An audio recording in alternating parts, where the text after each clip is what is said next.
Hello hello hello hello. Audio सही है sir?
Hello hello hello hello hello hello hello hello hello hello hello hello hello.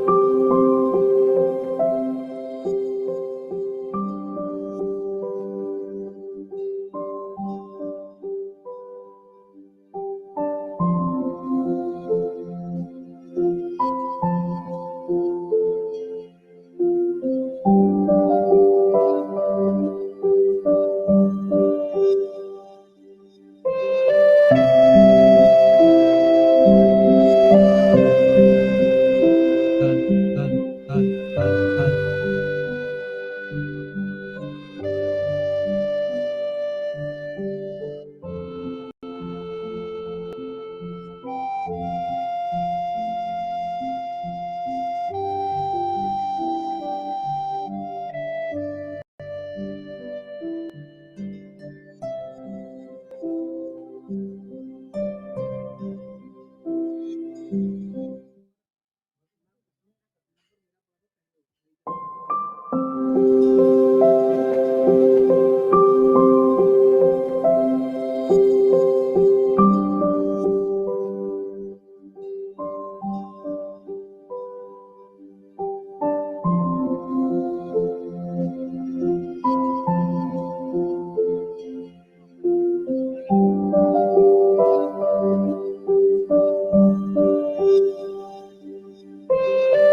hello, hello, hello, hello, hello, hello, hello, my child.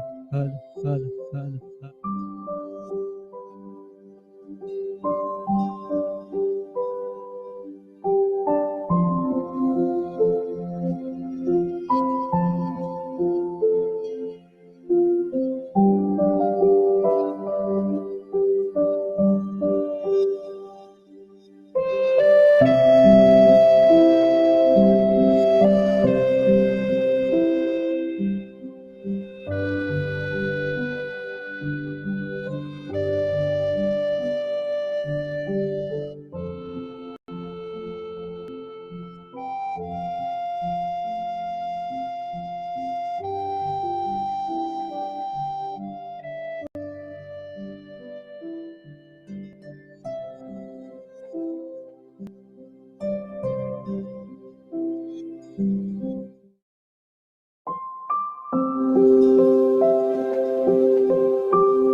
Literacy and Numeracy, conducted by Devi Sansthan and along with our knowledge partner, the Good Site. In the coming 2 days, the summit will largely focus on the Global Dream Disruptive FLN as a movement for a literate world to fulfill the SDG 4 goals of equality and quality education and universal education for all primary aged children. We all are well aware that India's new education policy also accords the highest importance to foundational literacy and numeracy skills for all children. Today, on this very special occasion, we are pleased to be able to welcome our chief guest for the summit, Sir Mr. K.P. Fabian, former ambassador who has kindly consented to grace the occasion. I would like the August gathering to please give him a huge round of applause. And at the same time, I request our company administrator, Mr. Mayank Agarwal, to kindly welcome sir to all these beautiful flowers. Ambassador K.P.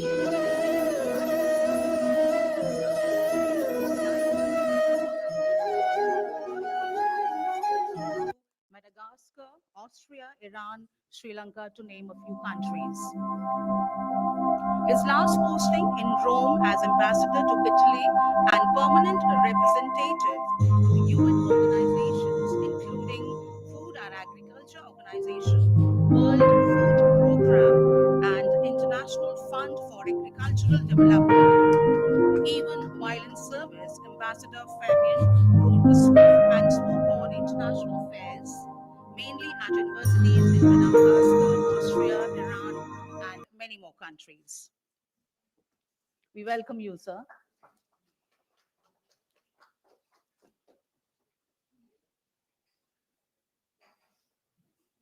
We are also highly honored to have the presence of Ms. Aarti Jadeja, Rani of Bhuj, as a special guest at the summit. Ma'am, we welcome you wholeheartedly here and request Yusra ma'am to kindly welcome Ma'am Aarti Jadeja.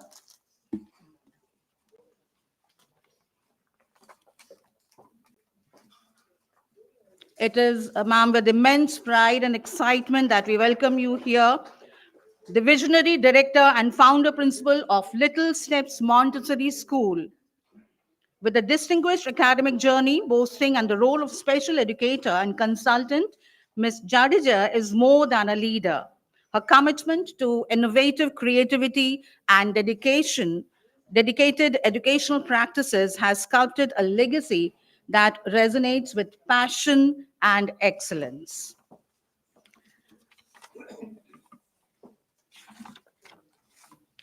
We are equally delighted to welcome all our eminent speakers for the day, senior policymakers, bureaucrats, ambassadors, heads of national and international NGOs, corporations, donor agencies, and change makers from India and overseas to give their valuable presence at the summit, drawing the attention of all to bring about the paradigm shift that is required in this field of foundational literacy and numeracy. In the warm embrace of this August gathering, and now we embark on a journey of enlightenment, unity, and celebration through the lighting of the lamp ceremony, which is not just a ritual, it's a symphony of colors that paints our hearts with joy, wisdom, and a shared sense of purpose. So I now request Asit sir to please do the honors of inviting all our eminent guests over here, joined by Mayank sir and Yusra. I would now request Mr. K.P. Fabian sir, Sudarshan Suchi sir, Aarti Jadeja ma'am, Asdar sir, and Pratyush sir, Mr. Amit Chandra sir,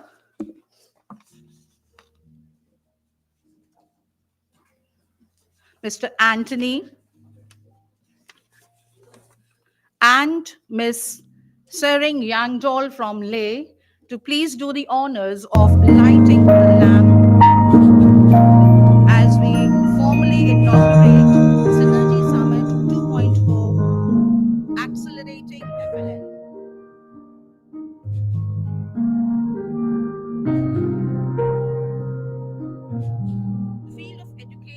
and enlightenment, we find ourselves gathered here today, not only to celebrate cultural richness, but also to kindle the flame of foundational literacy and numeracy.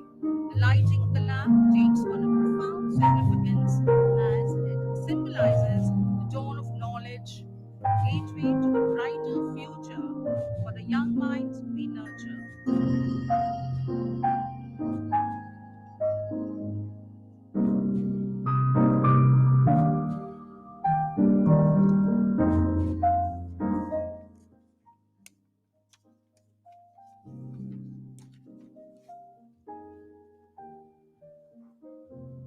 किसी ने बहुत खूब कहा है, ख्वाहिश से नहीं गिरते फल झोली में, ख्वाहिश से नहीं गिरते फल झोली में, कर्म की शाखा को ए दोस्त शिद्दत से हिलाना होगा, कुछ नहीं होगा अंधेरे को बुरा कहने में, कुछ नहीं होगा अंधेरे को बुरा कहने में, अपने हिस्से का दिया खुद ही जलाना होगा. On that note, I thank all our eminent guests to please take their seats, and thank you very much for being here for the lighting of the lamp.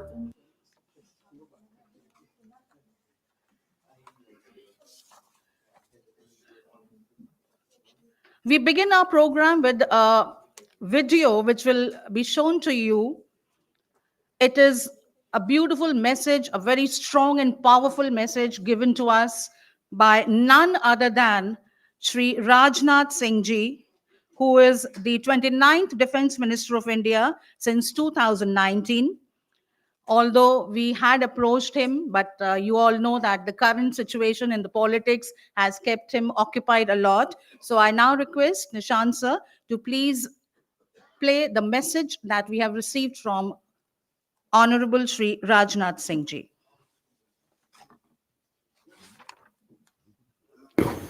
It is a matter of great pleasure for me to be a part of this policy makers conclave on the important topic of disruptive foundational literacy and numeracy. I am certain that all of you will come up with important suggestions and ideas on how to improve FLN outcomes for children and adults in a relatively short period of time. FLN is broadly conceptualized as one's ability to read basic text and solve basic math problems. This is a necessary foundation and indispensable prerequisite for all future schooling and various life outcomes like health, etc. Friends, when we were young, teachers often focused on the 3 R's. These are reading, writing, and arithmetic. These 3 basics have been the mainstay of our education system since ages. However, as technology has progressed, more and more schools have not been stressing on these basic principles. It is indeed true that education is much beyond the basics of reading, writing, and arithmetic. However, 3 R's are the bedrocks on which the edifice of all education is built up. I see a close association between the concept of the 3 R's and FLN. If a student can read, write, and have basic mathematical skills, it paves the way for future learning and development. Foundational literacy is one of the most basic human rights.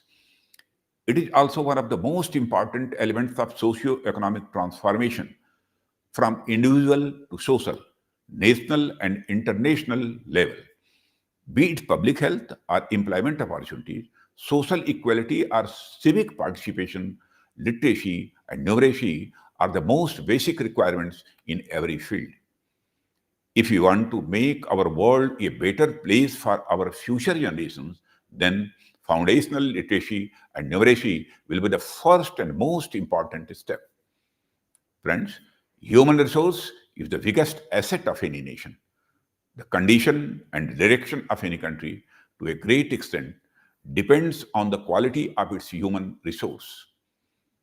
And the condition of human resource depends on what are the education and health levels of the country. To a certain extent, even health outcomes depend on education levels. The United Nations has set a sustainable development goal for the world towards ensuring completely free, equitable, and quality primary and secondary education of all children. The UN has set a deadline of 2030 to achieve this goal. We all have a lot of work to do towards achieving this goal, and we have to increase the pace of improvements in educational system. As per various international and national reports, learning levels of children are not exactly at the levels we would like them to be. During COVID, this situation has only worsened due to this terrible epidemic of the century, and it was a compulsion to keep the schools closed. Although the schools were doing their work in online mode, but as you all know, the quality of education which is available in offline mode cannot be delivered to the children exclusively in online mode. And not only India, but the whole world had to face this type of problem. If the pandemic has done the work of disrupting our existing education system, then to overcome it, we need to use disruptive technologies in literacy and numeracy. We have to take foundational literacy not only to the pre-pandemic levels, but also to a much higher standard. With the help of technological advancements like smartphones, tablets, and laptops, we may accelerate the pace of learning in children. However, many questions may arise on this step, including the question of their cost. But here, I would like to quote that if you think education is expensive, try ignorance. That is, if you find education expensive, then try adopting illiteracy for once. It will prove to be more expensive for us than investing in education. We should keep this in mind in such a situation. Discussing the ideas of disruptive learning and promoting them, if found useful, is need of the day. In this direction, I would like to mention the concept and program of Accelerating Learning for All, or ALPHA, which is being run in different parts of the country and the world. I was told that through this program, it is possible to make children and adults reading capable in 45 days and fully FLN capable in just 90 days. I hope that in the coming times, this program becomes more successful and gets a wider reach.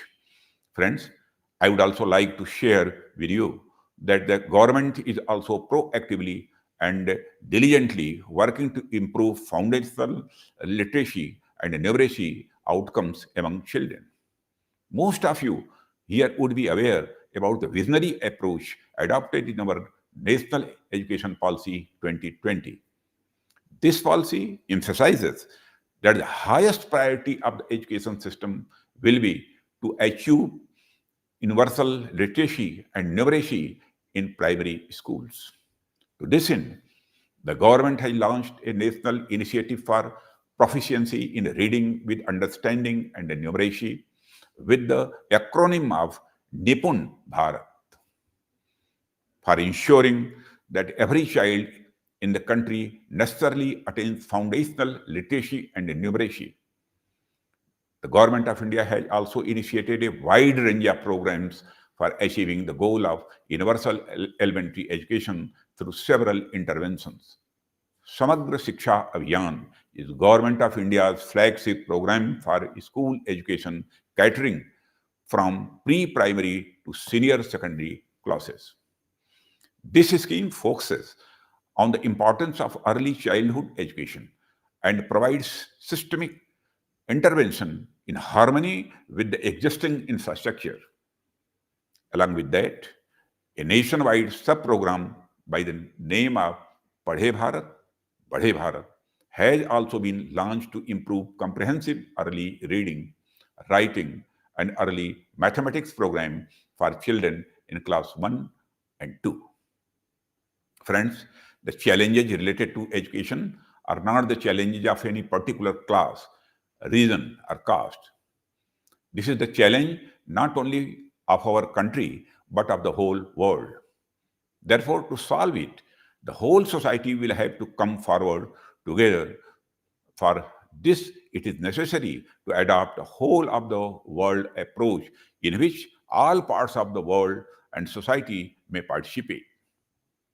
When the government, civil society, organizations, educational institutes, global development agencies, and the donor agencies would work in unison, we can hope to achieve our cherished goals sooner than later. And today, when policymakers from different parts of the world and other dignitaries from the academia have gathered on a single platform to discuss the universalization of FLN, it is a harbinger of a big change in the future. I believe that all of you will come out with practical, effective, and futuristic ideas while deliberating on this important issue. Without saying anything further, I wish that this conclave achieves all its objectives.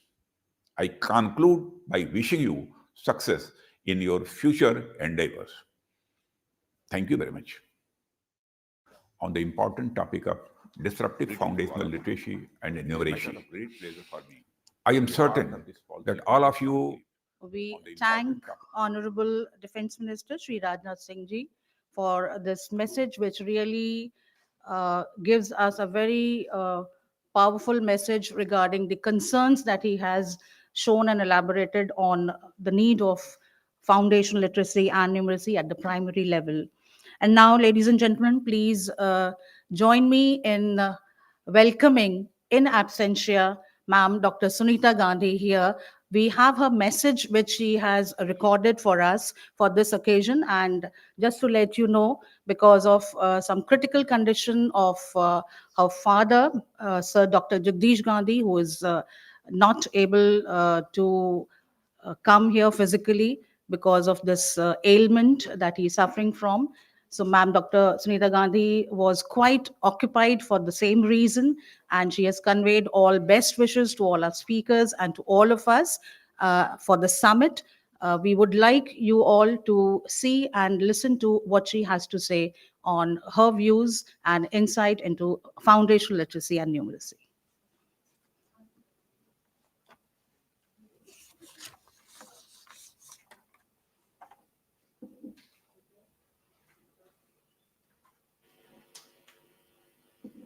FLN.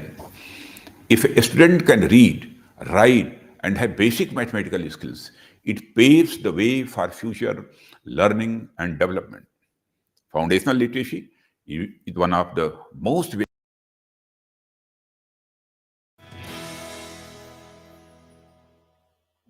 If 90 days could make the world literate, would you not do it?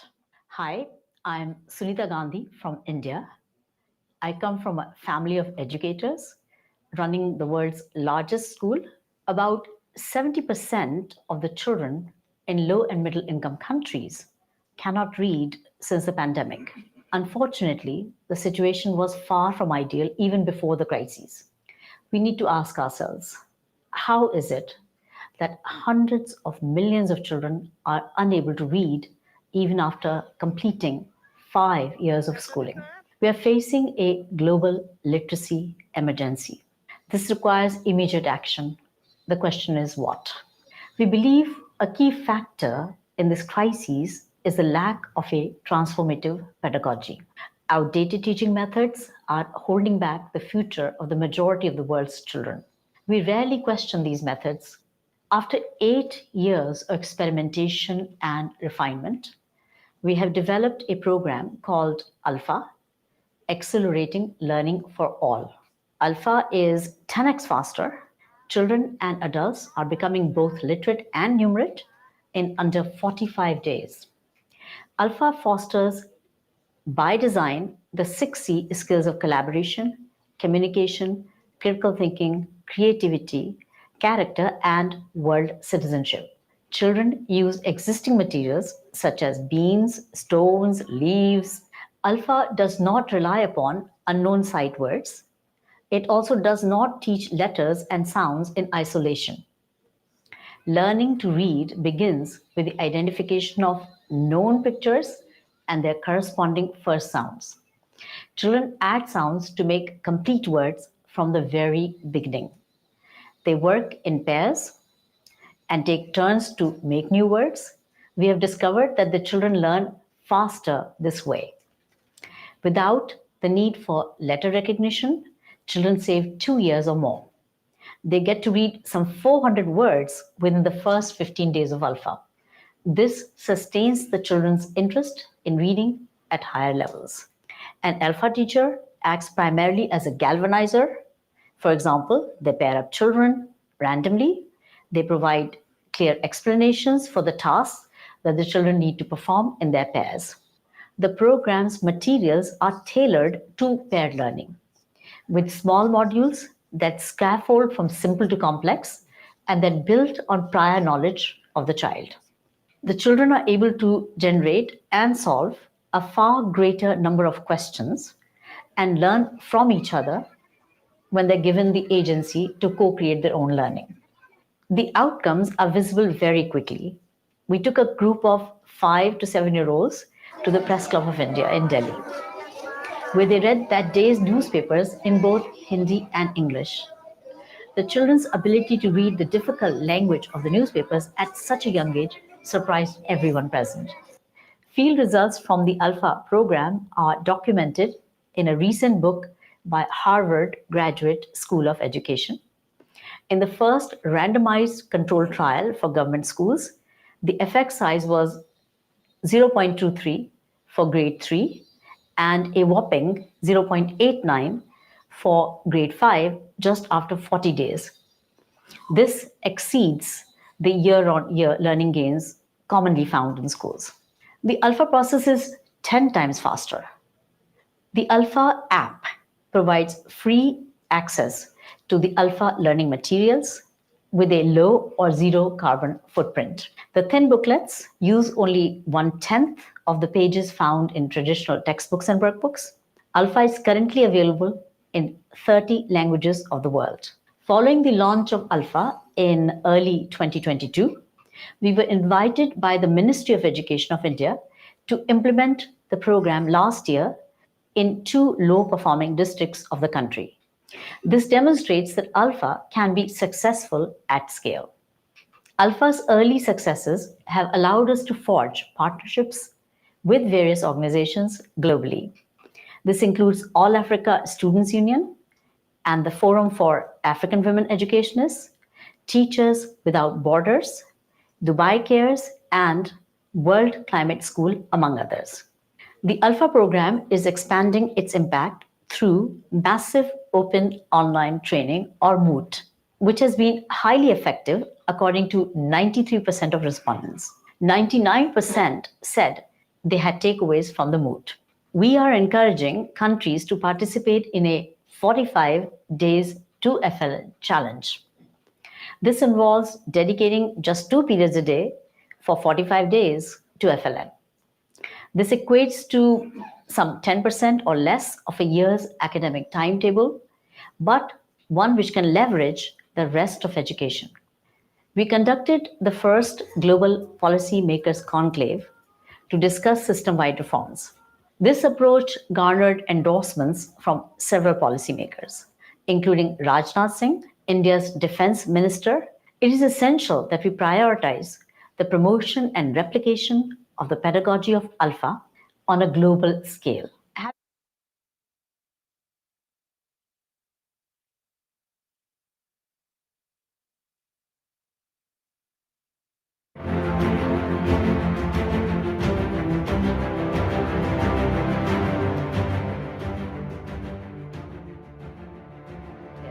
Before time.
Well, we can clap for this beautiful initiative of Ma'am Dr. Sunita Gandhi. That was such a concerning message given to all of us to unite our efforts at the grassroots level to address the need of foundational literacy and numeracy and its implementation at primary school levels. And now, may I have the privilege of inviting on podium our chief guest for the occasion, Mr. K.P. Fabian, sir. So please address the August gathering over here.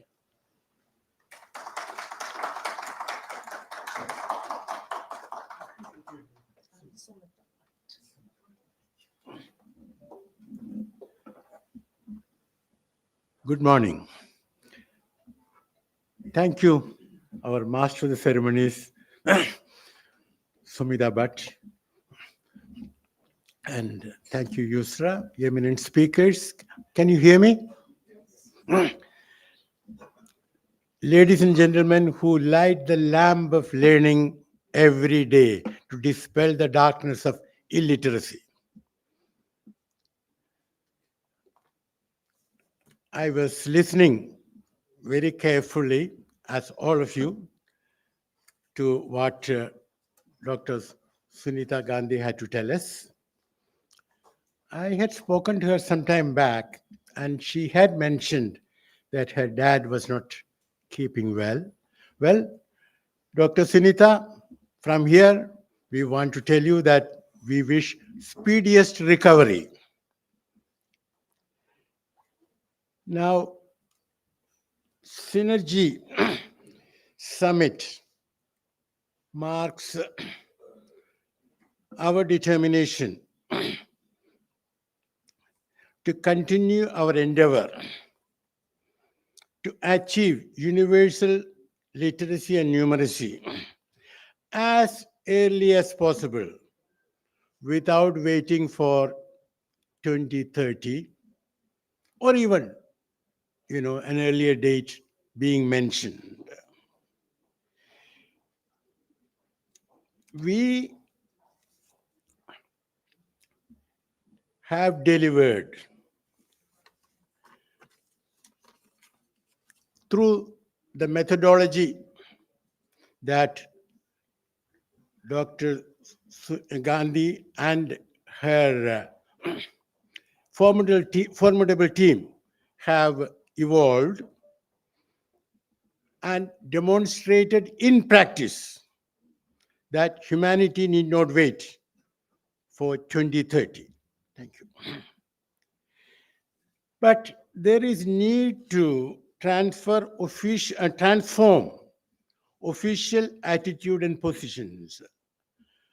Dr. Sunita Gandhi has been speaking of the need for paradigm shift. Let me try to give you one example. UNESCO has estimated that 500 hours are needed to impart literacy and numeracy to a learner. Now, I wanted to ask you, our alpha method, does it need 500 hours? How many hours does it need? No, how many hours? That's right. So much less than 500, not even half of that. Yes. So that means, those who are holding positions in governments and in intergovernmental organizations have to change their attitude, change their mindset. They have to find out from Alpha how it can be done faster. Second point is that UNESCO has estimated that to achieve universal literacy in a certain number of disadvantaged countries, $14 billion is required. And, of course, the usual, subtext, contributions are not coming. There is a donor fatigue. Well, probably that 14 billion is not correct because it is based on 500 hours. But even more important point about the donor fatigue. The world military expenditure is more than 2 trillion. More than 2,000 billion. Now you can figure out, even if 2% of that is spent, how much it is. So again, we need a paradigm shift. Now, the theme literacy and climate change is very well chosen because 2023 has been the warmest year since records have been kept, 1850, I believe. But, the European Copernicus Climate Change Service, they say that 2023 has been the warmest for the last 100,000 years. And the increase in temperature has been 1.48 degrees Celsius, perilously close to the limit of 1.5 degrees Celsius. To work towards it, which that limit, the international community had pledged itself in Paris 2015. Now, I don't have to tell you what happened at COP28 in Dubai. All that we can say, as the United Nations Secretary General has pointed out, this business-like attitude, will accelerate our approach to danger. Now, it's like this, we have no choice. We have to succeed. Because we saw about Maldives in that presentation. If the temperature rises, Maldives will not be there, So, and about synergy, I can see the synergy with all of you there. And so let us continue to work synergetically. And thank you so much. You have called me chief guest. Well, I have a bone to pick with you. I have been here earlier and I feel absolutely at home. Thank you so much.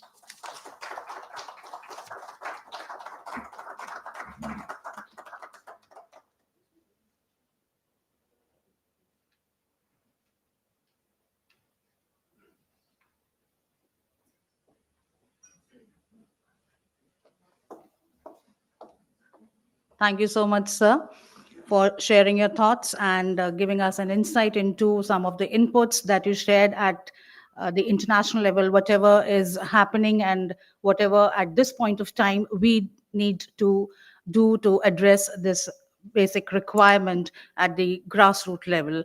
So now moving ahead, I would now like to invite here at the podium Ma'am Yusra Fatima and Ms. Milita Haldar to give you an insight and throw some light into the initiatives that have been taken up by Devi Sansthan at different state levels and at international level.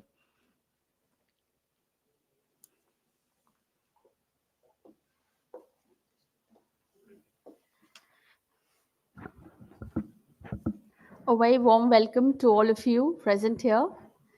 I'm not going to take much of your time, but yes, I'm here to tell you about some of the initiatives of Devi Sansthan, and really happy that we could synergize for such a beautiful cause, and which is increasing at an alarming rate.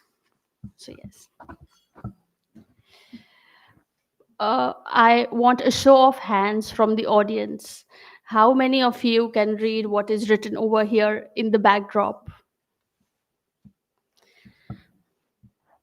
Almost all of us. You can read this, but there are 763 million people who can't, says the reports by GEMS. So, in a nation as diverse and vibrant as India, the journey towards education for all has been an enduring pursuit. The Alpha initiative of Devi Sansthan embodies our unwavering dedication to make India literate.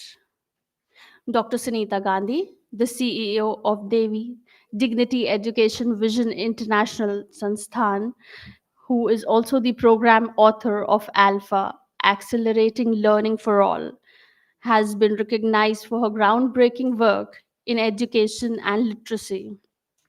The Alpha methodology shares a common goal of eradicating poverty and empowering unprivileged communities through education. Alpha is also being implemented nationally in states of Orissa, West Bengal, Mizoram, Uttar Pradesh, 15 districts of Uttar Pradesh, and statewide. Recently, an MOU signed statewide for working in Himachal Pradesh, implementation of Alpha in Himachal Pradesh, for which we look forward to synergize with all of you present here.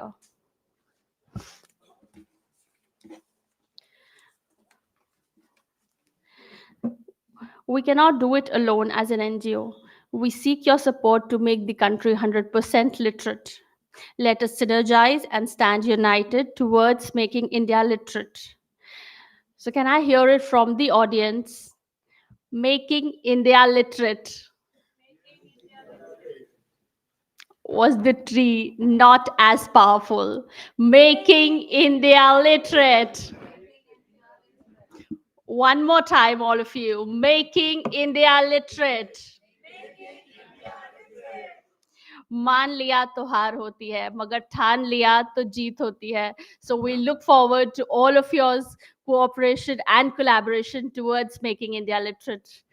Over to Milita, who will give you a pinch of a sense of what actually accelerating learning for all, Alpha, is. Thank you so much. So, can I have the PPT? And can I have a code list?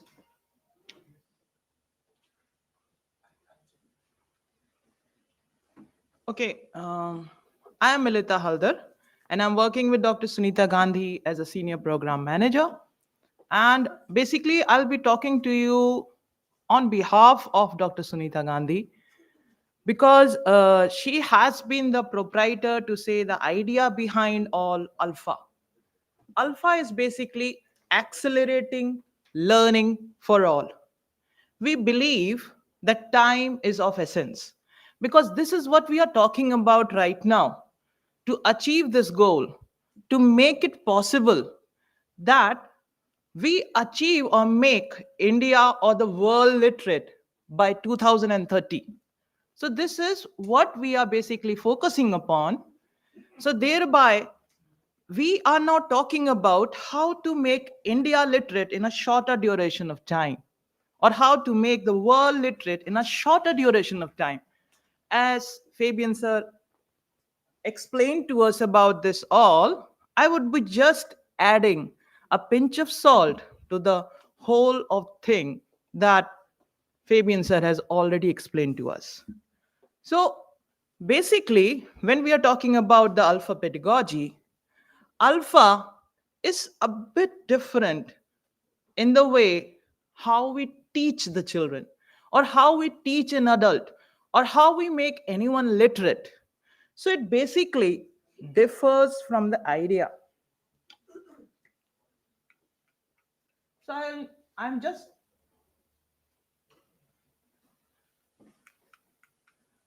I'm just taking you basically to the main aspect of Alpha, wherein we are making the children to read in a way or to learn in a way that is different, because we believe that we can help the children to make a mind connection. And why are we basically focusing upon making mind connections?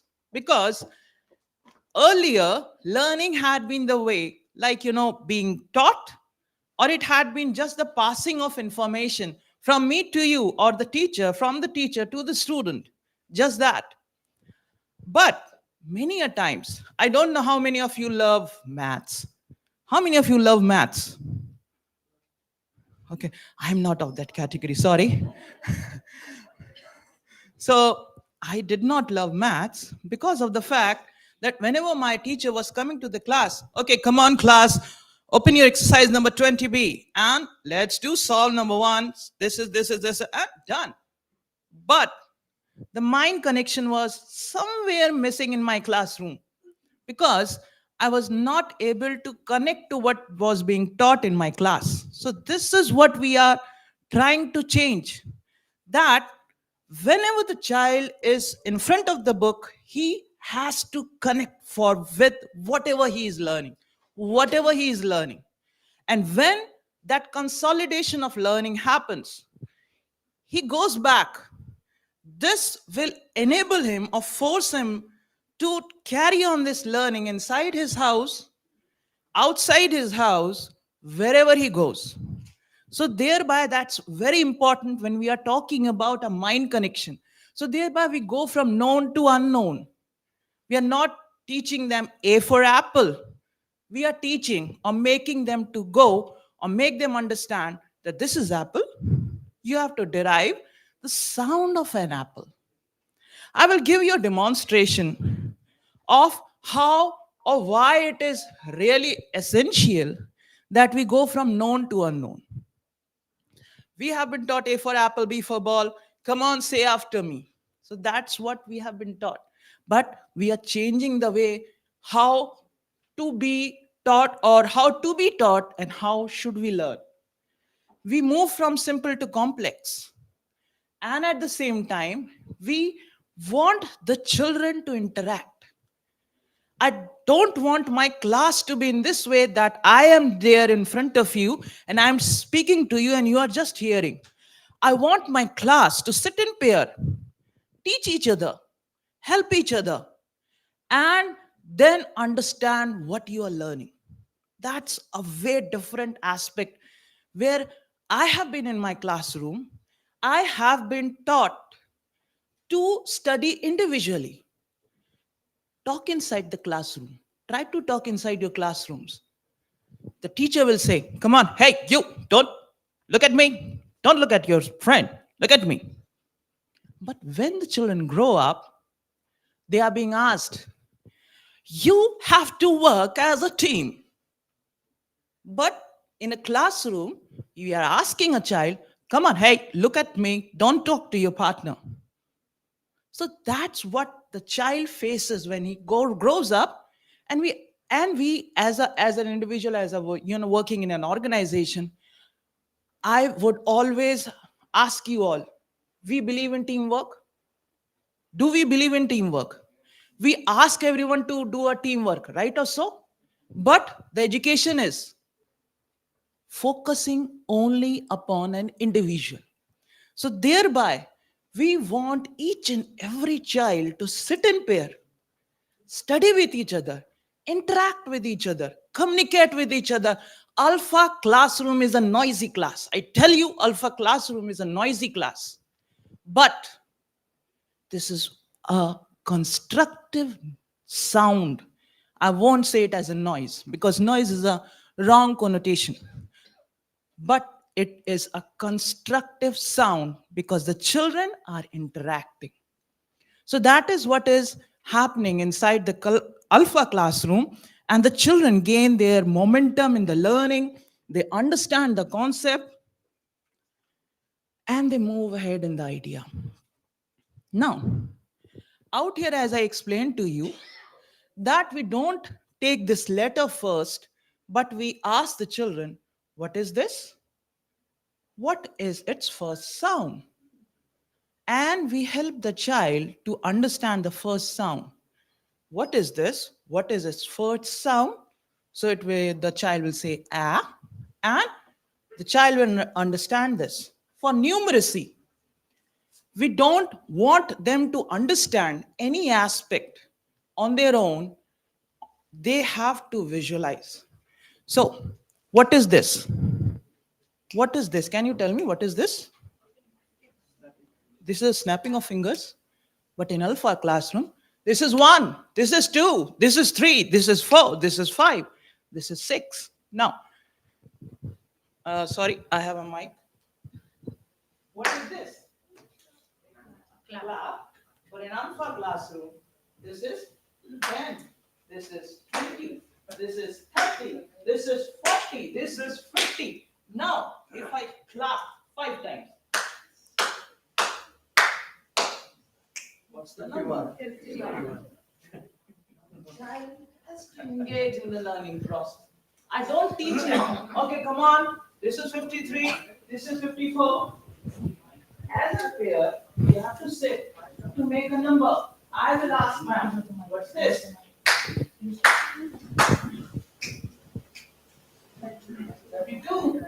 So this is what is happening inside the classroom, that each and every child is sitting in pair, giving numbers to each other, and they are being engaged like anything. So thereby I tell you, the Alpha class is a noisy class, but that is a constructive noise. So as I told you, in the peer learning, they are not just learning the aspects. They are also being, communicating with each other. They are having a conversation with each other that's brooming up their confidence. So when we are talking about going from known to unknown, I hope there is Any Bengali out here? Okay. So please, Bengalis, don't answer this. No. I don't want any of the Bengali. Any. Please don't. Okay. What's this? What's this? Apart from the Bengalis, please. Can any one of you guess and tell? What's this? Ka. Ka. It's look like ka. General consensus. I want a general consensus. It's like a ka. Ka. Right? So, true. Okay, good. Now, what's this? Fal. What's the first sound of? Fa. You are learning Bengali, my dears. So I can make you all Bengali sitting out here. That's what is happening in an alpha classroom. When I emphasize upon the letter first, the child would be focusing upon the letters, but not knowing what it is all about. Now, when I showed you this picture, you knew this picture. From that, you were able to derive or decode the first sound. And you were able to tell that this is fa. Earlier it was kha. Vast difference between kha and fa. So that is what is happening inside the alpha classroom. And for Bengalis, sorry, we always have this notion of, introducing an o with the sound of each letter.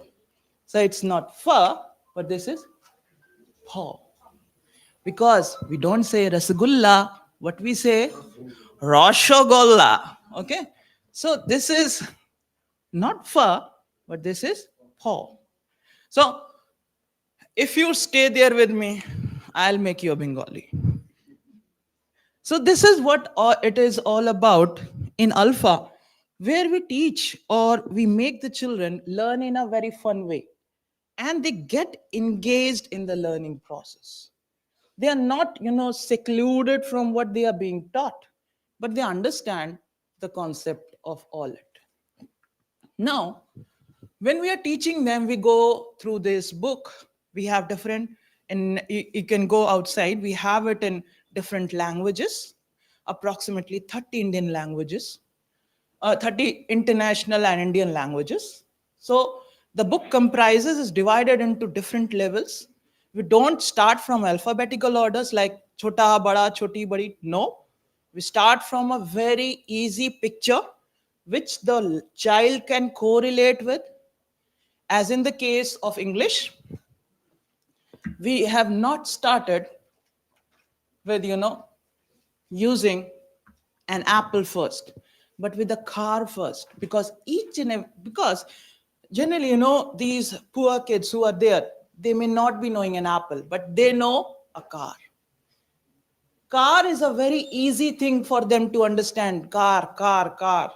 So they correlate with it. So we start from C. So that's when they understand. If they know the decoding process, they'll go like anything on their own. So this is what is happening inside the Alpha classroom, that they are decoding and blending. And from the very first day, they are reading these words. I tell you, I have experimented it in the slums where the children were speaking Bengali and Assami. I taught them Hindi and they were reading Hindi fluently after a very short duration of time. Not just children, but adults also. Adult women, I focused upon the teaching them or making them literate because they were saying, ma'am, हम बाहर जाते हैं, लोग हमको बेवकूफ बना देते हैं. तो ये चीज को handle करने के लिए they came to us because we had a learning lab in the slums. So we taught them and they were able to read. So that is what we are doing with them. And we are helping them because that's what is happening.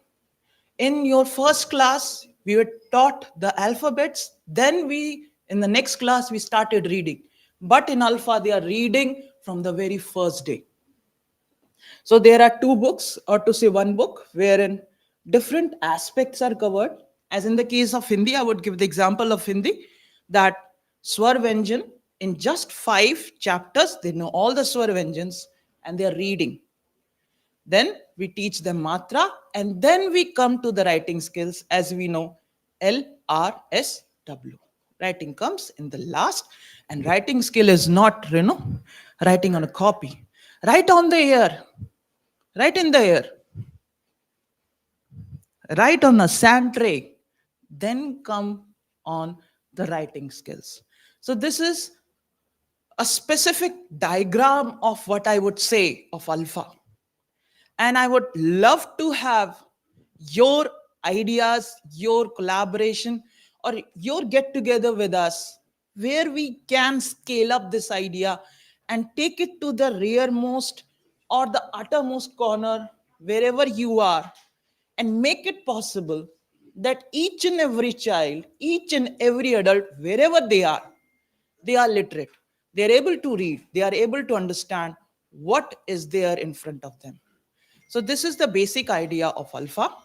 And thank you for your time.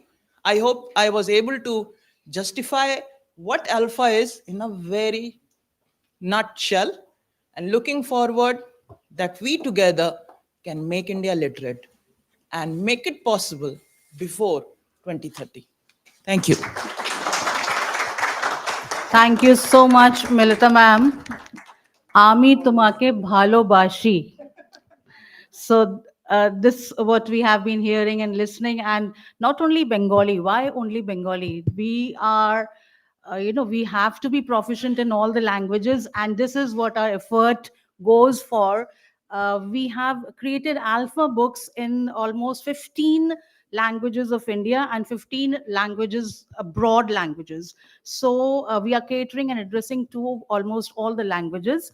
And yes, for this beautiful presentation by Ma'am Yusra, Company Secretary Devi Sansthan, and Milita Ma'am, Head Program Manager, I would like to say, for all the efforts, for every single individual who has joined his or her hand for this massive responsibility on our shoulder to make India 100% literate. And as it says, why to wait for that 26 or 27 to come? Can we achieve it a little earlier? So for all those efforts by each and every single individual, मंजिलें कितनी भी दूर क्यों न हो, मगर लक्ष्य तेरा अर्जुन सा तीर होना चाहिए. मंजिलें कितनी भी दूर क्यों ना हो, मगर लक्ष्य तेरा अर्जुन के तीर सा होना चाहिए. दिक्कतें राह में कितनी भी क्यों ना हो, मगर हौसला तुम्हारा सीमा पर खड़े उस वीर जैसा होना चाहिए. So on that note, we begin our session today with our eminent speakers whom I'm inviting here on the panel here this side. And I would request Ashutosh ji to please help us out. And also requesting Ma'am Zeba to please come here and do the honors of welcoming Mr. Pratyush Das, Deputy Director, Learning and Migration and Programs. Sir, can we have you here? Mr. Asdar Khan, Senior Vice President, Corporate Relations and CSR, Sun Pharmaceuticals Industries Limited.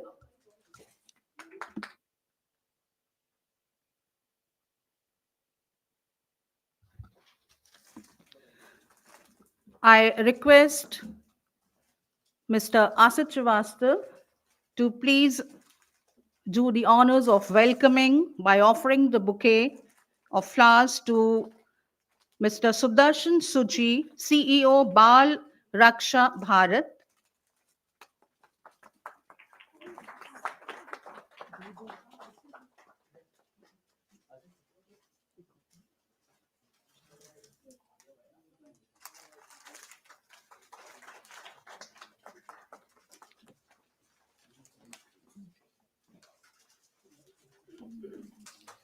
We request all our eminent speakers to please take their seats.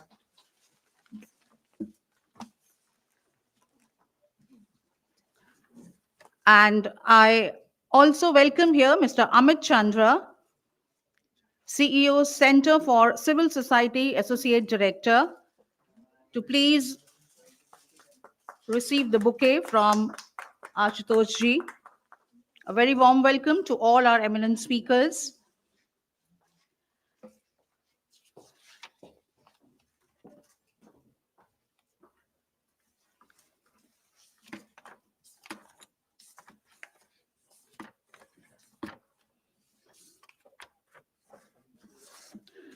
And now I request here the presence of Mr. Asdar Khan, Senior Vice President, Corporate Relations and CSR, Sun Pharmaceutical Industries, to please come at the podium and share his views on FLN and the efforts. Whatever Sir has achieved at this level, I need not mention, but definitely I would like to welcome here by calling him here and wanting him here to share his thoughts. He's an industry veteran, carries over 38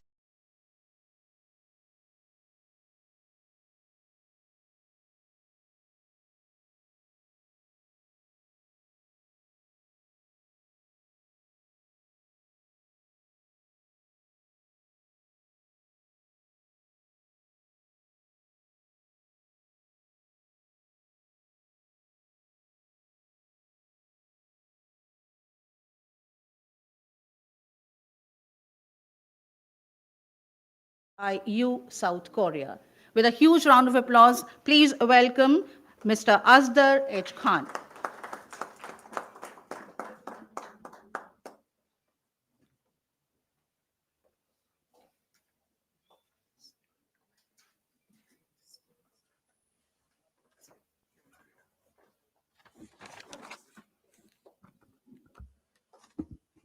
Good morning to all of you. A brief introduction about Sun Pharma. Sun Pharma came into existence in 1983, and last year we completed 40 years of our existence. And with the 40 years, the journey has been very, very impressive.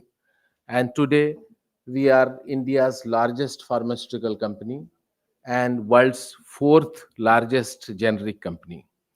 So the journey has been quite impressive. On our CSR front, I think we realize that nothing can be more important than focusing on education. Because as a Chinese proverb says, that if you give a fish to a person, you feed him for a day. But if you teach him how to fish, then you feed him for life. So I think making life more meaningful, and always the purpose of education is not only to earn money or earn livelihood. The larger purpose is to make responsible citizens for the society, make responsible people for the country, and that way I think the country can grow.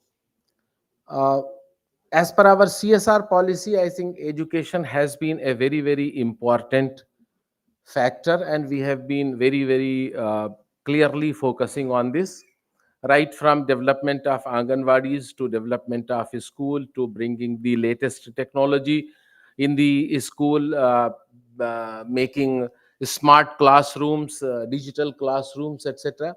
So I think I'll give you a very brief mention of this, that so far we have done our intervention in about 161 schools spread over across 14 states, and the focus has been the places where we have our manufacturing units, because the philosophy is that since we are present there, somehow or the other we are creating an impact on the ecology of that particular area or state. So we the first right comes to those people who are in the surrounding of our vicinity. So since we operate almost in 14 states, so our interventions have been 14 states. We have made things like digital classroom, construction of classrooms, uh, drinking water, and tree plantation, rainwater harvesting systems in many school, installation of safety grills especially in places like Sikkim and all, where the schools are located on heights, and there have been several cases of children falling from the height. So putting the iron grills in those schools, making the boundaries, provision of sports equipment to these schools, etc. And in Gujarat, they have one very good program which is called, they call Pragnya classes. So we have made several Pragnya classes, and we have so far completely renovated 67 Anganwadis and making very attractive for children. And the impact has been that almost 25% increase in the children using the Anganwadis, because it has been made so attractive for children, they get attracted. We have also seen that because of our intervention and making the schools more enjoyable and very attractive, there are about 13% increase in the enrollment rates. And we have also means the attendance in the schools, means the regularity of the children, because earlier the attendance has been very erratic. They will enroll but they will not come. But I think our this impact assessment studies say that there are about 22% increase in the continuity of the students of these schools. So with this, I think there's lot more to be done. As Madam was telling, that why to wait for 2026 to achieve this, if we are doing a very concerted and very collaborative effort, then I think this is something which can be achieved very fast. And that's what I'm telling. See, education and learning the child psychology has to go hand in hand. The way this alpha classrooms, I think, is a very, very unique concept, which basically focuses on learning, not just imparting the education. So, and my own personal feeling is that in majority of the state government, or the majority of the schools in primary classes, etc., are the education program is basically a employment program, not a education program. So the teachers employment program. So I think we have to see that we don't convert this into a teachers employment program. We really make it as an educational program and make the education very interesting for the children, so that the learning curves becomes very fast. Thank you very much.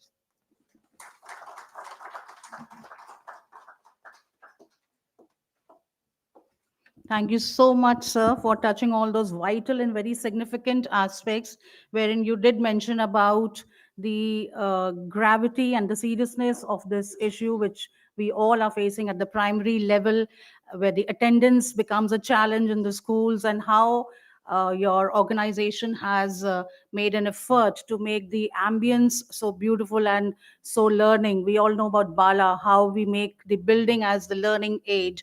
So all this and a lot more impactful work that you all are doing at your level is really commendable. May I now have the privilege of inviting here for addressing the August gathering here, Mr. Pratyush Das, Deputy Director, Learning and Migration Program, to give his presentation.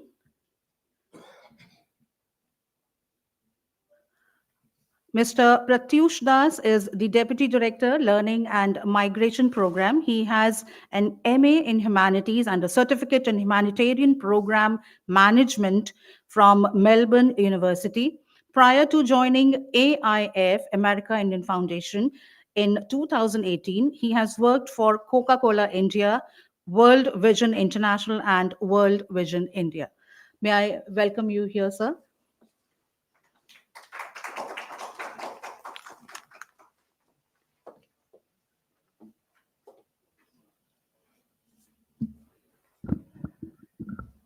Good morning, everyone.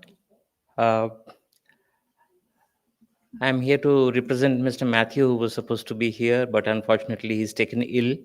But I think it's also a privilege for me to be part of it, to share my piece of experience.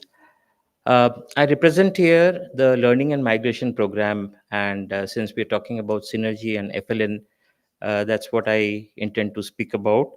Uh, our program, basically, the Learning and Migration Program, works as the name suggests. We work in communities which are prone by migration, and these are very remote locations, very interior locations from where we have a lot of migration that goes out. Those are basically the source locations that we work in. Very recently, as part of our strategic change and also looking at the need in some of the urban locations where we have destination migration, we have started a couple of pilot projects and are now intending to work very strongly towards those as well. Uh, I'll briefly touch upon a couple of pointers that will help you to understand exactly what we do in the Learning and Migration Program. As you all know, frequent migration is basically one of the major challenges for the quality of education.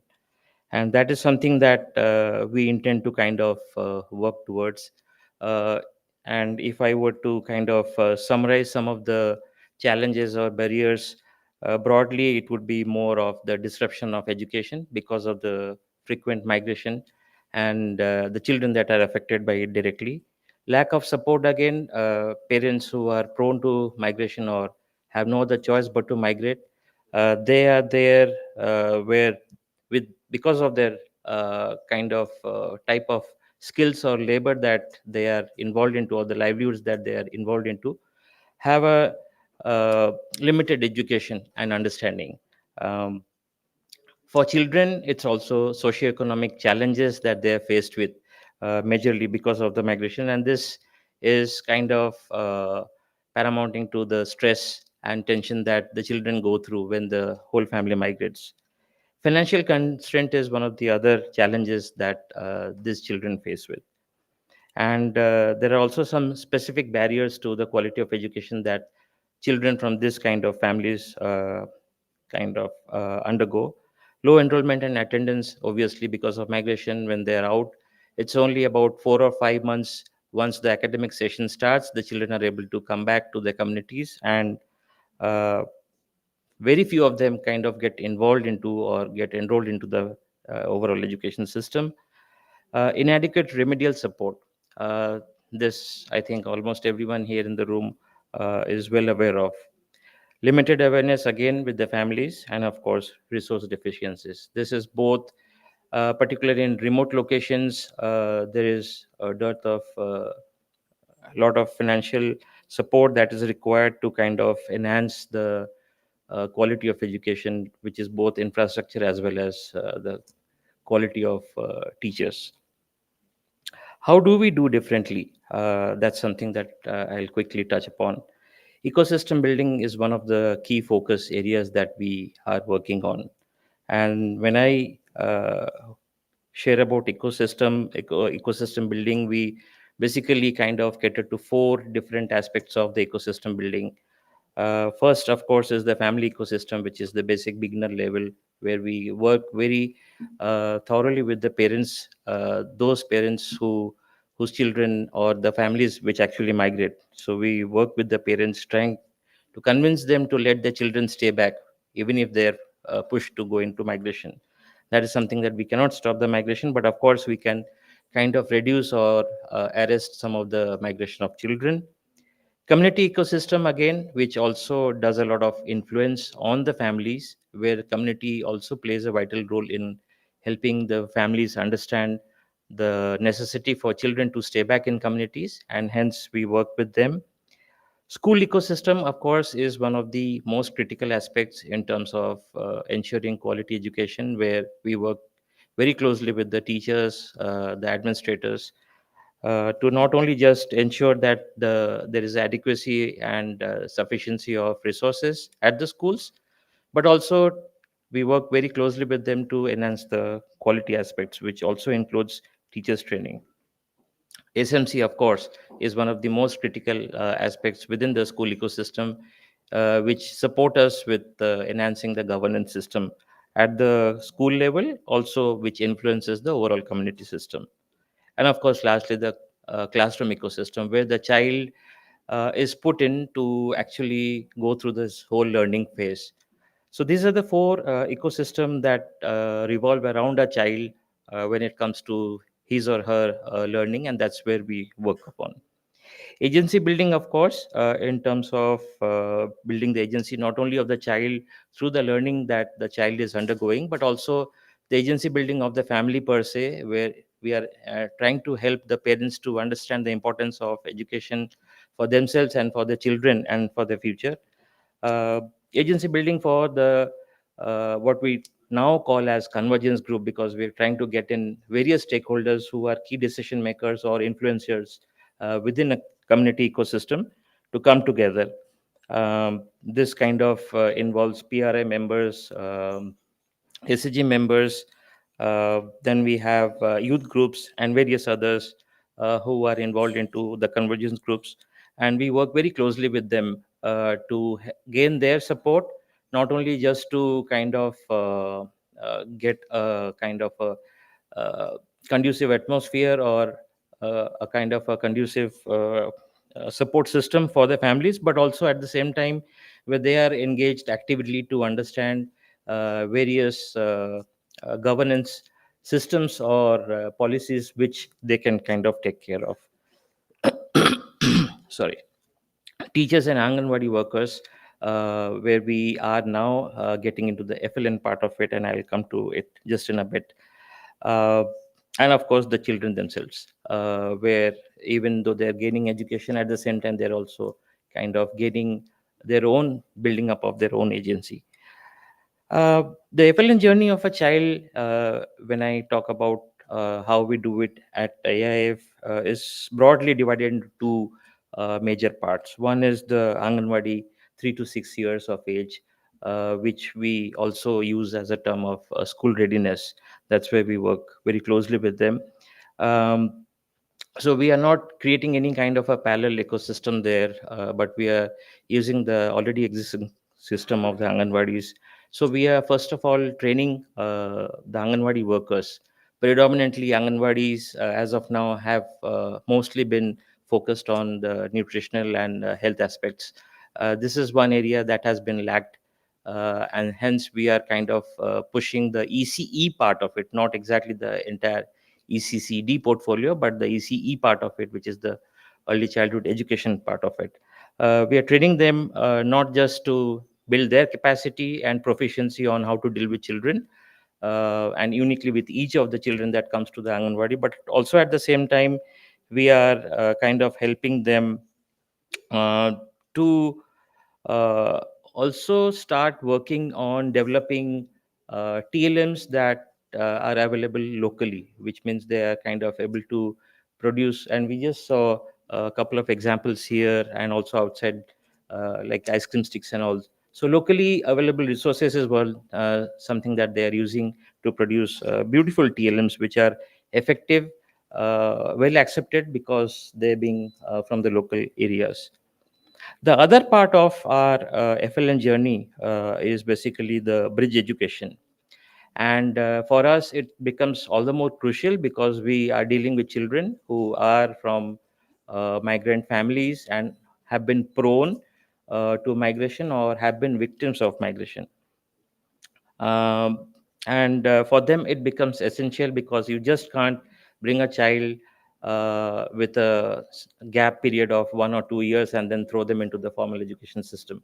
That's where we work, and we work through getting them readied for the school through our learning resource centers. These are again not parallel structures against the government system that is there, but it's basically a small center within the community where the children who have been out of school or have been prone to migration, they are the ones who have been brought to those centers. And there is a remedial course that is that they undergo through. And this is where what we say as FLN plus. It's not just focus on the foundational learning and numeracy, but it's a little more than that, where we promote foundational learning, which is a little more broader to only being restricted to the FLN part of it. In terms of the effectiveness of the LRCs or the learning resource centers, we have proven third-party audits done, evaluations being done uh, for the program as well as for the various projects that have been undertaken, and they have been showing very positive results in terms of what we have intended to achieve out of it. Couple of approaches that I can quickly talk about. One that we use is the multicentric approach, which is basically dividing LRC into two or three corners, again, depending on the geography and the size of the rooms. Uh, this can be library, or it can be game area, or it can be, as someone said, bala painting area, or other kinds. Then we have the concrete pictorial abstract methods, or the CPA methods, which we use.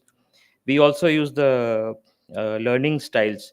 These are again various methods that if someone is interested to learn, can connect with me or the team at our office, and then we can have more detailed discussions.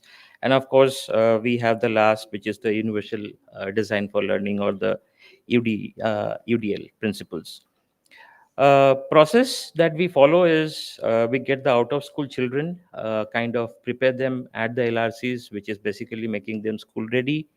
And then we work very closely with the schools and SMCs to ensure that they are enrolled into the school. So the second step is basically enrollment of the school, the children in the school. And thirdly, of course, the continuation in terms of the handholding, where where our LRC works very closely with the school to ensure. In some of the instances, we now have LRCs which the schools have requested us to move from the community into the school premise, and they have been doing wonderful, because it's both before and after the school periods that we have been able to use it.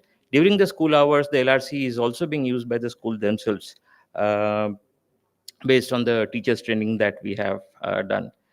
In terms of impact, we have been able to achieve more than 10 lakh students as of now cumulatively, and in the last year alone, we are present in almost 3,404 schools, and are reaching out to about 1,400 Anganwadis across states, pan India, and close to about 2,40,000 children. Uh, and lastly, in terms of some of the way forward challenges that we see, uh, one is basically at the school and the community level is resistance from families. At times, families are unable to prioritize whether their children education has to take a front seat or not, and that's where it kind of works against the overall program design.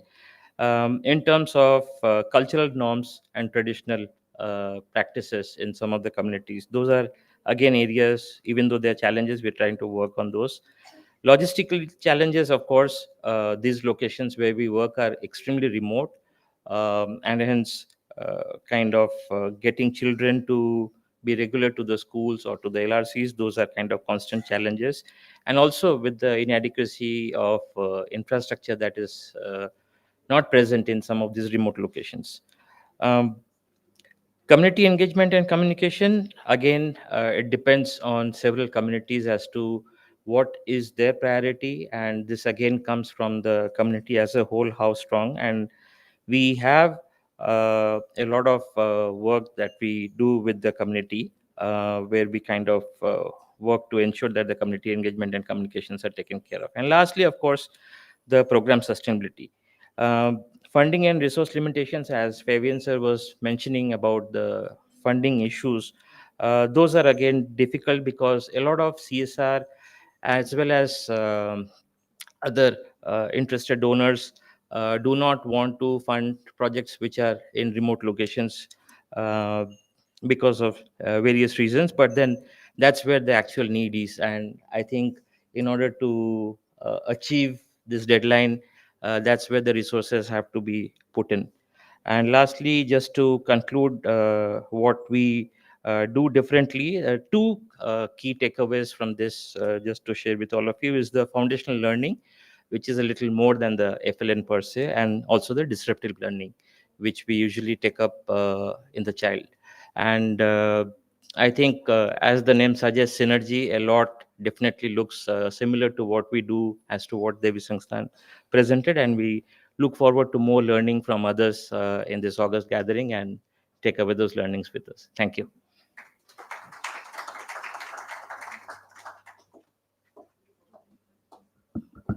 Thanking Mr. Pratyush Das, Deputy Director, Learning and Migration Programs, AIF. And now, before welcoming our next speaker, I would like all of you to please have a glimpse over the efforts of Devi Sansthan, how we have collaborated as knowledge partners with Himachal Pradesh government for accelerating FLN in the state.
emotion that we saw here, uh, I would like to share that when we were in Himachal Pradesh, this child who was standing next, these two children, one of them was completely deaf and dumb. And it was uh, just day one or day two when he was made a partner, a buddy with a normal child, and that normal child knew how to use that material, numeracy material, and within half an hour of our visit, that deaf and dumb child was able to recognize the digits, the symbols, and associate it with the counters that were given to him. So, really, we saw it happening and working in front of us with some specially challenged children as well. So, on that note, I would really like to thank and would be very grateful to all our media personnel who are present over here to give our effort and our initiative a wide coverage in the media. We are very thankful to you, and also would like to inform all our educators here that at the time of entering the hall near the registration desk, you all must have been given a packet which consists of one feedback form which you all are required to fill it up, and you're requested to submit it back at the registration, where you will be given the certificate of participation after once it is submitted over there. Thank you so much. And moving ahead, I would now have the privilege of inviting on mic Mr. Sudarshan Suji, CEO, Bal Raksha Bharat. Mr. Sudarshan's primary passion is to work with rural and marginal communities, especially farming, seek to establish sustainable livelihood interventions, leverage technology, and bring participatory approach to practice in every aspect of work. He basically works to find out a balance between cause driven and system driven development interventions through hands on working. With a huge round of applause, please join me in welcoming Shri Sudarshan Suji.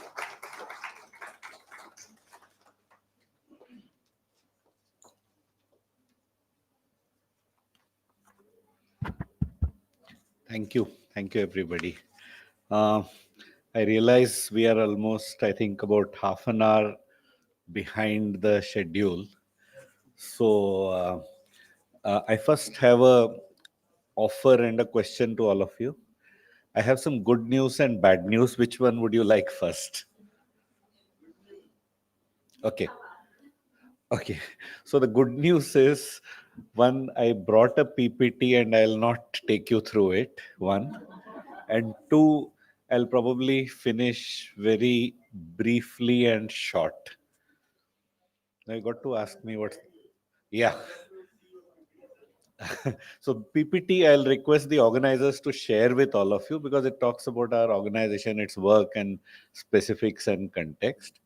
The bad news is I'm going to risk provoking and annoying all of you, and probably risk not being invited to this kind of platform again. But I think time will tell that. So with that, kind of declaration, let me start. So आजकल जो बात हो रही है, it's about Viksit Bharat, developed India. And 2047, we imagine a developed India. And we have, when the last NFS was conducted, we have almost, the data shows almost close to 40 million children who are not part of ECE.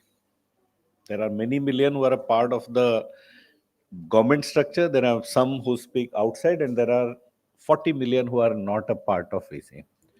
So these are children, if you just use your calculator, they will be the adults participating in our democracy in 2047, active citizens. So the quality of citizens to qualify for India to be developed country, the foundation of it is what we are talking about here. And unless we have a plan for it, I think that goal shall elude us of being developed. And probably previously we used to talk about MDGs. At some point it became obvious that at the millennium the goal will not be achieved. So we rephrased it as SDGs. We just ignored कि अब ये नहीं होने वाला है. Instead we came around with a strategy कि नहीं होने वाला का बात नहीं करते हैं. Let's talk of something which will keep people held or attracted to the agenda. So I think we quite sometimes dodge that particular reality or the problems at hand. As a country, I feel we have a combination of Honorable Ambassador, you used the word disruptive in the beginning. So I think we have some of the most amazingly disruptive solutions, and we have acute problems within the same country. You have capability of reaching the moon and Mars, and you have extreme illiteracy, lack of education, and even starvation. So you have two extremes. So the challenge is to envision a developed India taking from here. So to me, as of today, there is an India and there is a Bharat, and the Bharat is more of that which is deprived and does not have. So Viksit Bharat hona hai, so I think these are the people who need to participate. And as I was sitting and listening to others and few other places, there's nowadays Google also helps quickly. So a couple of numbers which would interest you locally. I mean, you can stretch numbers in any way and you can put them the data. I mean, and nowadays actually the larger environment, we are allergic to touch data of any kind as a country. So that's a different larger issue. But chewing gum market is about $100 million in India. Aerated drinks is 7 billion. And if you just pick up like this, and then we talk of foundational learning as a cost and not as an investment. I mean, that's the irony. It's an investment and the returns will be in 2047. And I think unless we get our language right, we are not headed anywhere. And then I look at the threats that we have to this common agenda, and with all due respects to the current organizers,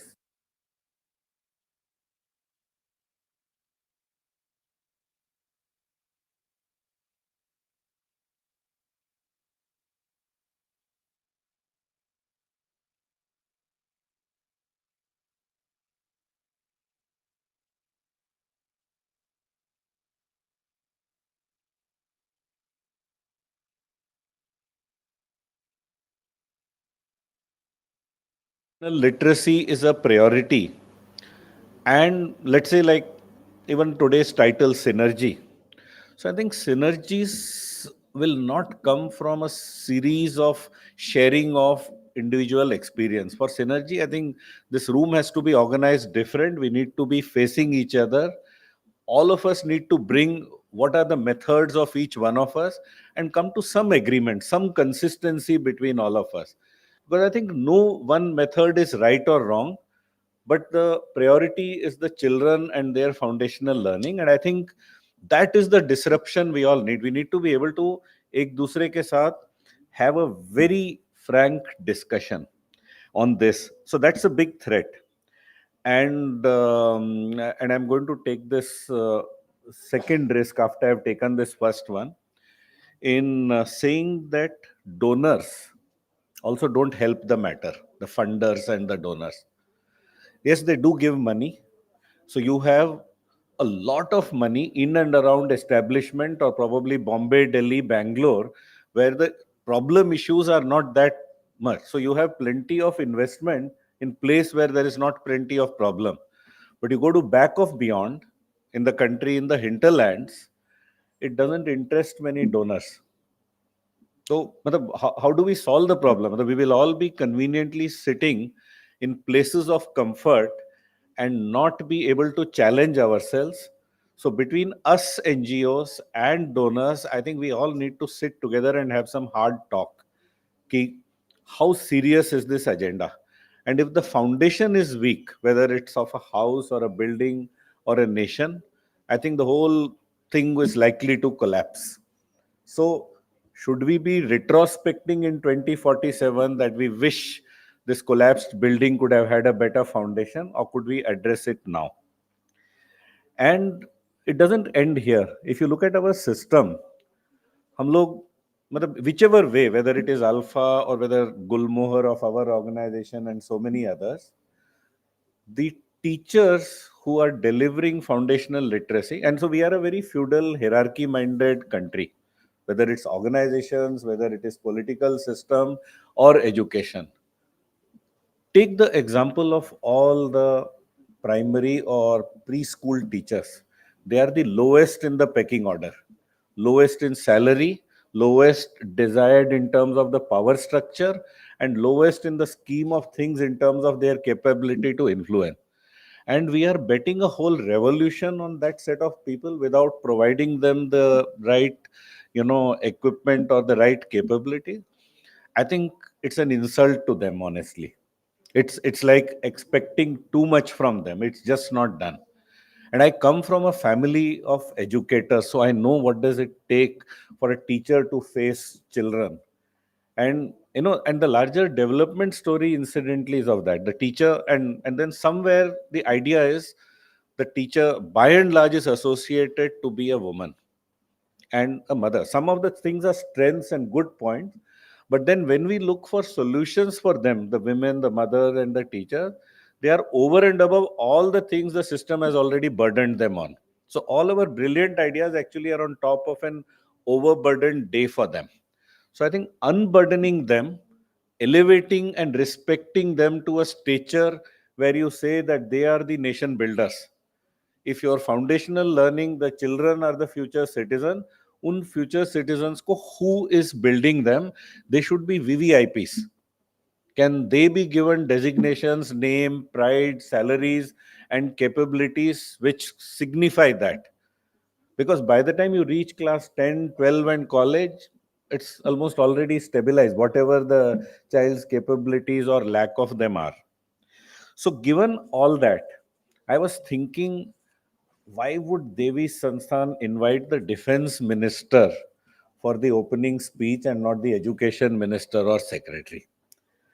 So I said कि शायद उन्होंने यही सोचा होगा, and if उन्होंने ये सोचा है तो I agree with them कि time to declare a war on illiteracy and lack of education, and war है तो defense minister को बुलाओ and army, navy, air force को सबको लगा के इस लड़ाई को जीतना है. And that I think then signifies that yes, this is a war against illiteracy and war against lack of education. And it is serious because Viksit Bharat or developed India is not happening. Outer external warfare so will keep happening or not happening because of us. Internal war, if we lose, then what else is left? So I think it's a brilliant idea to get defense minister to take charge of this mission, declare war.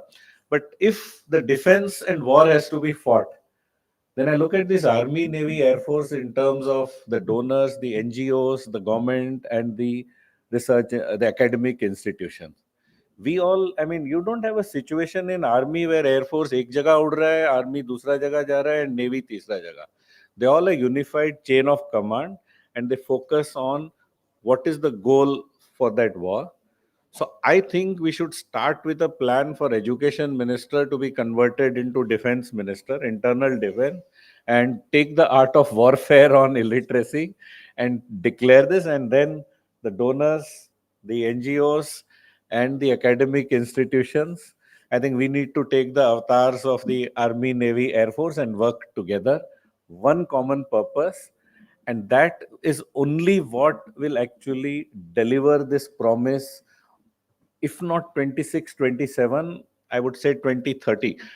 Time se jada, what is important is what we change stays changed in a systemic manner. And we develop a process in which we become redundant. That will be the biggest tribute to any NGOs, that you are not required, that there are community-based initiatives which can be self-done. So, mere khayal se, yes, I endorse the fact that there is a war, and this is an internal war, and it needs to be fought here and now. And then I think even as we reach Moon, Mars, and the Sun, we also get children to reach the entire education system to be able to be self-reliant, active citizens of the future. So 3 elections from now, you have these people voting. in when they'll be 18 plus, and let them be driven by knowledge and objectivity. And that's the thing to act today. And we need to integrate.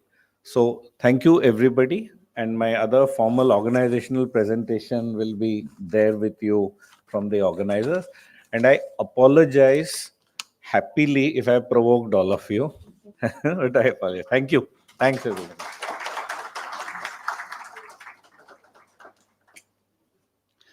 Thank you so much, sir, for calling all of us warriors in our own ways. And as that quote which I shared with you earlier said, challenges या दिक्कतें चाहे जितनी भी हों, पर हौसला और निशाना आपका उस वीर जैसा होना चाहिए जो सीमा पे खड़ा है. So on that note, I would really share my thoughts also on the same as you said, that I really stand by it. We all stand by it. The ways that were suggested by you to synergize in a better way for having an impactful outcome to address the needs of FLN. Our next speaker, whom I'm calling, is Dr. Amit Chandra, CEO, Center for Civil Society. He is a social development professional with expertise in research and advocacy in public policy space. His work in past has been deeply focused on school education, urban livelihoods, and governance. Mr. Amit has worked with the Delhi-based Think Tank Center for Civil Society, CCS, as Associate Director. He has also spent a year in Kabul working with Asia Foundation, providing knowledge and technology support to the Ministry of Education of Afghanistan. His work and views have been widely quoted in media and academic publications. We welcome you here.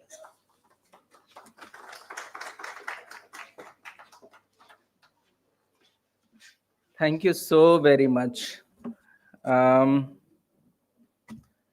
So I would also start with a good or bad news that I do have a deck, and following the tradition of good news, let's not use it. However, I would like to show a couple of slides that gives a visual understanding to some of these ideas that I'm going to talk about. So can we have that deck, please? Now, I do really think this session is, for me, really like a jamming session where we are picking up ideas from each other and kind of able to put together to make a holistic sense. So some of these ideas, starting from with due appreciation to Alpha, as to how they have innovated to kind of improve the learning, and in some of the CSR projects, some of these ideas moving along. And then I think Dr. Azdar sir kind of started with some of the thought-provoking questions, indicating if the system is aligned to achieve the FLN goals in sooner, faster, better, easier.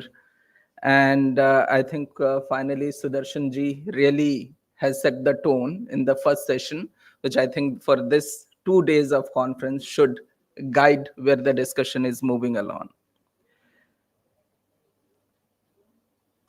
I was thinking about how do I contribute to this discussion, taking forward the conversation. And I do think that we really need to go and question some of the fundamentals which are kind of settled in our system, and how is that changing, right? The ambassador sir in morning talked about how are we bringing that paradigm shift in education. Because we see the classroom, the way it is designed, it's the same 100-year-old tradition in some sense we are following. And we have national education policy that sets FLN goals as the most important, most critical thing that should happen, possibly in a mission mode. However, whether it is happening in mission mode. And I too really like this idea that in some sense we need to raise a war against illiteracy. And we need to put these things on a mission mode. Otherwise, I'm also afraid that we may not achieve the goal first. And even I would put the second bigger question is even if we achieved the FLN goal, what do we do so that there is no second FLN crisis? For me, when I think about it, I mean, I still kind of wonder and question and debate with many people also present in this room, is why it took 70 years to come to a situation where foundational literacy and numeracy has become the biggest problem, right? Why it took so much time to realize it? Certainly, somewhere something fundamentally wrong we were doing, and system was designed also in a manner that was overlooking all of these aspects, and we ended up in a crisis. That this is the biggest priority. So my first way of thinking is, are we diagnosing the problem right? Because if we don't diagnose, then we are not giving the right treatment. And even by, let's say, with some method and innovation and magic, even we address it and we solve the problem, what do we do so that there is no FLN 2.0 crisis happening, or we come back to square one? Because currently, as the government has prioritized the FLN program and on a mission mode, there is so much support that is coming, right? From World Bank to ADB to American Foundation to multiple organizations working with government, and it is much needed. I'm in no way criticizing that it is not needed. It's the need of the hour. But I would also like to think beyond it. What happens when they find that one fine day the goal is achieved, now our priorities are changing, and then would we come back to square one? And therefore, my emphasis will be what kind of system and mechanism we are setting up so that there is no FLN crisis 2.0. And therefore, in some sense, let me also take some ideas and opinion from the audience. And in fact, Alpha, I met Sunita ji a couple of times. I understood the model. I'm kind of a big champion and fan of the way she has been able to innovate this methodology. But why did it take so much time to, one, innovate this model? I mean, FLN crisis was happening. And specifically, Sunita ji and the family has been in education space for a very long time, right? So the thing is, and then the second question I would still ask, now, even you have innovated, you have, in some sense, there was a pandemic, you found the vaccine to kill the virus. Let's say that's Alpha. What are we doing so that everyone gets this dose? And therefore, the innovative methodology gets institutionalized. It's not happening. Why it is not happening? And therefore, I would like to bring your attention to some of these systemic challenges, that when we scratch the surface, these are all, in my opinion, are kind of symptoms of the problem. The problem really is that a system that is not, in some sense, encouraging innovation or incentivizing people like Sunita Gandhi, who can come up with an innovative approach to address the problem. Still, she has to go meet many people, dignitaries, try to convince them. And like many cases, she has been able to convince people abroad more than people in India, right? So while that's happening, and multiple reports which have come up, I would just take your attention to this last point, which is talking about most states and UTs perform poorly on the governance indicator, right? So I see FLN crisis as a mirror showing the picture that we have failed on improving the governance. Now, I don't really just want to kind of talk about criticizing everything and not giving you solution. I do see some light, right? And one important thing is the new national education policy itself. The new national education policy of 2020, as FLN is priority, it also talks about that we must introduce system reforms in how the school governance setup, so that we ensure that we are reaching all the targets. Now, when we talk about school reforms or education reform or system reforms, at times that also has different meanings. Let me clarify what does it mean for me is when there is clarity in roles and responsibilities and functions.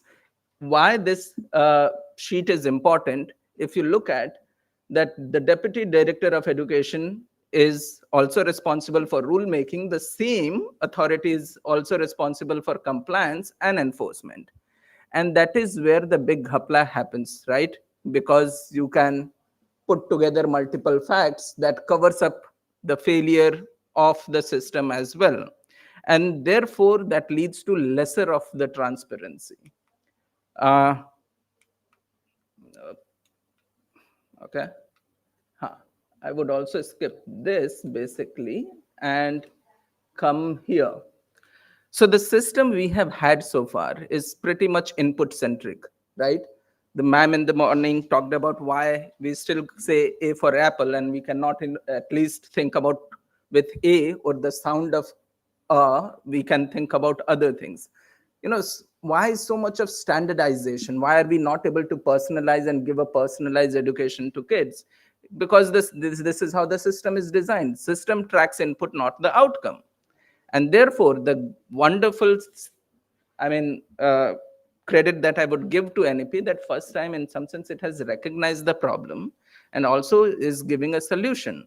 The paradigm shift that NEP is talking about is how do we move towards an outcome-based regulatory design, outcome-based system, which simply says kids should learn A, B, C, D by end of year, end of a timeline, and this is what we'll monitor. How do you teach is the job of the teacher. Let them figure out, and therefore, let there be 100 kinds of innovation. Let there be 100 flowers bloom rather than making everyone, giving them one rose, right? And that's the great thing. Now, how NEP envisions, which also needs to be worked upon, in my opinion, a mission mode, is in chapter 8, it is clearly talking about separation of functions. So it says that the Department of School Education now onwards should only do monitoring and policy making. SCRT is an academic body. Let it focus only on academic programs. The Directorate of School Education, which happens in the department, let them focus only on running school and making sure so the goal for them should be how do we run the best schools in the world, and don't worry about anything else. So this is how clearly separating the function, and then what happens over a period of time, you have clear function, then you have to have the transparency, the accountability improves, and because you are doing the same thing again and again, you improve the efficiency of delivery as well. So I think it's a good kind of treatment prescribed. The second important thing, when I talked about regulation design and implementation, and also who is monitoring, and if it is the same body, then there is no regulatory neutrality or independence. And therefore, NEP is also suggesting that there should be a new authority created.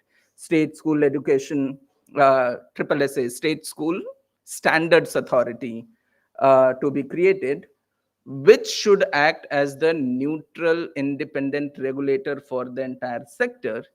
And that can bring accountability. And therefore, it can ask questions to all public school, private school, missionary school, doesn't matter the nature of the school. You have to deliver, let's focus on learning outcomes, right? And this is where I do see some states have started working in this direction, but I don't think that idea has sunk in properly, right?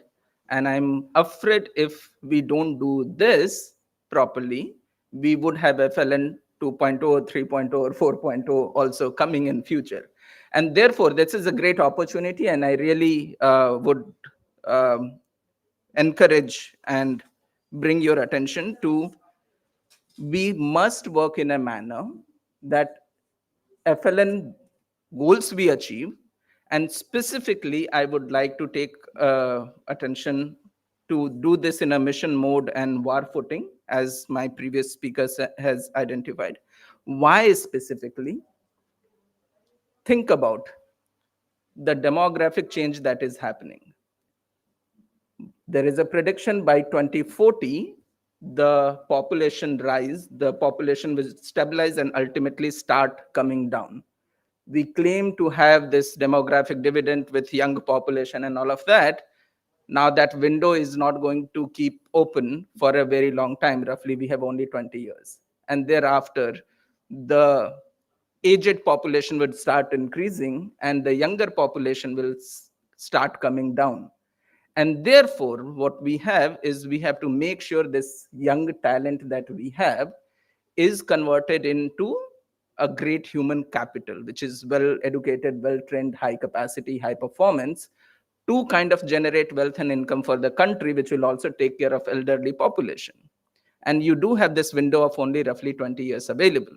What does it mean? It means the human resource will have available in 2040 working for the country is entering school now. And these kids, if we are not well educated, not well trained, then we cannot have that dream of making India the superpower at the age of 100 by 2047. That is where I think I should stop. Thank you very much.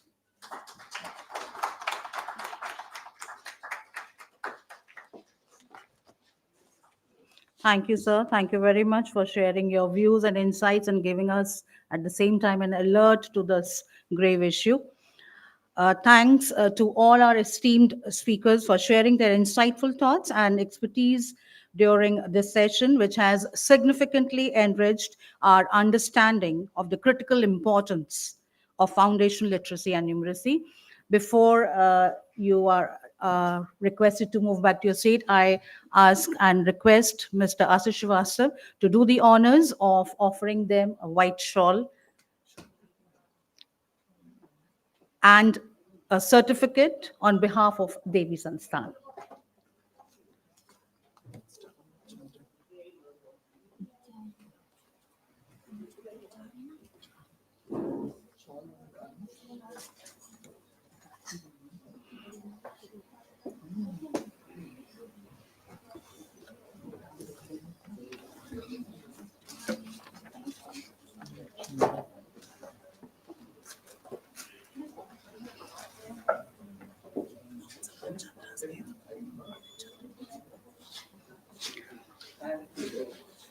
Mr. Amit Chandra, who just gave the concluding remarks on FLN for this first session.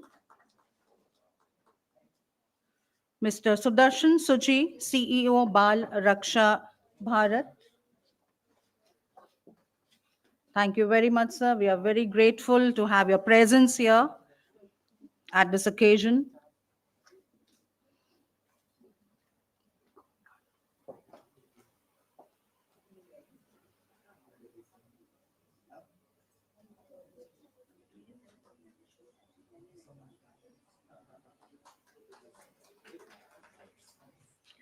Mr. Asdar H. Khan, Senior Vice President, Corporate Relations and CSR, being felicitated by Mr. Ashat,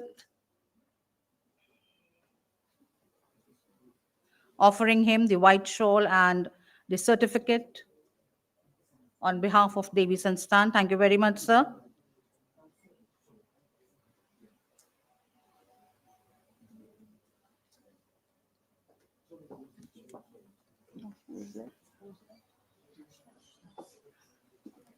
Mr. Pratyush Das, Deputy Director, Learning and Migration Program, AIF, who shared his valuable insights for FLN and the efforts that we need to join our hands for this cause. Can we give a huge round of applause for all our 4 speakers in this morning session? Moving ahead, I now welcome and request Mr. Mayank Agarwal to kindly welcome our next speakers for the day, Professor Pranati Panda,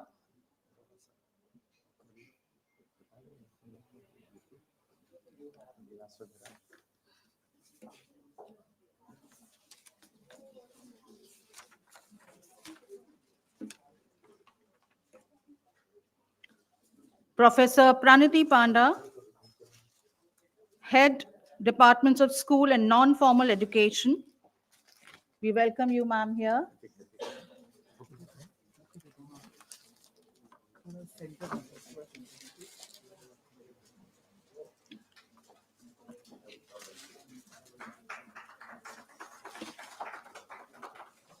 We also welcome Ma'am Sering Yangdol. If I pronounce her name correctly, I really would like to know whether that was the correct pronunciation for your name.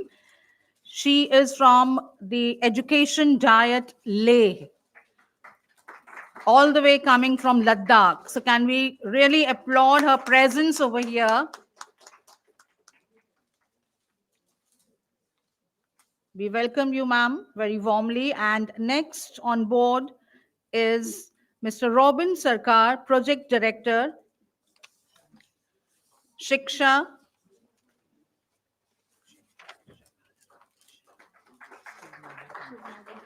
Shiksha Shivnadar Foundation.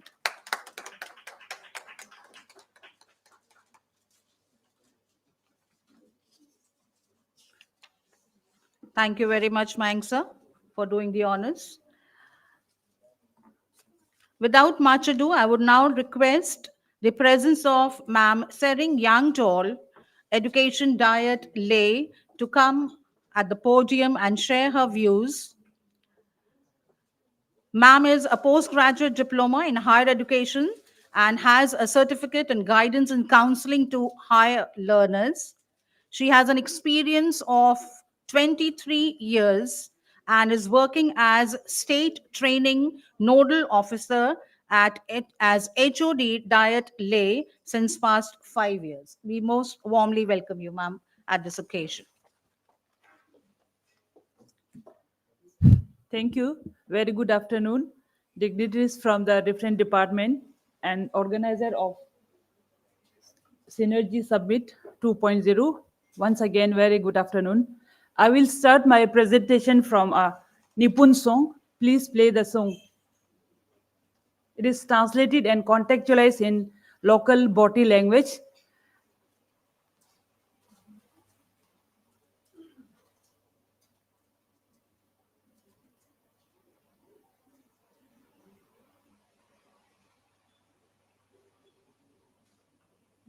NCAT Nipun Bharat song, anthem song.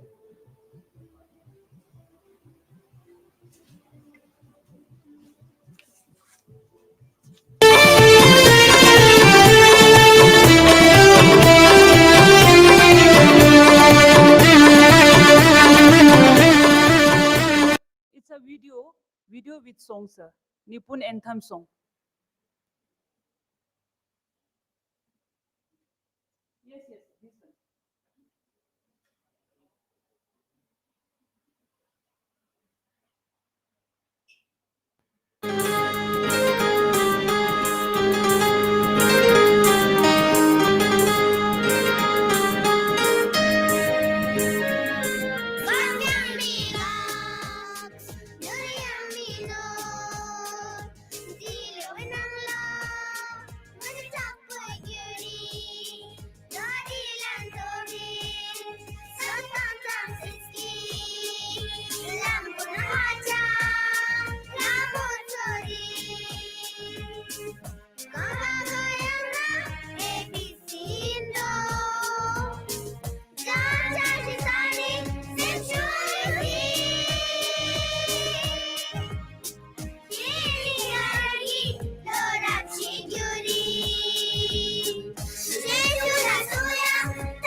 Thank you, sir.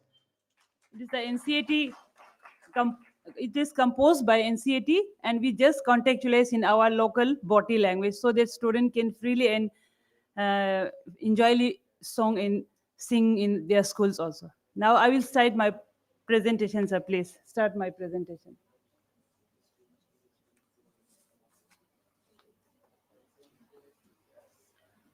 To achieve the goal of Nipun Bharat mission, UT of Ladakh also take a few steps in our government schools to achieve the target before 2026-27, sir. In UT of Ladakh, we have a primary schools 988, middle schools 576, high schools 161, higher secondary schools only 50, and total schools we have a 1,665, and we have 2 diets, that is Leh in another in Kargil, and we have educational zones 14, and we have only 1 university, and it has 2 campus, one in Kargil and another in Leh, and we have 2 polytechnic colleges. Some initiatives taken by UT of Ladakh on FLN, especially on FLN. Next, please.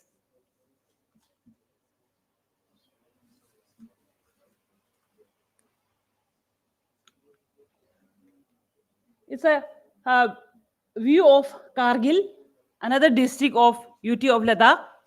Kargil is famous, especially famous for the apricot valley, and there is a good juicy apricots harvest there. The people of Kargil are very, it's not working. Okay. People of Kargil are very brilliant. Last year, we organized UT level TLM Mela. The teacher from the Kargil won the UT level TLM Mela for specially organized for the FLN. And these teachers, FLN teachers, participated at Pune Jan Bhagidari Abhiyan G20 Summit, and also as well as he participated in Akhil Bharti Shiksha Samagam in front of Honorable Prime Minister of India, Shri Narendra Modi ji. He presented his TLM in front of Honorable Prime Minister of India. He is very excellent in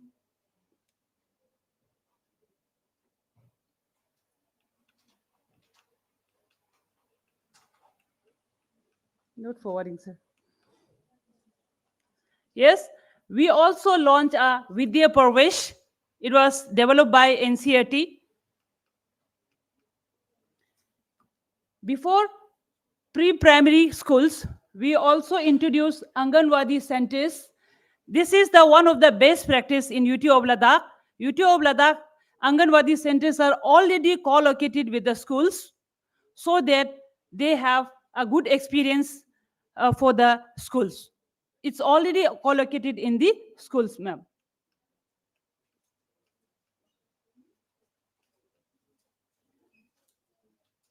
Under the guidelines of NEP 2020,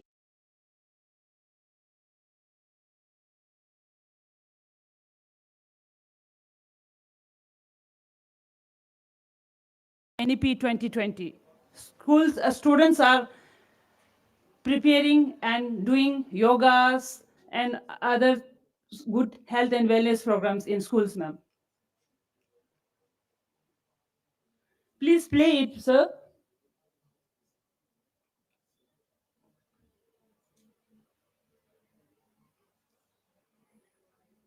NCERT has given a tic-tac videos for the FLN children. We also contextualize in the local body language so that student can familiar with our local mother tongues, ma'am.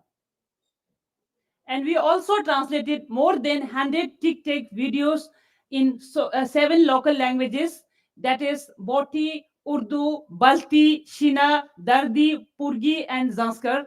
All these videos will be available on the Diksha portal. And we also organize English reading proficiency skills and also imparting training to the mathematics at foundational stage for the FLN maths teacher. And we also organize a TLA Mela for the elementary teachers at zonal level, district level, then UT level also, ma'am. Please, next slide.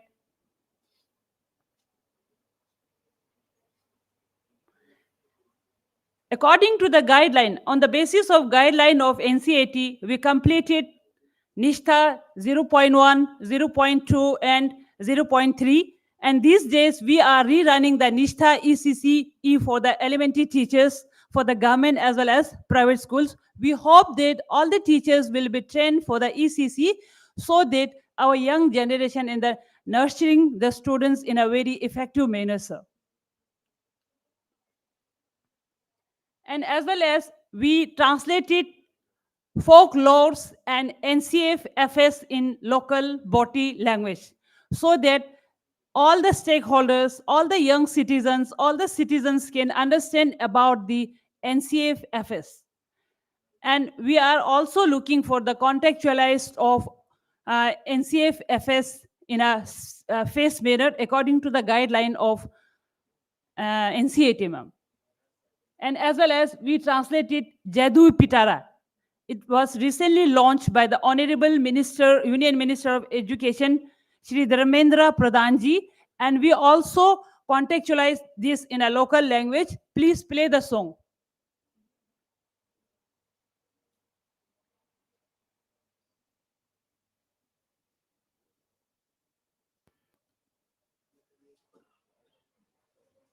अलग video में अलग मैंने आपको दिया था sir, उसको play कीजिए.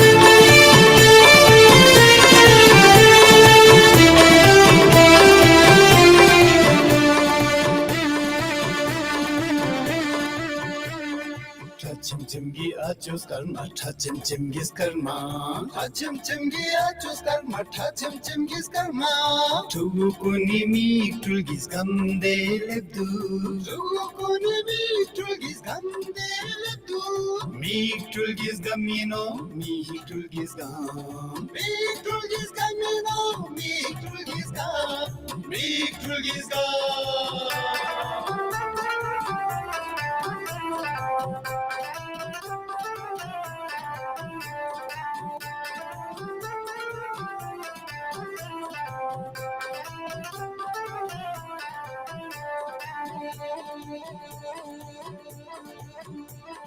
Dinang lagum yopchani puzzles comes they do. Dinang lagum yopchani puzzles comes they do.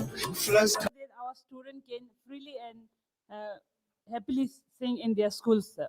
And we also contextualize this Jadoo Pitara in an indigenous toys in our local by using local artisans and on the basis of guideline of toy-based pedagogy in our schools, ma'am. Last year in 2023, we organized Jan Bhagidari Abhiyan in all the zones of Leh district and Kargil districts. Then finally, we participated at Pune Jan Bhagidari Abhiyan G20 Summit, ma'am. It was very fruitful. And we also used toy-based pedagogy to the teachers, so the teachers and the students both enjoy in their classroom, ma'am. You all are very familiar about our Ladakh. It's a very cold, arid region, and conducting a training in winter is quite difficult. Even then, we are not given up, and we are trying to conduct our training in harsh winters also, ma'am. And we are conducting a self-defense program for the children so that the children get self-sufficient for their defense themselves.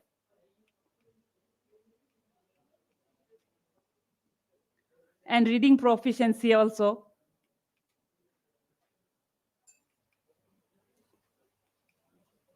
Our DSA, Director of School Education himself is very honest and efficient. He visited number of schools to whether the FLN mission is implementing or not in schools, ma'am.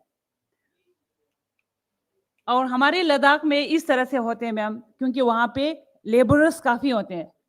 Labourers यहाँ से down से आते हैं, नेपाल से आते हैं, तो इनके लिए हमने एक प्रोग्राम मिशन शुरू किया है ताकि सारे लैंग्वेज में, जैसे कि अभी आपने अल्फा मिशन यहाँ शुरू किया हुआ है, इसी तरह से हमारे ले सेंटर्स और कारगिल के सिटीज़ के सेंटर में अल्फा कंस्ट्रक्टिव टाइप स्कूल शुरू किया हुआ मैम। उस स्कूल में हर डिफरेंट लैंग्वेजेस के बच्चों को, लद्दाखियों को नेपाली समझ में आते, बिहारी भी समझ में आते, बिहारियों को लद्दाखी समझ में आते। इस तरह से हमारे मल्टी कल्चरल और मल्टी लैंग्वेज क्लासरूम ले सिटीज और कारगिल के सिटीज में होते हैं मैम। उनको अच्छी तरह से फ्रीली और फ्रेंकली चलाते हैं। For enriching the classroom learning, we organize FLN-TLM Mela, ma'am. And our Commissioner Principal Secretary, Sri Sanjeev Kherwarji, is the witness of our FLN-TLM Mela, and Director Sir and our local government Deputy Chairman, Ladakh Autonomous Hill Development Council is witnessing the TLM Mela, ma'am. I already discussed that Ladakh is very far away from each other. All the schools are scattered away from each other. So government has provided such kind of vehicles to monitoring the diet team, to monitoring the schools in a very effective manner. Schools, some schools are near China border, some schools are near Pakistan border also.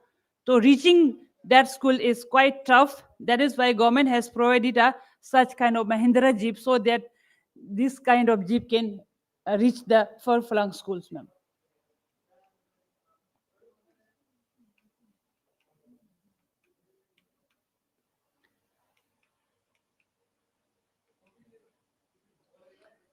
This is one of the best initiative under the guideline of NEP 2020. We are implementing these bakeless days. Bakeless day is help to promote the children in a very constructive manner. अभी हमारे ma'am ने कहा कि teachers तक ही रहते हैं, पढ़ाई हमारे बच्चों तक नहीं पहुंच पाते हैं। इस बेकलेस डे की वजह से हमारे बच्चे घुल मिल जाते हैं, कॉन्फिडेंट डेवलप होते हैं, सेल्फ रिलायंस और सेल्फ डिफेंस बन जाते हैं। तो हम लोग अपने बच्चों को सेल्फ डिफेंस, अपने आप को पाँव पे खड़ा करने के लिए हमने बैकलेस डे हर स्कूल में अल्टरनेट सैटरडेज या एवरी सैटरडेज डिफरेंट प्रोग्राम्स को इंट्रोड्यूस करके यूट्यूब लद्दाख के सारे स्कूल में बैकलेस डे ऑब्जर्व होते हैं मैम। कोई आर्ट के तौर पे, कोई योगा के तौर पे, कोई जोड़ो ज्ञान मैथमेटिक्स के तौर पे, इस तरह से बैकलेस डेज को बच्चों को उत्सव की तरह एवरी सैटरडे या अल्टरनेट सैटरडेज या क्वार्टरलीज पे मनाते हैं। ये हमारे एनसीईआरटी की गाइडलाइन के अकॉर्डिंग टू जयदू पिटारा को इंडिजीनियस टॉयज में हमने डेवलप किया है।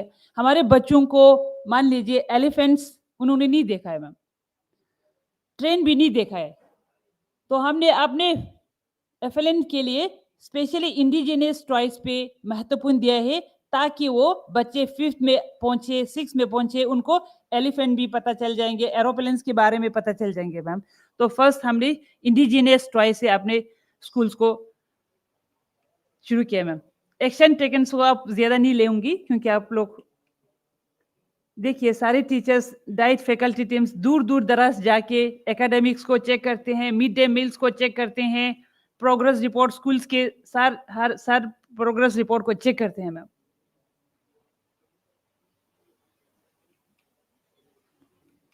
कुछ snapshots of last year FLN TLM Mela. These are the snapshots from the Kargil.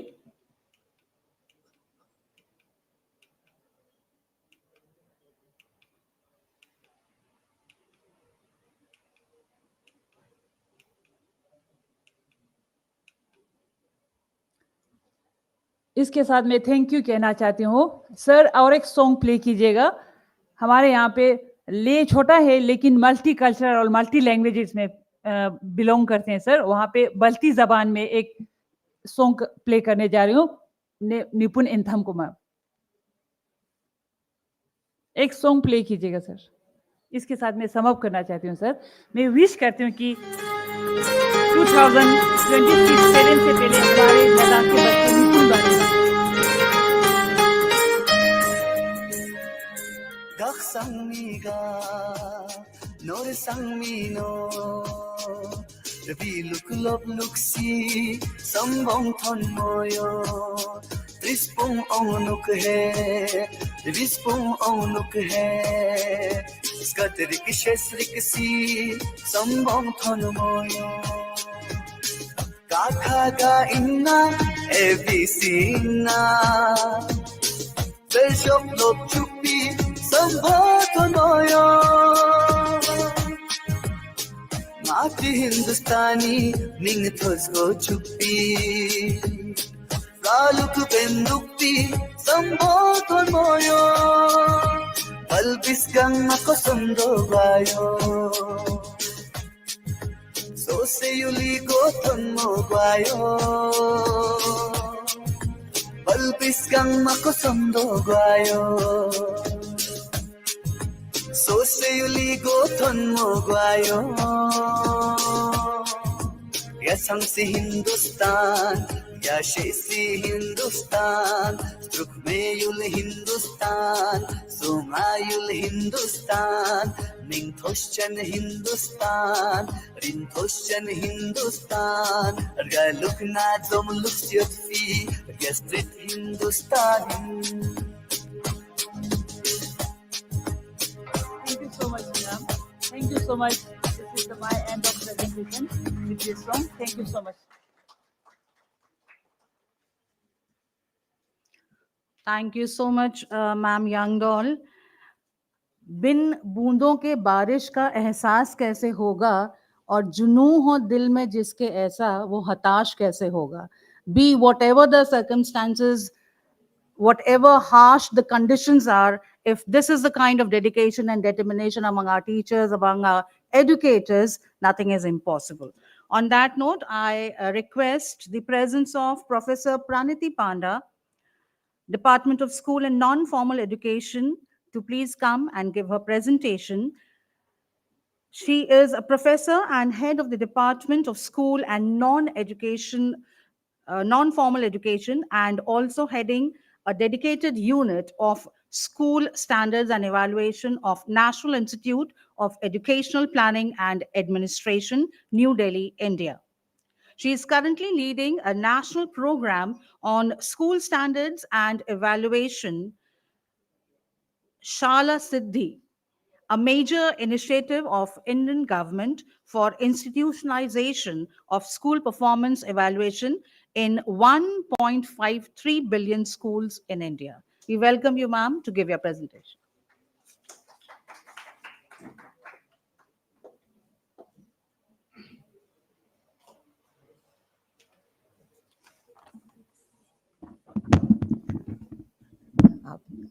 A very good afternoon to all of you.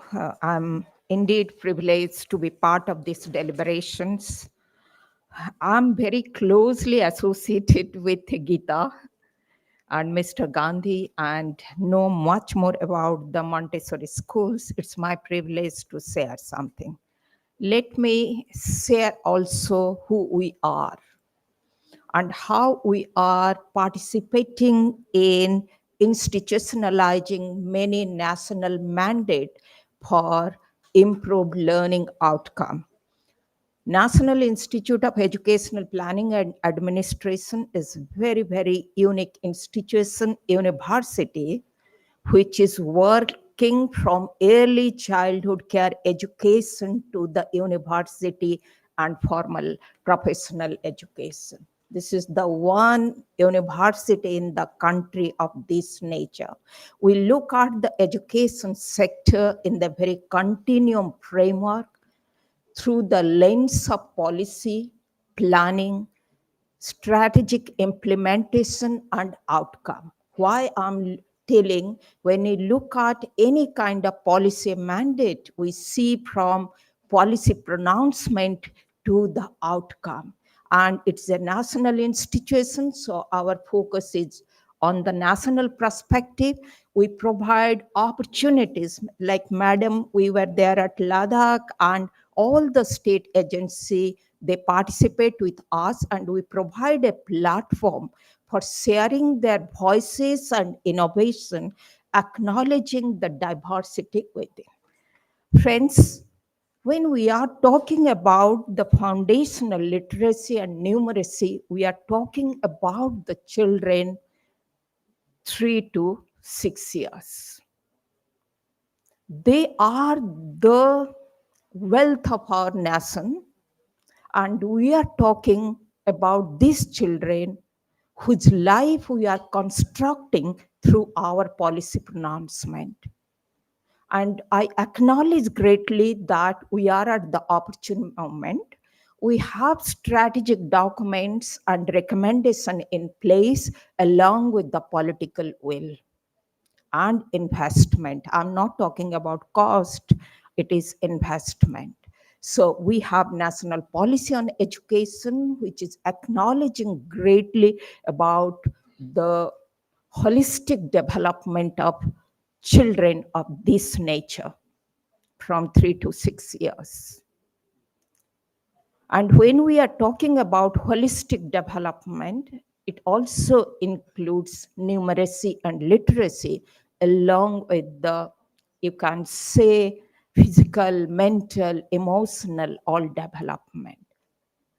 That kind of investment we are visualizing. There are 3 strategic documents in front of us which are guiding to institutionalize FLN in our country. There is one document on curriculum and pedagogy for the FLN. We have also now school curriculum framework, which also talks about that. And we have also the Nipun Bharat document.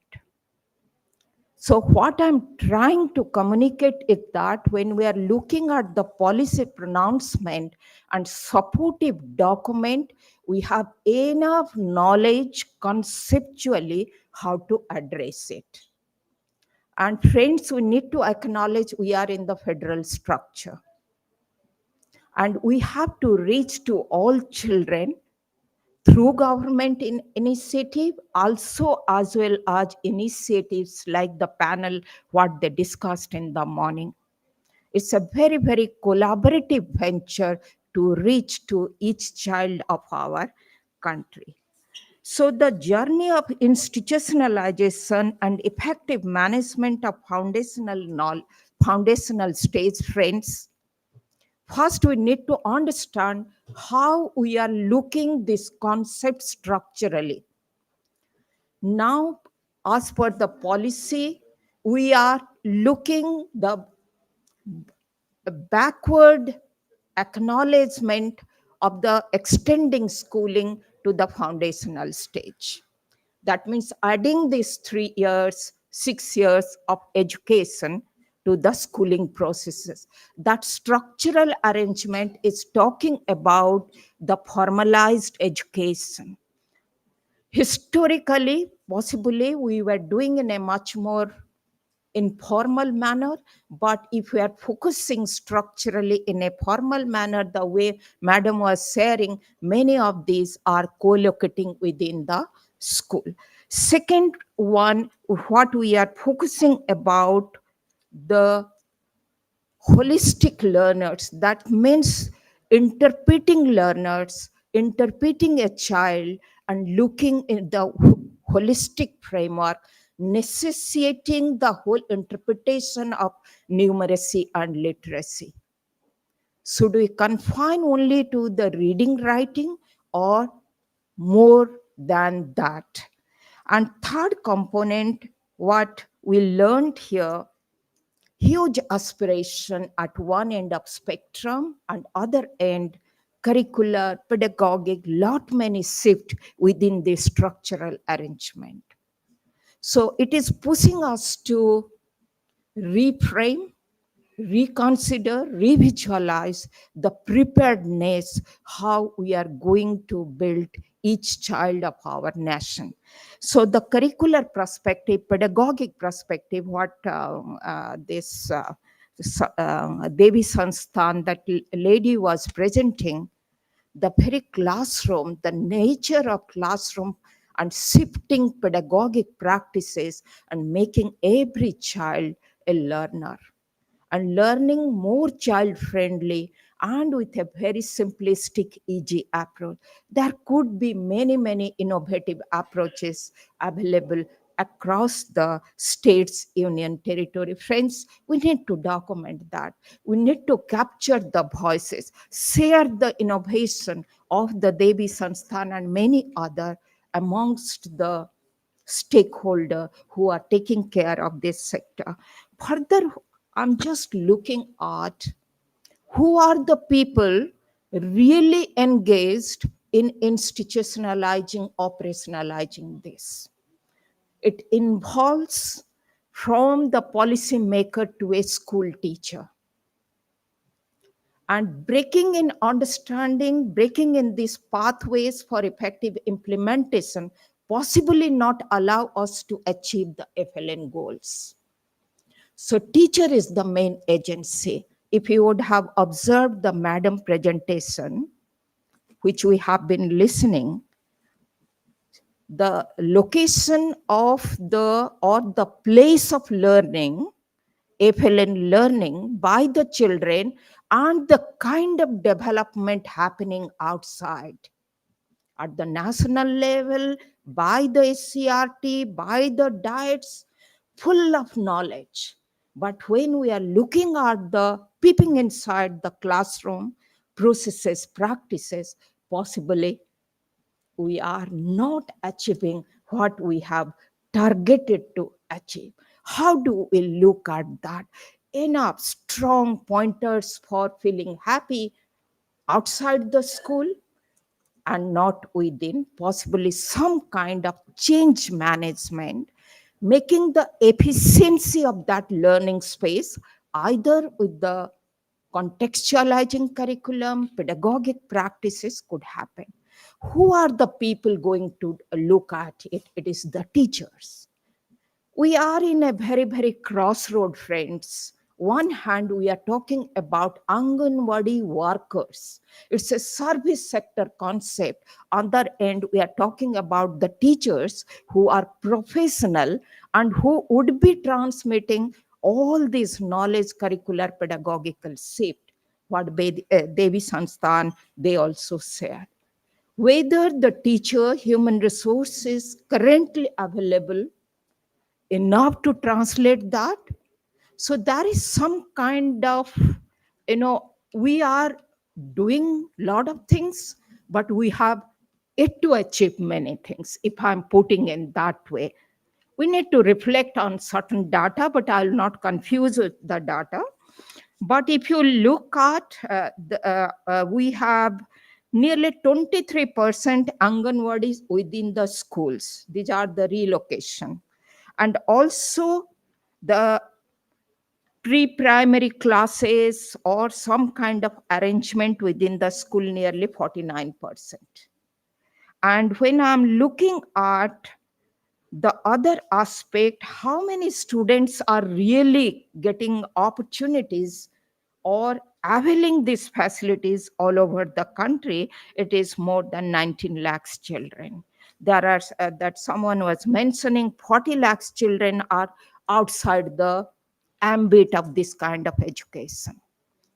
So many children are sitting outside, many children are within. So we have to look at the children who are sitting outside and those who are within, whether we are really providing that opportunity for learning or not. That is a bigger question in front of friends.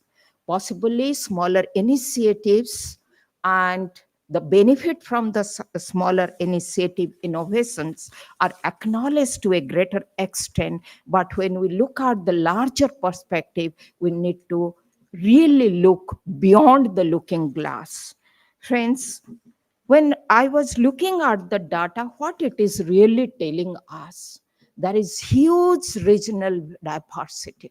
I was looking at the states which are doing very good, like Kerala, Mizoram, one of the northeastern states. But there are many states, they have to come up to provide this kind of opportunity to their children belonging to their own states. And what Madam from the Diet mentioned, that diversity, it is not simply regional diversity, diversity within. speaking different languages, different thing. So how do we create that ecosystem of learning and strong foundational learning, and that is literacy and numeracy. My another, I just want to flag, because after working many a time, because NIPA provides the national platform to all the state to share their innovation and the progress under FLM. One question we need to focus, how prepared we are. The preparedness to institutionalize, effectively implementing, and ultimately looking at the purpose, goal, outcome, whether that child is not learning. All these songs fine, but these songs cannot make a child to learn. How do we really make it happen, friends? I would just, what Amit was speaking and all that, it is a multi-layer governance model.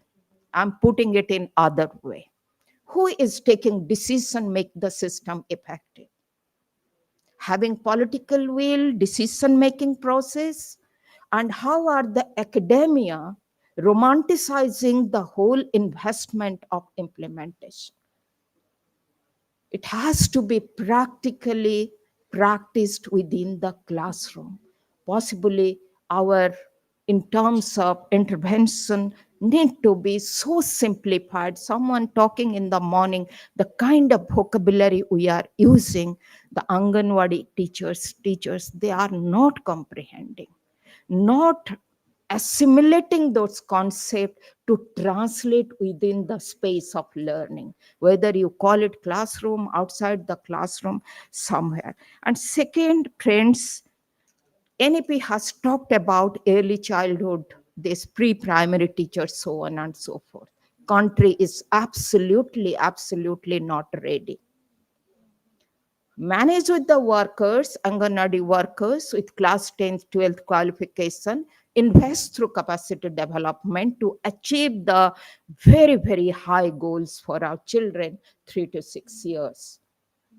So these are certain preparedness. If I'm looking at the data and the teachers, maximum number of teachers are trained for the secondary level, but teaching at the pre-primary level with a very, very negotiated salary with the cheap labor wages.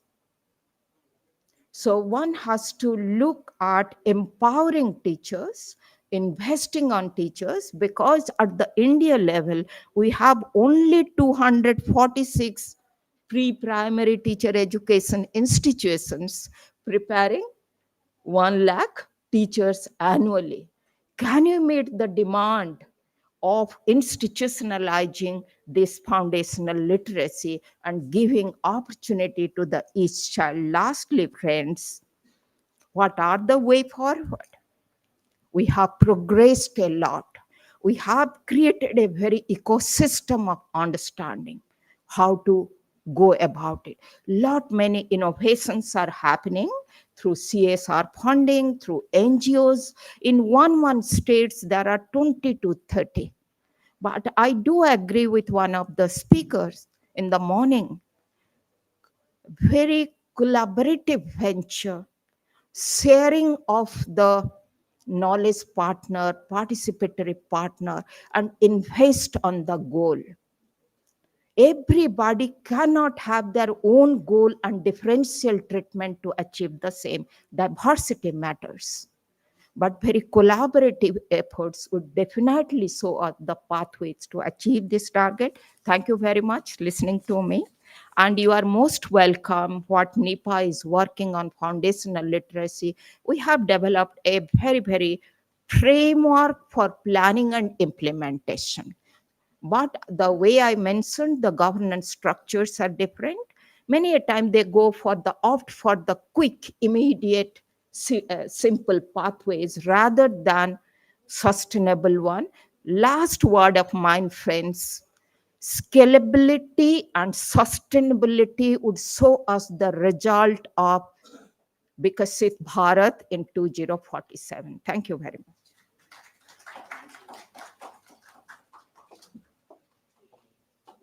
Thank you very much, ma'am, Professor Pranati Panda. We do agree, we really do agree that how prepared we are, our preparedness will definitely bring us to very close to the outcome that we really aim for and focus for. And we believe we really, all of us share the same thought and concern whether the programs meant for these small aged children are really reaching them in true sense or not. And thanks for sharing the need to rethink and to reinvent the pedagogical approaches that we all, have in our mind, keeping in mind the needs of the local communities. On that note, I invite here Mr. Robin Sarkar, last but not the least, and the most luckiest one sitting in between the two beautiful ladies over here. So we followed the ladies first trend, but last and not the least, I now invite Mr. Robin Sarkar, Project Director, Shiksha Shiv Nadar University, who has been working as a project director in this capacity for the past 7 years. Shiv Nadar Foundation is part of the colleges and universities industry and located in California, United States. Mr. Sarkar's innovative ideas, coupled with strong focus on execution, have helped Shiksha expand and achieve desired results within a short period of time. Mr. Robin graduated with honors in physics and has an MBA in advertising. He has worked in advertising and branding roles with HCL and advertising agencies. We very warmly welcome you here to give your presentation.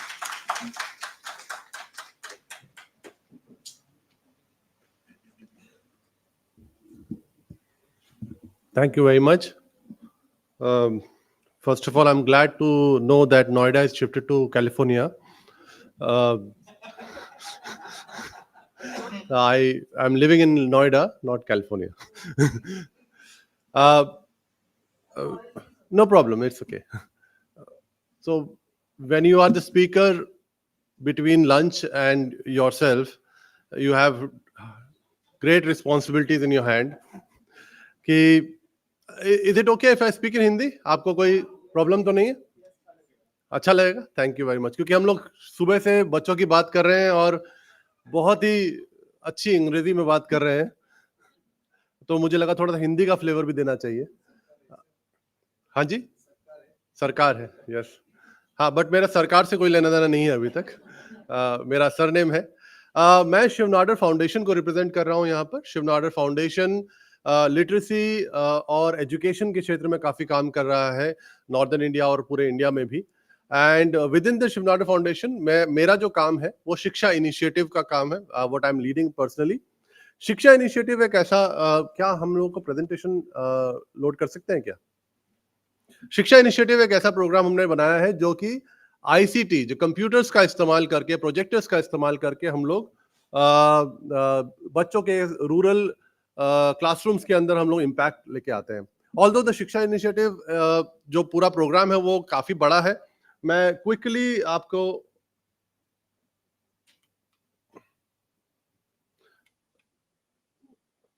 इसको कुछ करना पड़ेगा क्या?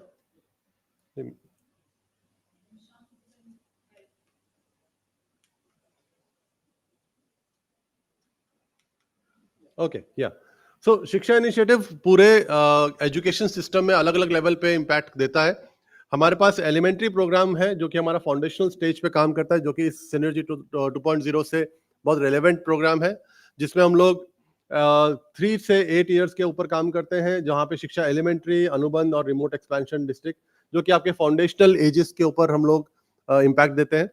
Moving forward, adult literacy पे भी हमारा काम है, जहाँ पे हम लोग 15 इयर्स ऑनवर्ड्स जो अशिक्षित लोग हैं, निरक्षर लोग हैं, उनके लिए अगेन टेक्नोलॉजी का इस्तेमाल करके इफेक्टिव प्रोग्राम हम लोग लेके आते हैं, जो कि लोगों के साथ काम करता है. मैं आगे उस बारे में बताऊंगा.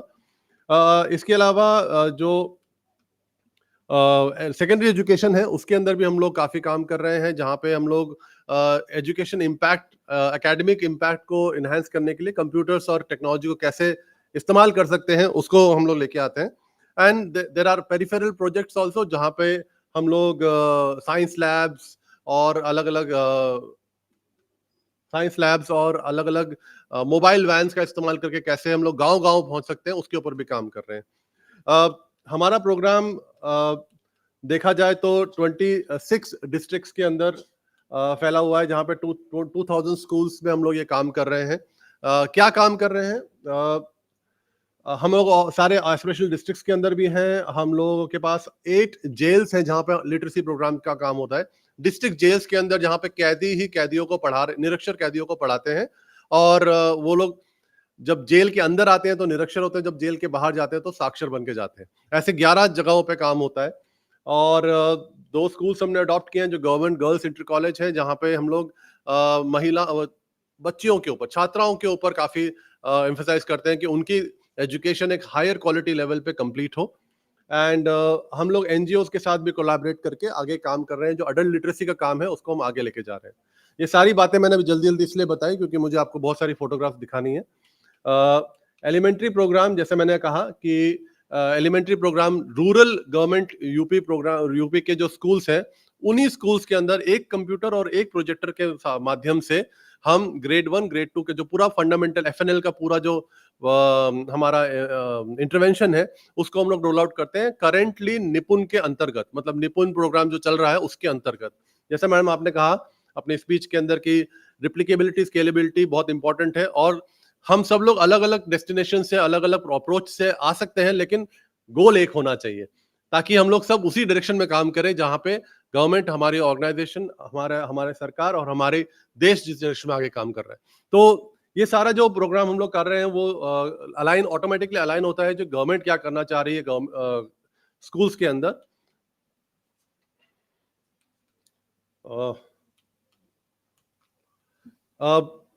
एक चीज हमने पाई कि जब आप नॉर्मली हमारा स्कूल जो होता है वो अप्रैल मंथ से शुरू होता है, हमारा सेशन मार्च में खत्म होता है और अप्रैल मंथ से शुरू होता है। लेकिन पहले कुछ सालों पहले जब आप लोग जब स्कूल में थे तब हमारा सेशन जुलाई से शुरू होता था। लेकिन गांव में अभी भी ऐसा होता है कि अप्रैल से मई में जो सेशंस होते हैं वहां पे अटेंडेंस बहुत कम होती है, एनरोलमेंट बहुत कम होते हैं। एक्चुअल पढ़ाई जो होती है फॉर्मल तरीके से वो जुलाई से ही शुरू होती है, जब स्कूल दोबारा छुट्टियों के बाद शुरू होते हैं।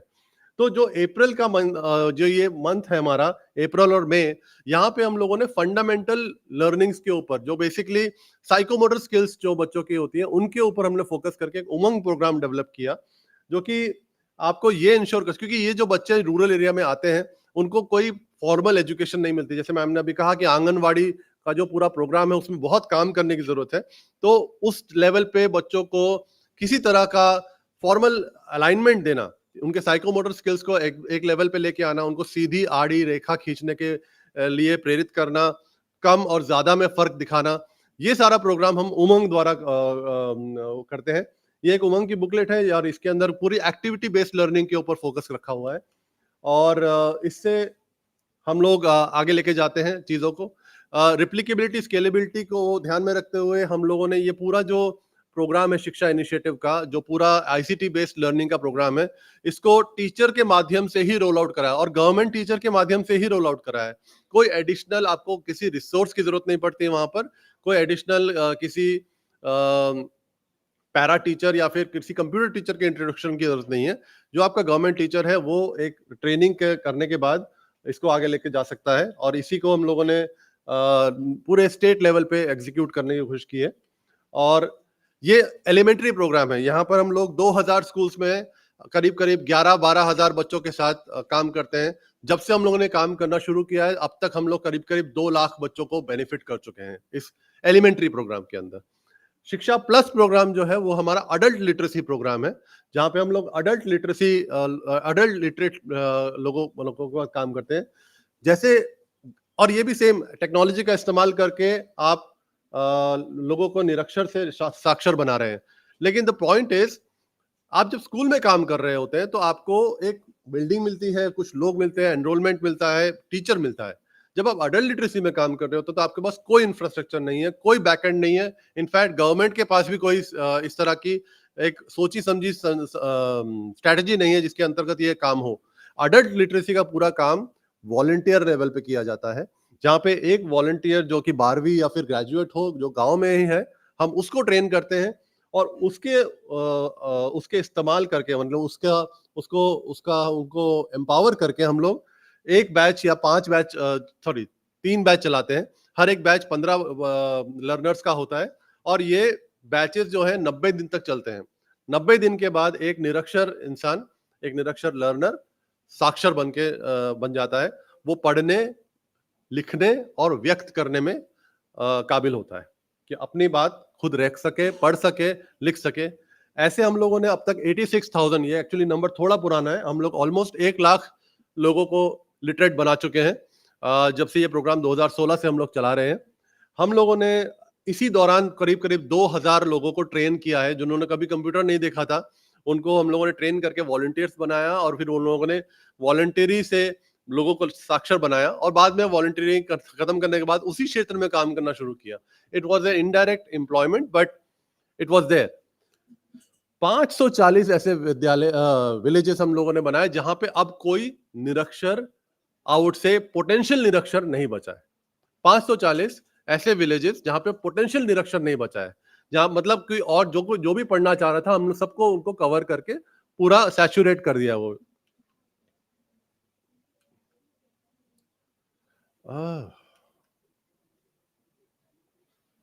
आप नेक्स्ट स्लाइड कर देंगे प्लीज? जब भी मैं ऐसे करूं तो आप कर दीजिएगा। तो ये कुछ फोटोज हैं, जैसे हालांकि बहुत छोटी हैं, लेकिन जो मैं दिखाना चाहता हूं कि इसमें, क्योंकि एक ऑर्गेनिक प्रोग्राम है, हर तरह की जगहों पे हम लोग ये साक्षरता प्रोग्राम चला रहे हैं। कभी किसी के वरांडे में, कहीं किसी के घर में, कहीं किसी के बालकनी में, कहीं किसी के बछड़ा बांधने की जगह पे, हर जगह पे ये प्रोग्राम चल रहा है। और इस तरह से आज जब हम यहाँ बैठे हैं, बाहर खुले में करीब 12,000 लर्नर्स सीख रहे हैं अराउंड 300-400 बैचेस के अंदर। जैसे मैंने कहा था, जेल प्रोग्राम भी हमारे पास है। सेम प्रोग्राम, सेम उसी तरह का मॉड्यूल उसका इस्तेमाल करते हुए हम लोग जेल के अंदर काम करते हैं। जेल के कैदियों को, जो लोग पढ़े लिखे हैं और वॉलंटियर करना चाहते हैं कि हम पढ़ाने के लिए इच्छुक हैं, उनको हम लोग प्रोत्साहित करते हैं और जेल में ही जितने अनपढ़ कैदी या निरक्षर कैदी होते हैं उनको हम लोग पढ़ाते हैं। ऐसे हमारे पास करीब 1700 इनमेट्स हैं जिनको हम लोगों ने पूर्णतः साक्षर बनाया, जबकि वो अपना टर्म जेल में सर्व कर रहे थे। कम्युनिटी लाइब्रेरीज एक छोटा प्रोग्राम है। जिन लोगों को हम लोगों ने साक्षर बना दिया, उन लोगों की हमेशा डिमांड रहती है हम और पढ़ना चाहते हैं। इस तरह से कम्युनिटी लाइब्रेरीज हमने शुरू करी है 4, जिनमें से 2 लाइब्रेरीज तो कम्प्लीटली कम्युनिटी ने अपने अंडर ही ले ली है, और जहाँ पे अब ना सिर्फ यहाँ पे नियो लिटरेट पढ़ते हैं, बल्कि उस गांव में तैयारी करने वाले जो यंग लोग हैं, जो लोग पुलिस की तैयारी करते हैं, कोई कॉम्पिटिटिव एग्जाम की तैयारी करते हैं, वो लोग भी आके लाइब्रेरी में अपना टाइम स्पेंड करते हैं और एक कम्युनिटी लेवल पे लर्निंग होती है। ये अपने आप में एक सोशल एक्सपेरिमेंट था, तो अभी भी चल रहा है और हमारे लिए ये काफी प्रोत्साहन की बात थी कि इस तरह की चीजें हम लोग आगे कर पाए।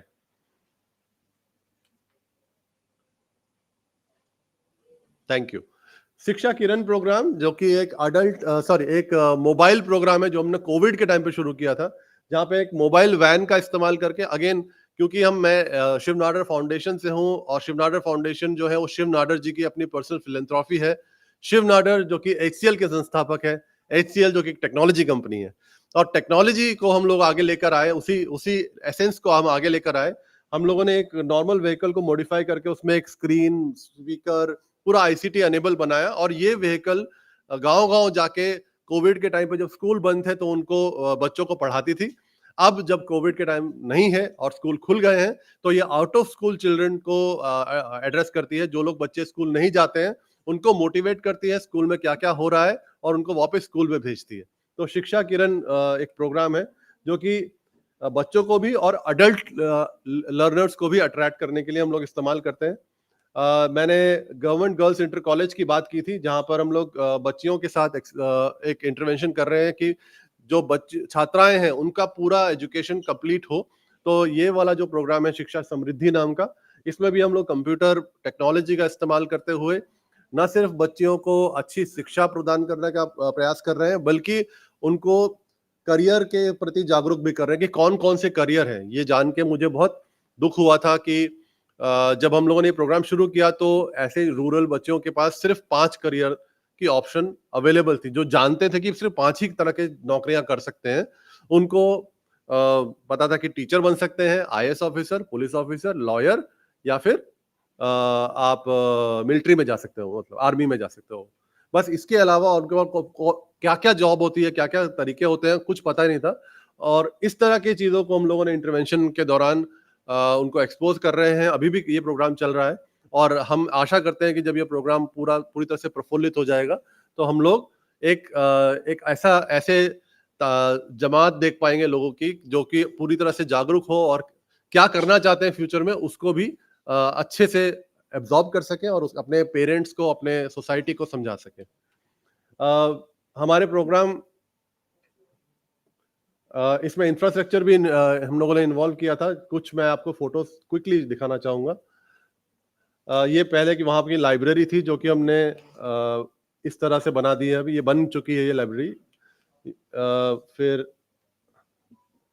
ये वहां की एक क्लासरूम थी जो इस तरह से थी हमारे पास। इसको डेवलप करके हम लोगों ने, आप ही दबा दीजिए नेक्स्ट, इससे हो नहीं रहा है। ये अभी उस तरह की क्लासरूम, आईसीटी क्लासरूम चल रही है वहां पर। ये वहाँ का कंप्यूटर लैब था, कथित रूप से कंप्यूटर लैब था। अब ये इसको हम लोगों ने डेवलप कर दिया है और ये भी लैपटॉप द्वारा इस तरह से नीचे चलता है। ये पूरा कंप्यूटर लैब है, इसमें लैपटॉप्स लगते हैं। हम लोग करियर अवेयरनेस, जैसे मैंने कहा, dietician, banking, labour day celebration, police profession as a profession, इस तरह के हम लोग सेशंस बच्चियों के साथ कर रहे हैं जो कि इन बच्चियों के लिए, इन बच्चों के फ्यूचर के लिए बहुत जरूरी होता है। मैं अपनी बात यहाँ पे समाप्त करूंगा और एक बात और बोलना चाहता हूँ। जो अडल्ट लिटरेसी का जो हमारा प्रोग्राम है उसको सम्मानित करने के लिए हमें doctor Welthy Fisher award for exceptional contribution in field of adult literacy इसी लास्ट ईयर हमको मिला था। उसकी ये फोटोग्राफ है और हम लोगों को गवर्नमेंट द्वारा भी काफी लेवल पे इसमें सम्मानित किया गया। मैं बस एक और बात कह के अपनी बात यहाँ पे समाप्त करना चाहता हूँ। हमारा एक्सपीरियंस क्या है इसको पूरा? हमारा एक्सपीरियंस है कि आप कुछ भी करिए उसको रेप्लिकेबिलिटी और स्केलेबिलिटी के दायरे पे जरूर रखिए, क्योंकि एक एनजीओ जो है या फिर एक फिलैंथ्रोपी है वो एक लिमिटेड दायरे पे ही काम कर सकता है। The biggest philanthropist of any country is the government. हम सरकार की बात कर रहे थे। तो आप अपना प्रोग्राम हमेशा इस लेवल पे लेके आइए कि सरकार द्वारा अलाइन हो, ताकि जब सरकार उस चीज को लेके जाए, एब्जॉर्ब करे, तो उसके पास वही चेक्स एंड बैलेंसेस एस्टैब्लिश्ड हो ताकि आपका प्रोग्राम भली भांति चल सके। यह मेरा निष्कर्ष है और यही मैं आपके साथ शेयर करना चाहता हूं। इसके अलावा कोई आपके डाउट हो, कोई क्वेश्चंस हो, तो आप मेरे से रीच आउट कर सकते हैं। बहुत बहुत धन्यवाद। थैंक यू वेरी मच मुझे सुनने के लिए। Thank you.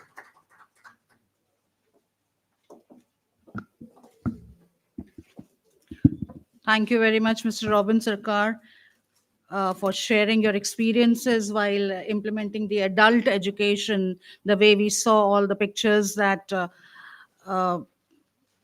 forces me to share this, that no matter where, you can learn anywhere, be it a jail, a veranda, under a tree, a movable van, how it can be beautifully implemented over here. Challenges are definitely everywhere in our life, but if we have a very strong and intense voice, and if we are committed to what we stand for, then we can definitely bring about that paradigm shift. Now is the time to announce for the lunch break, but before that, I would like all of you to know this, that post lunch we are going to have Ma'am Rani Sahiba of Tera Kutch, Ma'am Aarti Jadeja, who is the Maharani of Tera Kutch, Gujarat, who is here very patiently sitting and listening to all our speakers over here.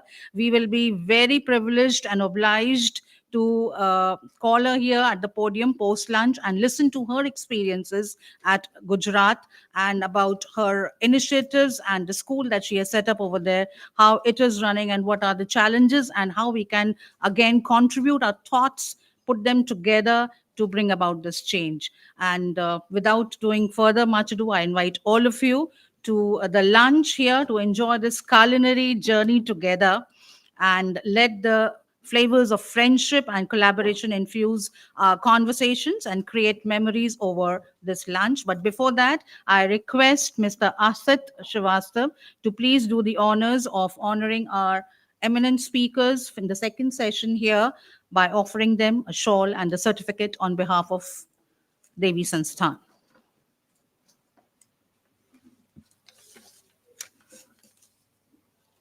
With a huge round of applause, I call here Mr. Robin Sarkar, Project Director, Shiksha Shiv Nadar University, to receive the shawl and the certificate on behalf of Devi Sansthan.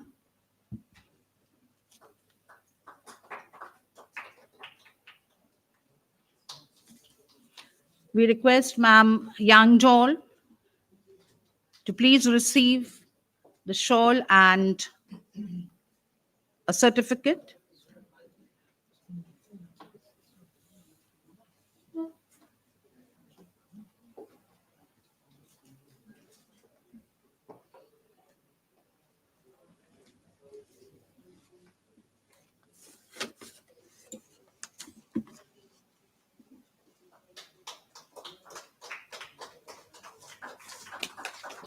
Ma'am, Professor Pranati Panda, it was lovely listening to you, ma'am, and your insights into it.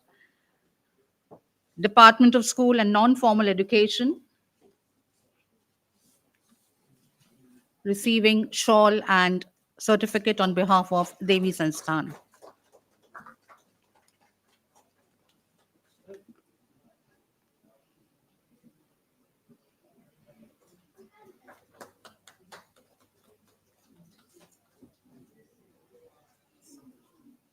So the lunch is served here on my right side. As I said, we'll go for a break of say half an hour, 40 minutes, and a quick pause in our session.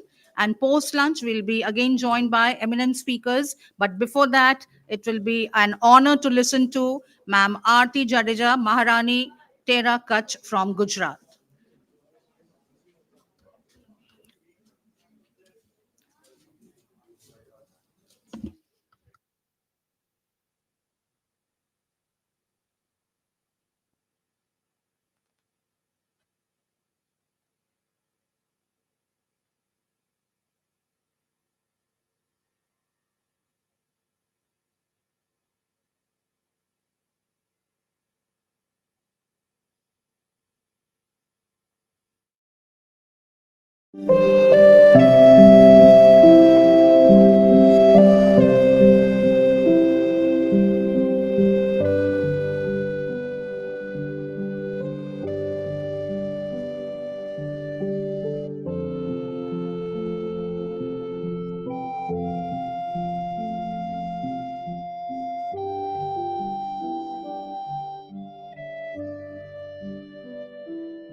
बा।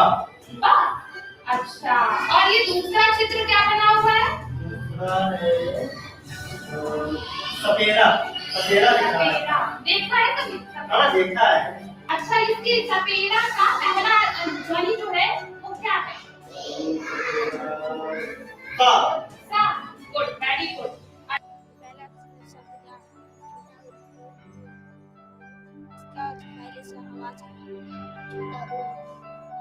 ये क्या है? इसकी पहली आवाज क्या है? हाँ। ये दोनों को मिला के क्या होगा? क्या है? ये ढक्कन है। इसका पहले शब्द क्या होगा? हाँ।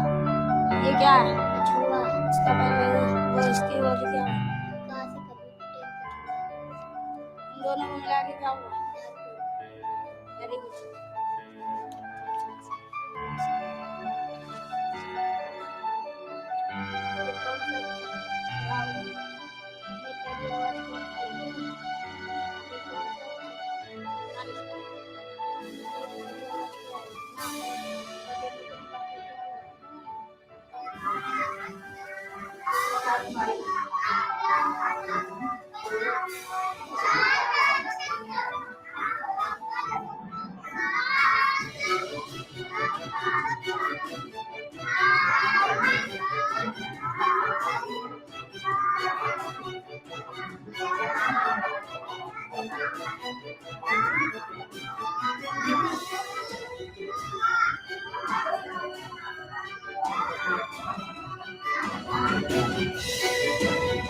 अल्फा क्लास 1, 2 और 3 में स्टार्ट किया है। यहाँ पर बच्चों को पढ़ाने में हमें बहुत ही सहायता मिल रही है अल्फा के माध्यम से। और सबसे बड़ी बात यह है कि अल्फा की जो किताबें हैं वो बहुत ही पतली हैं, जिससे बच्चों को जो बुक प्रेशर होता है वो बिल्कुल भी फील होने नहीं पाता है। बच्चे इतनी पतली बुक को देख के बहुत खुश हो जाते हैं और वो इसको बड़े ही रोचक ढंग से ले रहे हैं।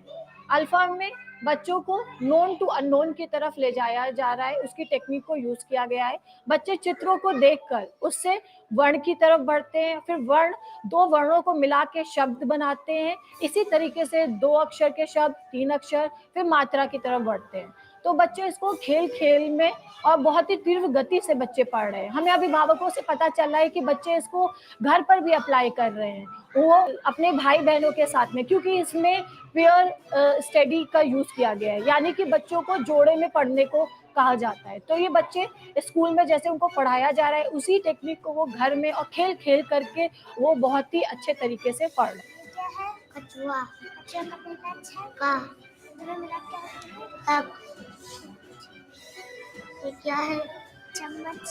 चम्मच का पहला अक्षर चा। ये क्या है? लट्टू पहला अक्षर उन। उस उठ फन फट कर आया भालू खूब नाच दिखाता बालू।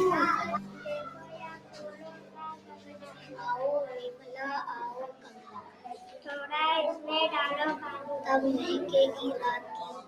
समय बतलाती है, करना काम सिखाती है, टिक टिक टिक टिक कहती है, कभी न थकती, हमें काम की याद दिलाती।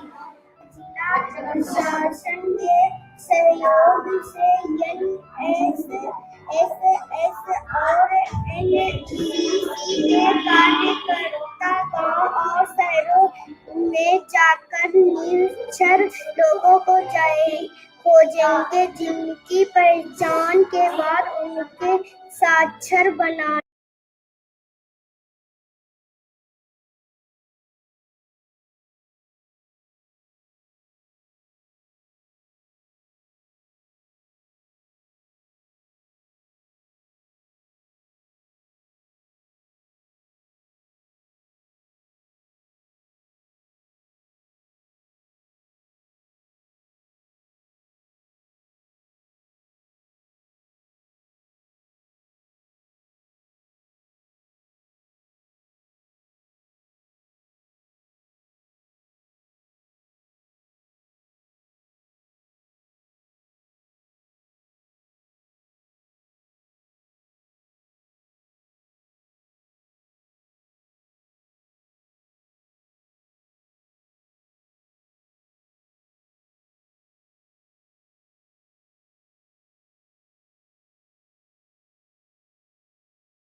देश में तू हर वेश में तू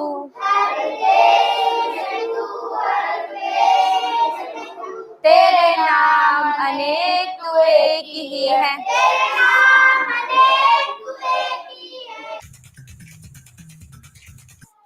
कुलसुम। कुलसुम, तुम्हारी उम्र कितनी, कितने साल की हो?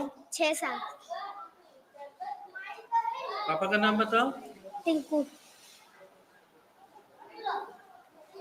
मम्मी का? मोना। ये क्या लिखा है, पढ़ के दिखाओ। बा सा ता बस बसंत।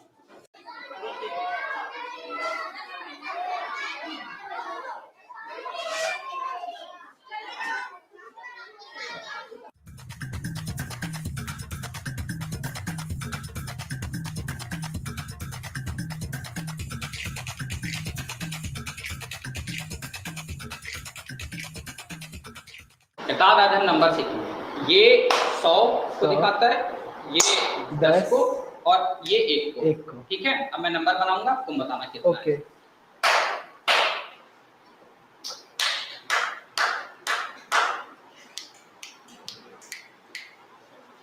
255। वेरी गुड, शाबाश। अब तुम मुझे नंबर दो। हाँ, तो मैं नंबर बना रहा हूँ।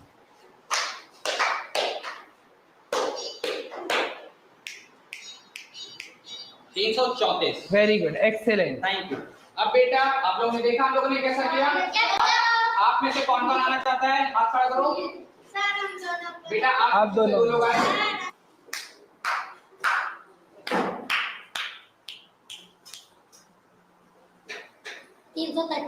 Yes, excellent.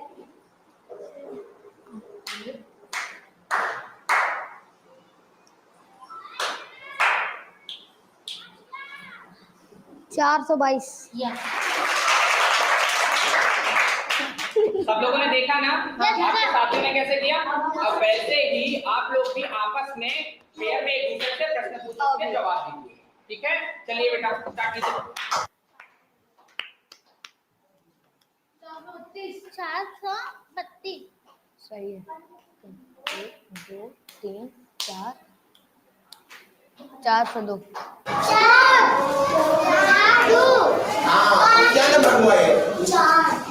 ओके, ये 4 है, ये क्या है? 2। तो ये पूरा क्या नंबर हुआ? कोई बता सकता है? 6 नहीं हुआ? कितने हुए? 42। Very good. शिवेंद्र सर ने भी निकाली है। तो आइसक्रीम के लिए कितने हैं? 4। 10 बेटी।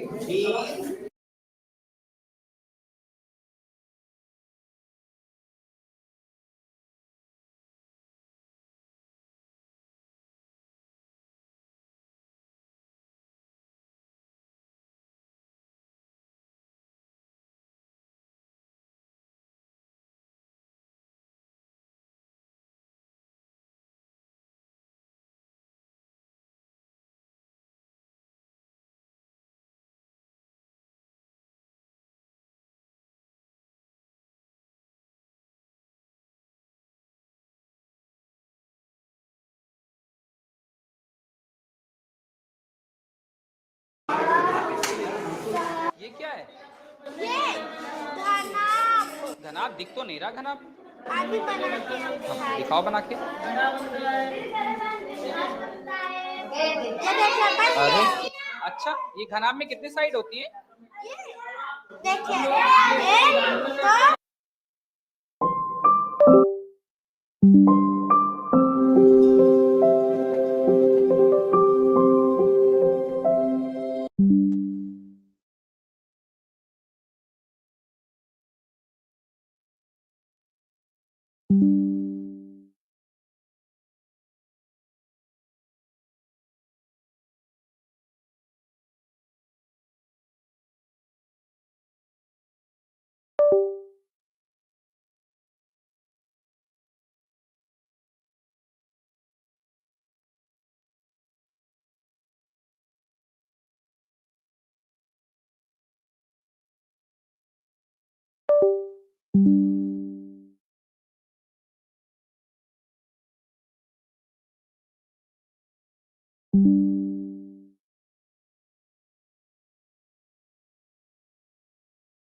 in the field of education, visionary director and founder principal of Little Steps Montessori School, Miss Aarti Jadeja.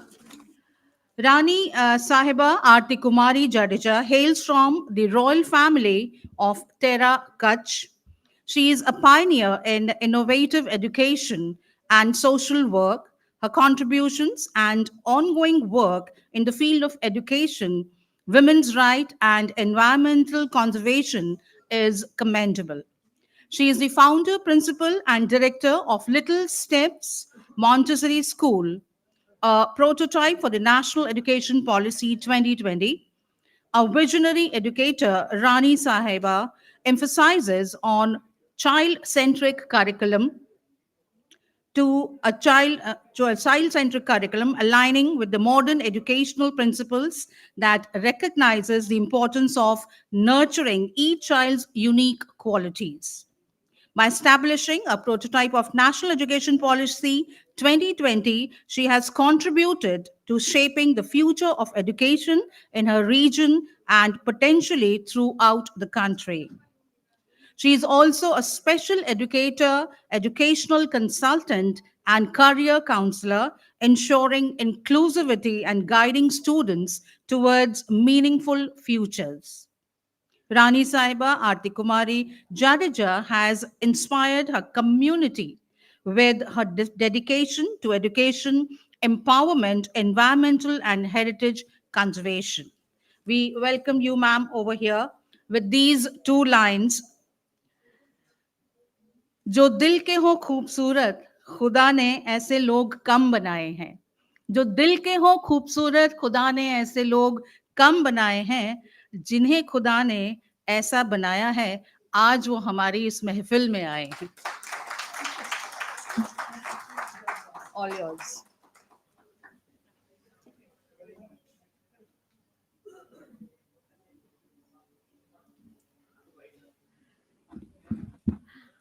Namaste and a very good afternoon to all of you. I hope you're all feeling full and awake. So I'm an educationist at heart, and that's why I'm here at Synergy.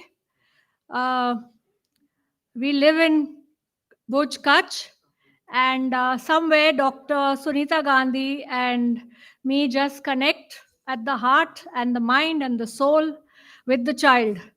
So that's how it's always a pleasure, Sumita ji, to be here with Devi Sansthan and all of you.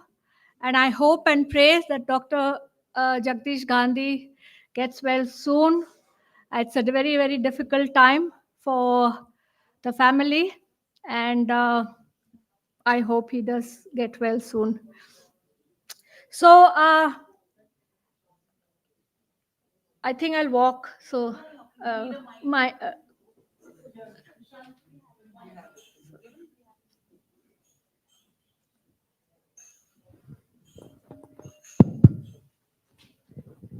so as you can see, these are pictures from Kutch, and the name is Shikshan Sanskruti Kutch and Apru Bhavishya.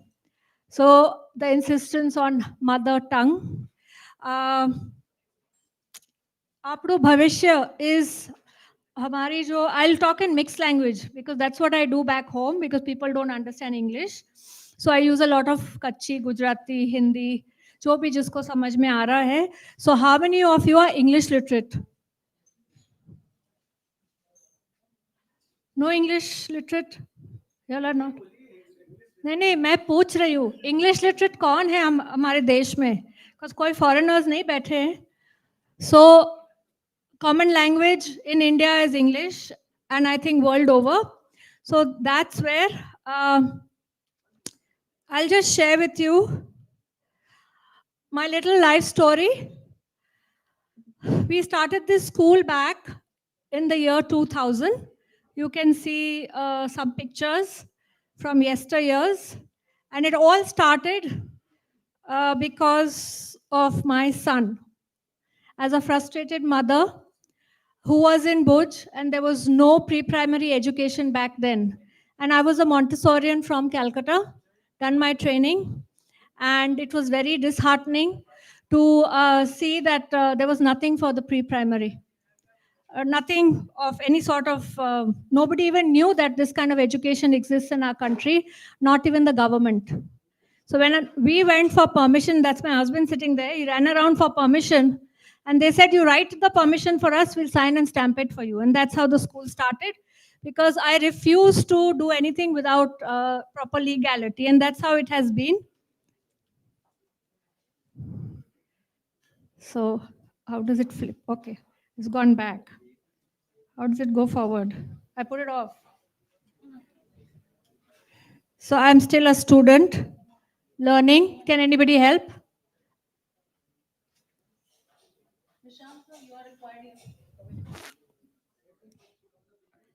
Okay. And show me the backward forward button. Okay. Okay. Okay.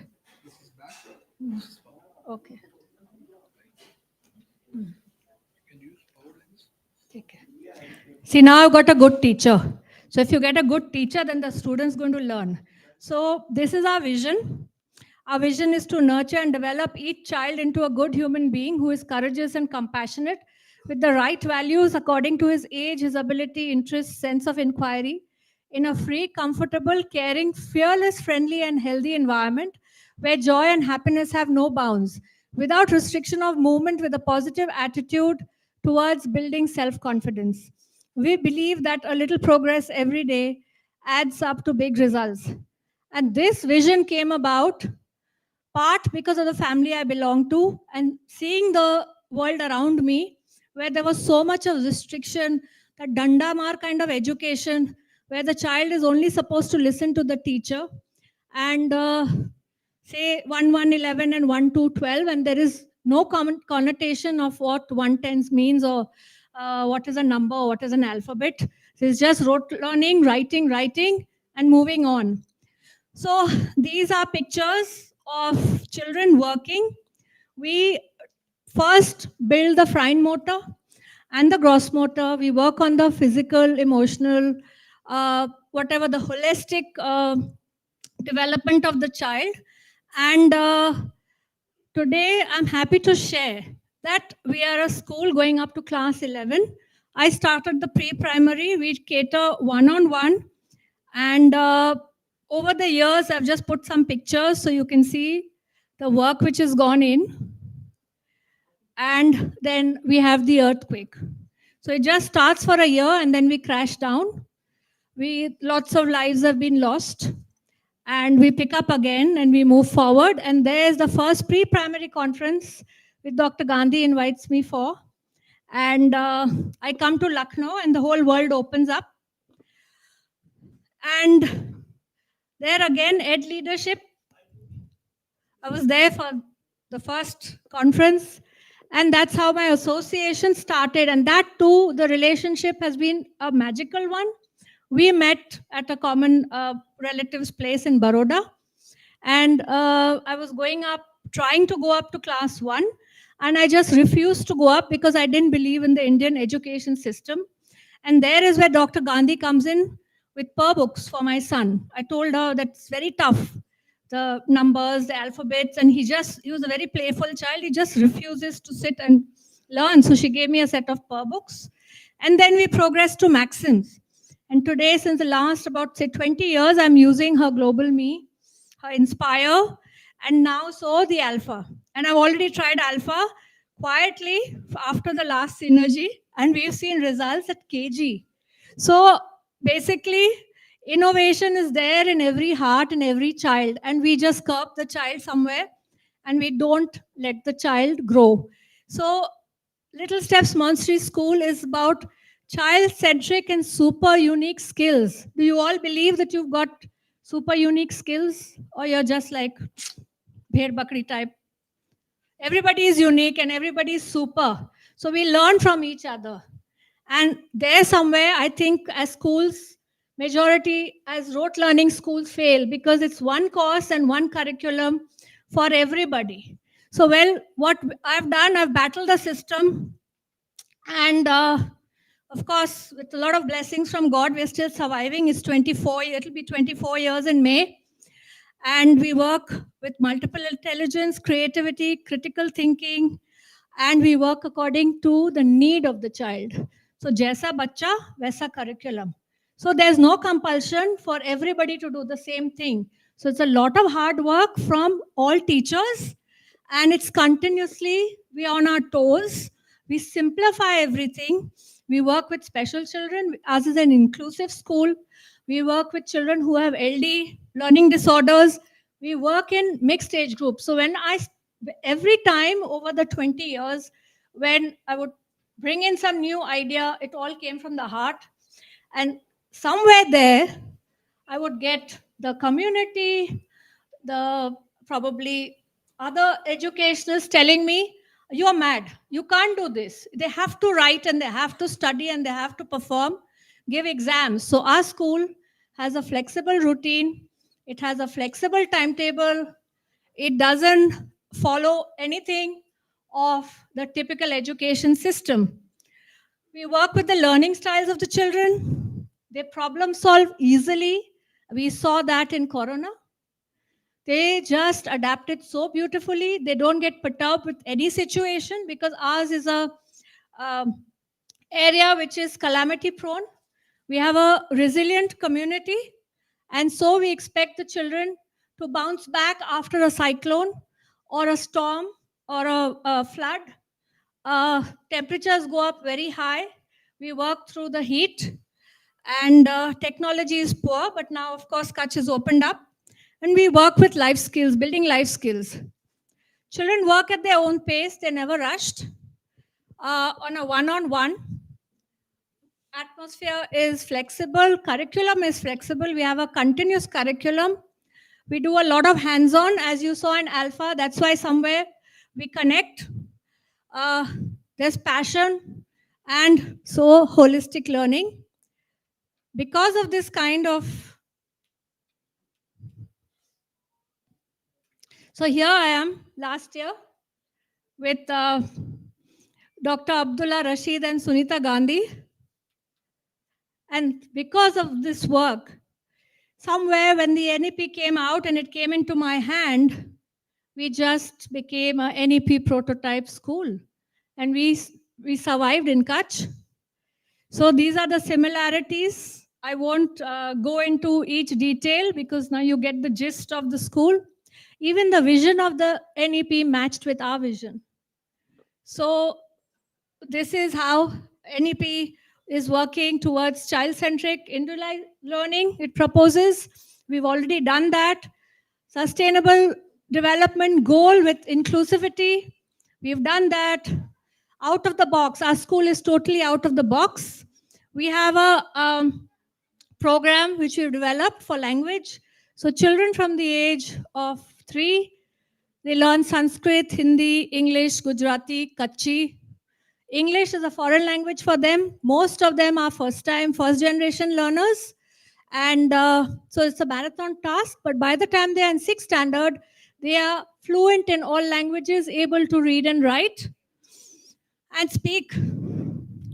So children take their own path. Assessments are flexible, and there's no compulsion to give an examinations. They just want to give it. So it's in intrinsic motivation. They do it from within. We have a continuous curriculum. Children don't need to be in their class of social studies or English. We do a lot of work with all different subjects, and each one is, sort of linked somewhere. सो जैसे मैं बताऊं कि अगर हिंदी सीख रहे हैं तो कहीं कोई शब्द जो है वो इंग्लिश जैसा साउंड करता है, तो आम, आम, आ से आम, तो बच्चा जो है गुजराती में रिलेट करता है और सेम थिंग इंग्लिश में रिलेट करता है, तो इतनी सारी वर्ड्स हो जाती है. So we do vocabulary in so many languages, और कहीं कहीं तो इंग्लिश एंड हिंदी शब्द भी मिलते हैं. So this way the children are learning, they are actually exploring and they are growing. So when they come to higher education, we really don't need to teach them much because the foundation is so strong. And because the foundation is so strong, what I've observed is throughout my 23 years that we were generating A grade students. Everybody had an A grade. By the time they came to 5th standard, they came to A grade. Minute the parent thought that A grade bacha ban gaya abhi Little Steps Montessori school mein, so they failed to understand that Montessori can be throughout, not just pre-primary. So they lift the child and they put into rote schools, and there you see the downfall. 2 saal mein bacha comes down into a 40 and 50% because it's continuous work with the base formation. So the FLN doesn't fall, doesn't stop. The children just fell, and then they would come back to us and say ki वापस ले लो. वापस ले लो means take them 2 classes below, 4 classes below. And so now we are doctors in education. We are literally working with problems ever since COVID. And even before that, because nobody back home understands what a LD is or what a special child is. So we just, minute you create awareness in the parent, the child is made to go to a rote school, and the grade is generated with A grade. And when you assess the child is unable to even identify alphabets. So there where I see alpha coming back home is through the pictures, so many kind of children can be helped. So there's a lot of creativity. A child can draw whenever he wants to draw. There is no compulsion that he has to only draw during art and craft period. Every subject has got creativity, and we give them lot of exposure in the community, and there's a lot of emphasis, of course, since it's a Montessori school, on the early childhood, whether it is for physical, motor, cognitive, social, ethical, language development, or sensorial development. There's a lot of culture and building self-care, self-help. Children are not even toilet trained when they come to school. Parents don't know anything about nutrition. So it's a kind of a mixed community of educated people and people who just trust you. They give you the child and say, you do whatever you want. So we work on the concepts, and so this is how there's a lot of similarities. You can see the number of points. Environmental education. We have this program of Sachet Nagrik Paryavaran Rakshak, which has been going on since the last about 18 years. And there we are working with the community. This is one small thing which I'll share. This is before COVID. First, Kutch was before earthquake and after earthquake. Now the timeline has changed. It's like ADBC. It's before COVID and after COVID. So there's this beautiful step well which you can see. And it was like a कूड़ादान, कचरा पड़ा रहता था अंदर, और जब कोई भी घूमने जाता तो it was very, very distressing to see that कूड़ादान there when it's a water body. And this water body links to the Hamirsar Lake, which you can see here, and it fills up. It's the only water source. Migratory birds come here, and because of this, it was not getting filled. So one fine day, I used to visit, of course, part of the heritage of the family, walked on, phoned up people in archaeological department, the Kutch Museum. Everybody said, no, we can't do anything. आप कैसे कर सकते हो? आप तो school हो. literally battled it out very nicely. I got the support of Dr. Joshi in Gandhinagar, and he sanctioned our annual program here. The entire town came here. We called in dancers from Baroda, a stepwell artist, Ms. Kakoli Sen, and the entire team came here. The Nagar Palika didn't help cleaning. The school used their own funds. We used our own funds. And of course, the family was like, what's wrong with you? You're using up all your savings into this. And this is where we cleaned up. The children presented. And today, see, it was like this. And today, it is clean. There are tourists coming here. And it's beautiful. It's a heritage site. The museum didn't even know where the key was. And they just lifted up their hands, कि we can't help you. The tourism department, archaeological department, why? Funds आते तब हम कुछ नहीं कर सकते. आप जानो आपका काम जाने. But when it became clean, then all the accolades go. I'm very frank about it to the people in charge. And this is it. See the beautiful lake, and it's all filled up. So this is another project we did with, of course, the collector.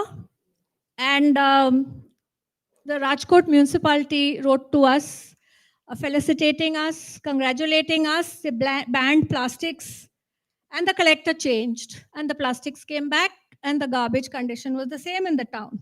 So again, this year we've done it, and I'm happy to share that this movement has gone to entire Kutch. The water body which we did, there was an author who wrote, he was the principal of Diet. He has covered all step wells. There's a book published today.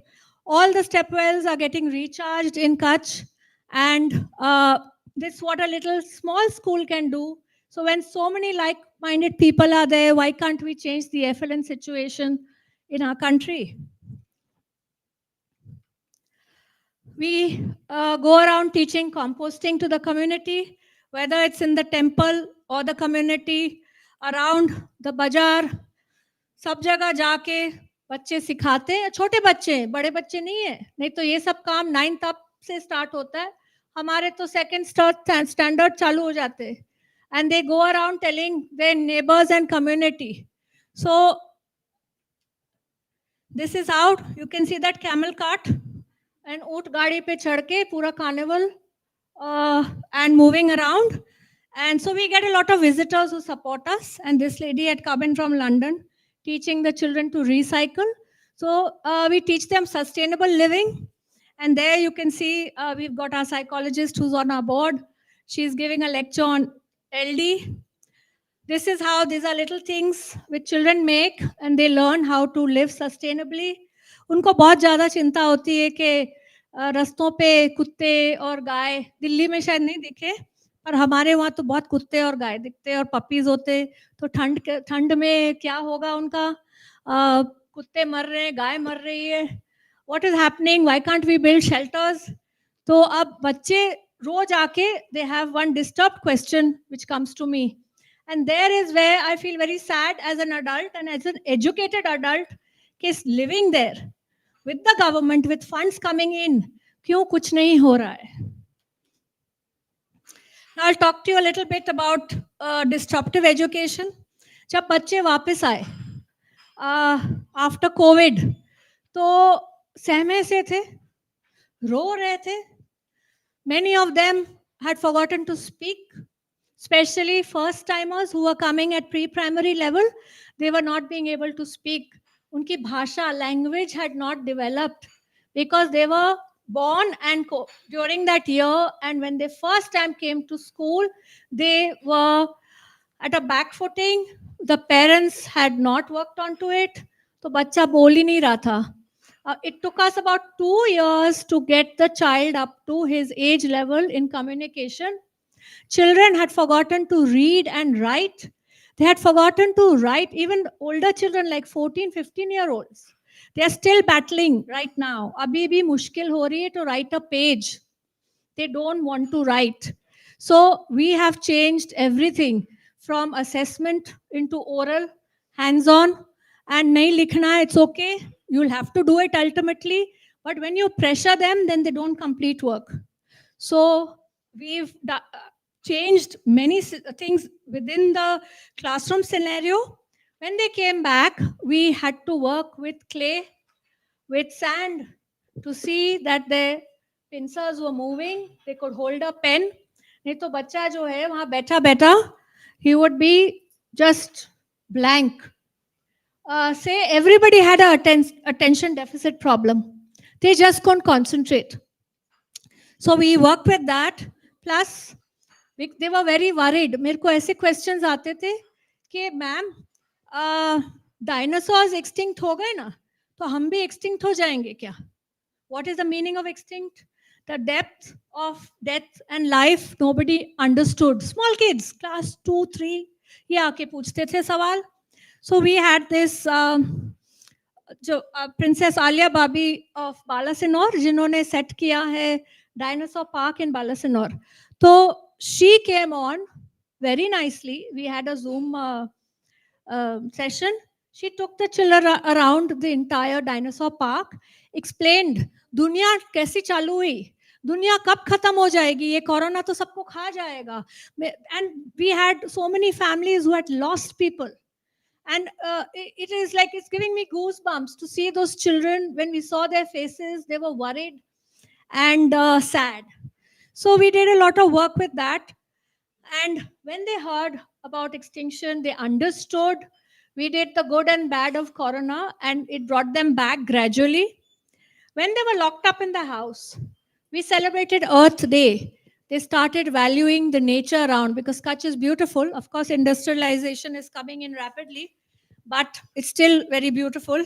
And children preferred to sit in front of television or watch their mobile phones. But jab Earth Day celebrate hua online and they could not go out, tab unko realization hua the value of a park or going onto the beach or going to the jungle. And this is what we do. They make things out of plastic, and we get in Dr. M.K. Ranjit Singh. He came in with the Vice Chancellor, and these are the beautiful migratory birds which come to Kutch.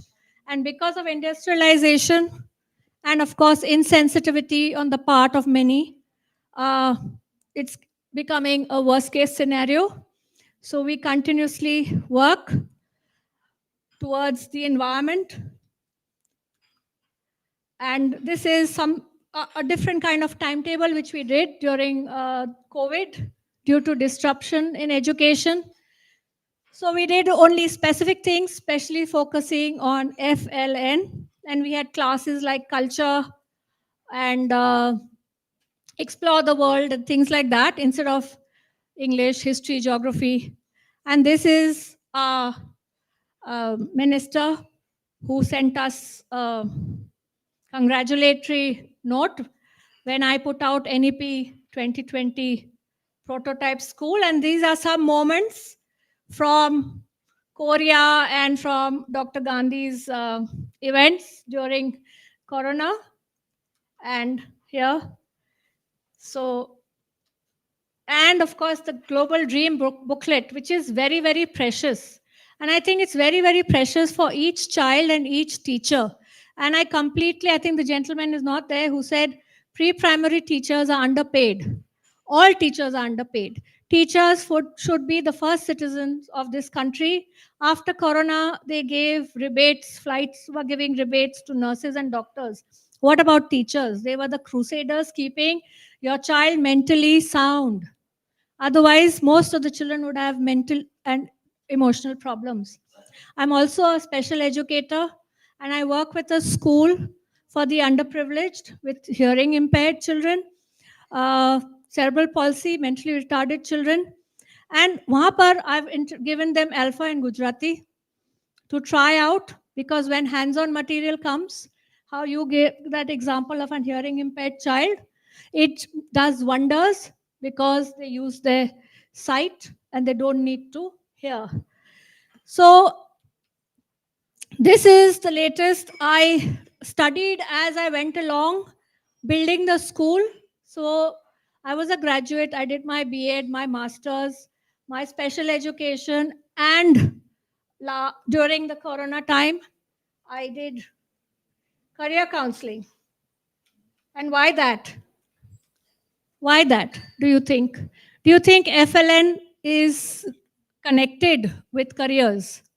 How many of you think that the foundational literacy and numeracy is related to the careers you are all in today? Yeah. Yes, ma'am. Yes. What kind of are they? What kind of necklace they like? We can carry for the further studies. Yes. Yes. Very right. So, how many of you make spelling mistakes? Now. है ना, फिर Google में type करते फिर वो right spelling. Now you have a support system. Our generation didn't have that support system. We just turned out right. So you don't make spelling mistakes. And today's generation makes a lot of spelling mistakes because Google Baba is there. Everything is Google. So that's where the brain stops thinking. WhatsApp language, they can't write an essay in one language straight. It's a khichdi, I would say. But as long as it's nourishing the soul, it's fine, however you grow up. But I just want to say that if we all come together, so I had gone for this peace conference to Korea. The war is out there. There were about 18,000 people there, all discussing peace. But what is happening? Can anybody do anything about the war? No, we have discussions in big rooms and small rooms and we leave it at that. Somewhere the policymakers have to wake up. Like-minded people, we are ready to help. We are ready. You can scale up this school model of mine, which I've done. How Sunita ji is going all over the world. So I approached the education department from the collectorate to diet to DEO, and of course, wanting to take Alpha to Kutch. Because if in my little school, we have so much of disruption after COVID, I can understand the government schools. So I generally, when we go to the village, I am interacting with all the women who still can't dial a phone. They can't spell their name. They probably don't even know the world out there. They are only dealing with kahan se lakdi aayegi, chulha kaise jalega, and pet kaise bharenge. This is the basic grassroots. Government schools, maybe, it looks very good when we have Pragya Kit and this virtual classroom laga diya, the infrastructure, the big buildings, but that is not touching the soul of the child. What touches the soul of a child is people, the teachers who are working, not all I would say, but the ones who are dedicated to see that child grow. And it's the most satisfying profession to be in. Maybe it's not paying, but it's most satisfying profession to be in, to nurture a child and to see the child grow. As long as the child is a good human being and value system jo hai, uski wo bilkul sahi hai. So sometimes you have to teach that to parents. So all teachers who are here, the gyan you can give to parents. Of course, बच्चे को तो दे रहे हो, पर parents को जितना दे सकते हो, it's a collaboration and the child will move forward. My heart goes out to those children who are not in schools. We have this problem back home. Okay, they drop out at 6th, 7th standard. Why? Because they can't read. पढ़ना नहीं आता है. मेरे पास schools में से switch आते हैं. So we work like doctors. So when I assess a child of 5th standard, the child has to be taken to KG. We start working. We also have a problem with RTE children. First time, class 1. Bacha doesn't know anything. Taking the child down below class level, and the child, it's very difficult to make up. There were programs like Alpha at a fast pace, so the child doesn't lose his most important years of academics. And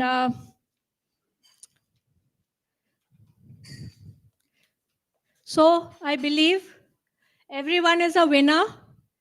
Aren't you all winners? You're all sitting here very formally and quietly. खुद के लिए ताली बजाओ. See? Yeah? So if you're happy, you'll make a happy family. And if you are giving, you're going to be making a happy community. So if we all get together, I think we can do wonderful work. And so I think all the how many CSR people are here? अभी हाथ भी नहीं ऊंचे करेंगे कोई. Okay. Yes. Nice. Thank you for raising your hands. So we need your support. Do encourage us, educate, and extend your helping hands as a gift of laughter and joy to each child. Do donate and support us. Now we are doing free education, and it's a lot of support from family and friends. But I can't go on. 23 years ho gaye Big Mang ke, and this school is standing somewhere with God's grace. So I need larger people to do more work in the community. And you could please follow us, see our website, and if you believe in the work we are doing, then do extend your support to us. And of course, to Alpha, to bring Alpha to Kutch, we have a huge number of teachers who are going to be trained, and children. There are going to be about 5,000 teachers who are going to be trained. And how many lakhs children? 2.5 lakh children who will benefit from this program. We've done all the spade work. They are on the table. Half the funding has been done. Half is left. So they are waiting for CSR. The collector and DEO and of course Diet has told me, ma'am, jaise fund. They have contacted Adani, they have contacted all the big wigs. But बच्चों के लिए कौन दे सकता है? Industry आ सकती है, सब जगह जा सकता है, but बच्चों के लिए, and if it doesn't happen right now, the children will lose out on another year. So if the government had brought in a null year after COVID, it would have solved all problems which we are facing today. But nobody woke up to it. And so we keep on dealing with the disruption, and all the best to everybody here who's working with education or children or wherever, whatever you're doing. Be happy and don't worry.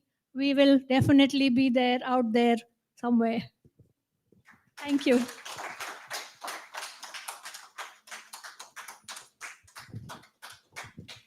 Thank you so much, ma'am. We can't thank you enough actually for this beautiful presentation.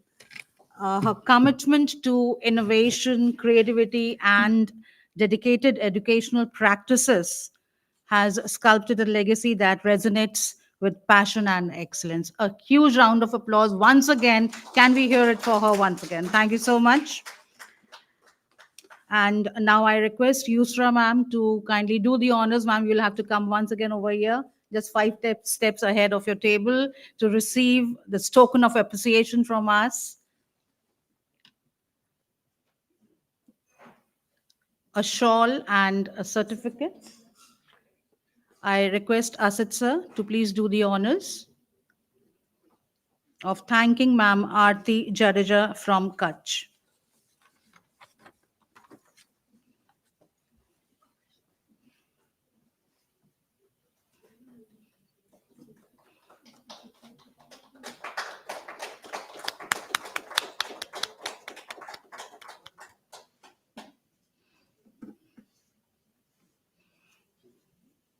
And I would also like to thank Asit. He featured me in the GoodX 10X magazine. So thank you so much for all your efforts.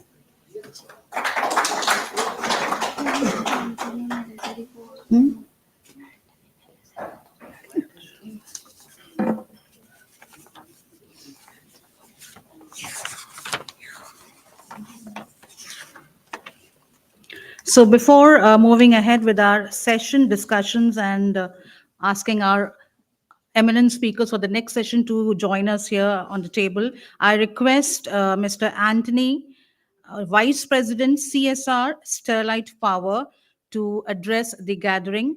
Mr. Anthony is a social development professional and a coach with more than 2 decades of experience in educational management, leadership development, student leadership, school leadership, life skill development, teacher empowerment, and knowledge management. Can we have you here, sir? I request Asit sir to please welcome sir with a bouquet of flowers. I'll give it to you. You. Please be at the center.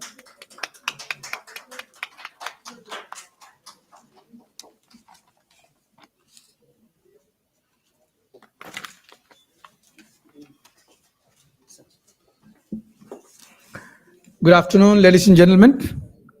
How many of you are awake? No, immediately after that, there was a break. So I said, let's go for a break. There is no break, looks like. In fact, I'm speaking tomorrow, but since some of you won't be there, they told me to also to speak a few words today as well. In fact, more than speaking about what needs to be done, which again I'll be doing it tomorrow, just to give you a word, yes, I am Vice President CSR for Sterlite Power. And one of the key duties that I have is to head the Sterlite at India Foundation. And we are working in 6 states. And also we are focusing in a special way teacher education. And when we talk about teacher education in a special way, pre-service teacher education. How many of you are aware about there is something called pre-service teacher education? Nobody is aware of it. Very few are there. Pre-service teacher education, when we talk about it, is those future teachers who are students in B.Ed colleges, D.Ed colleges, they are going to be the future teachers. Now, if I can just summarize some of the learning. In fact, my purpose of coming today was to hear all the big speakers here today who will not be there tomorrow, so that I can learn a lot of things and learn from it and see how much we can incorporate into our own program. One of the things that we have noticed when we started initially working in service teachers, many of the teachers were not having the basics. So now the issue here is, why are we treating teachers the way we are treating them now? Earlier, I think ma'am also spoke, earlier speaker also spoke. Teachers are one of the least paid. Are they also least respected? I think yes, it is a yes for both. There was a time the teachers were the most respected. They were the most paid as well. You may be surprised. In fact, I'm just completing some of the researches around it. Few years back, maybe when I say few years back, 30, 35, 40 years back, the teacher's salary was equivalent to that of a district magistrate, or maybe even higher. Yes. Unfortunately, as the development took place, people forgot the teachers who lay the foundation for all the other career, other profession, they were left behind. Along with them, the students also got left behind. So the problem here is the system has failed miserably. And we come together one day in a year, which is called 5th September, to celebrate our teachers. And when we were working within service, we realized, and many of them talked about, if we had known this one during our B.Ed time or D.Ed time, it would have been much better. So as an organization, as a foundation, I joined this foundation in the last 6 months as a head. It's a fairly new job for me. But the focus has been, in my last 25, 26 years in my career, the focus has always been teacher development. If we invest in the teachers, we have a developed nation. If you look at in the not only in the country, outside the country, which are some of the states which are developed? Some of the states are compared with developed nations. Anyone? Any states coming into your mind? Any other state? Especially the state of Kerala has been compared with many other foreign countries. Is because why they have reached that level? Not just the literacy. In Kerala, coincidentally, fortunately, I'm also coming from there, is one of the state where teachers are respected very well. And they are in the village. If any teacher says something, there is a big question after that. Should we go against it or not? There is a good respect. Also, of course, teaching is also one of the aspired profession in many of the youngsters in the state. While the rest of the country will look at maybe which are the most preferred professions. Any idea? Doctor, engineer,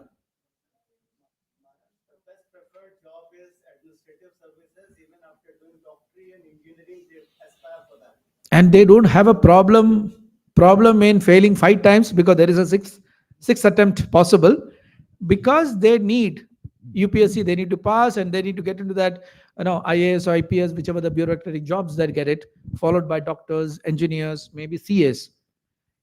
Okay, you failed on all this. Why don't you go and do a B.Ed? That's the change mindset. I think earlier one of the speakers were talking about attitudinal change.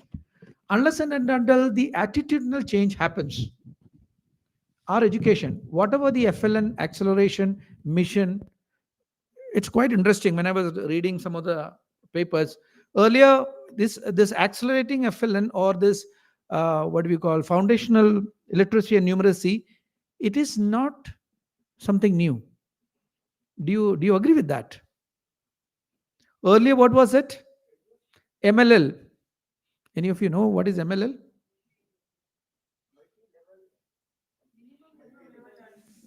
Yes, madam is saying you're from the diet, right? So you are aware of that. Minimum learning level. Itna to learning hona chahiye.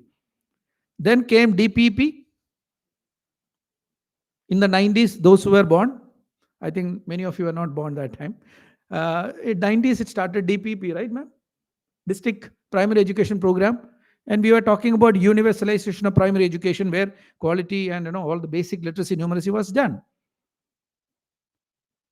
Afterwards, one difference that has happened when we turned into the millennium was everything was translated into Hindi. Sarva Shiksha Abhiyan.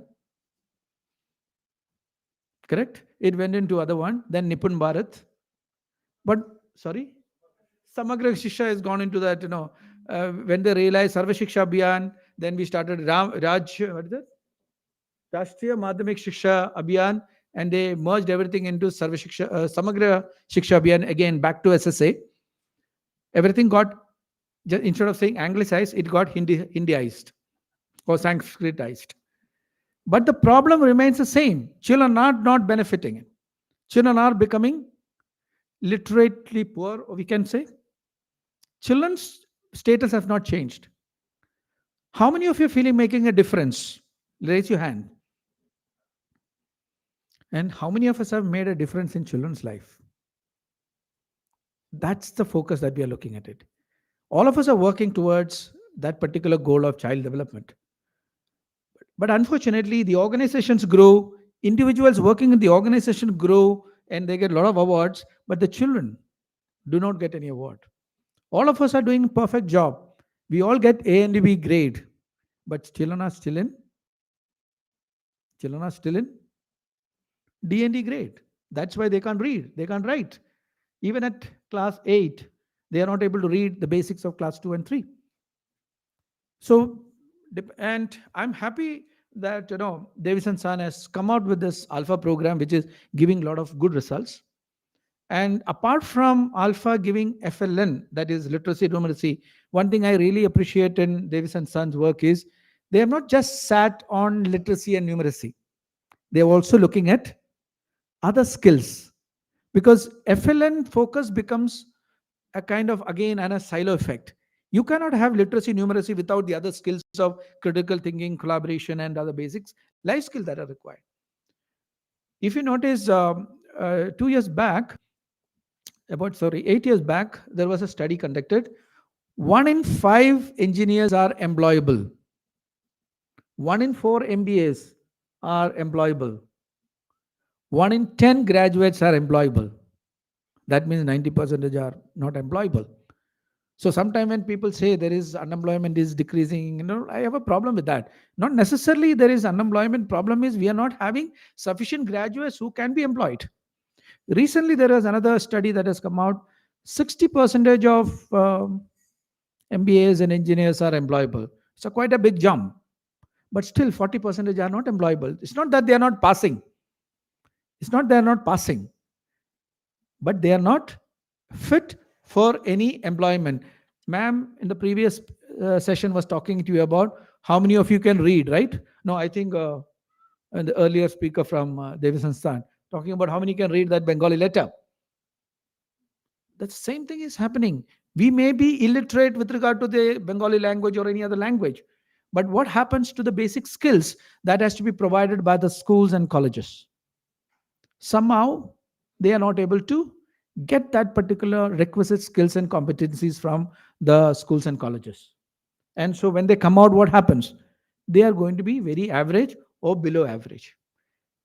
Why am I talking about that? Something similar is happening in the teacher education scenario. We are talking about school education, FLN. Devi Sansthan and similar agencies are working so hard to get that FLN upwards. But who are the people who are going to do that? It's the teachers, right? But when you look at the teacher education scenario in the country, first we have a B.Ed, M.Ed and all those things, especially B.Ed, let's say. D.Ed also is one of them, which is teaching primary education in a special way. Any of you know what is the teacher eligibility test result, Central Teacher Eligibility Result, which was declared in August 23? That's the latest teacher eligibility test. After the future teachers, the students of B.Ed colleges have to pass their B.Ed exam, they have to go through a teacher eligibility test to be qualified for becoming a teacher. So I'm talking about after they passed, there is a called teacher eligibility test. You know what is the percentage of pass? Any guess? You're talking 3-0 or 1-3? 3-0, okay. Any other guesses? Backbenchers? Backbenchers, please. No guesses. Always backbenchers are backbenchers. You can't help it. Anybody from that backbenchers? 36, good. There is 6% extra. Anyone from the front bench? Because they are supposed to be studious.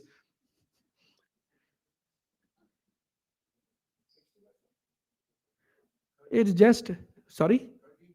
13%. That's why I was asking whether it is 3-0 or 1-3.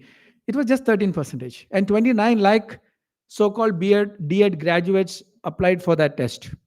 It's not just a small number. So there's a qualification coming out from B.Ed, D.Ed and all those things, but somehow they are not able to make the basic pass for a teacher eligibility.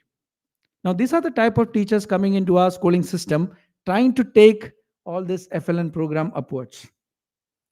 What does it mean? We are not getting the cream, the good students, bright students coming and becoming a teacher.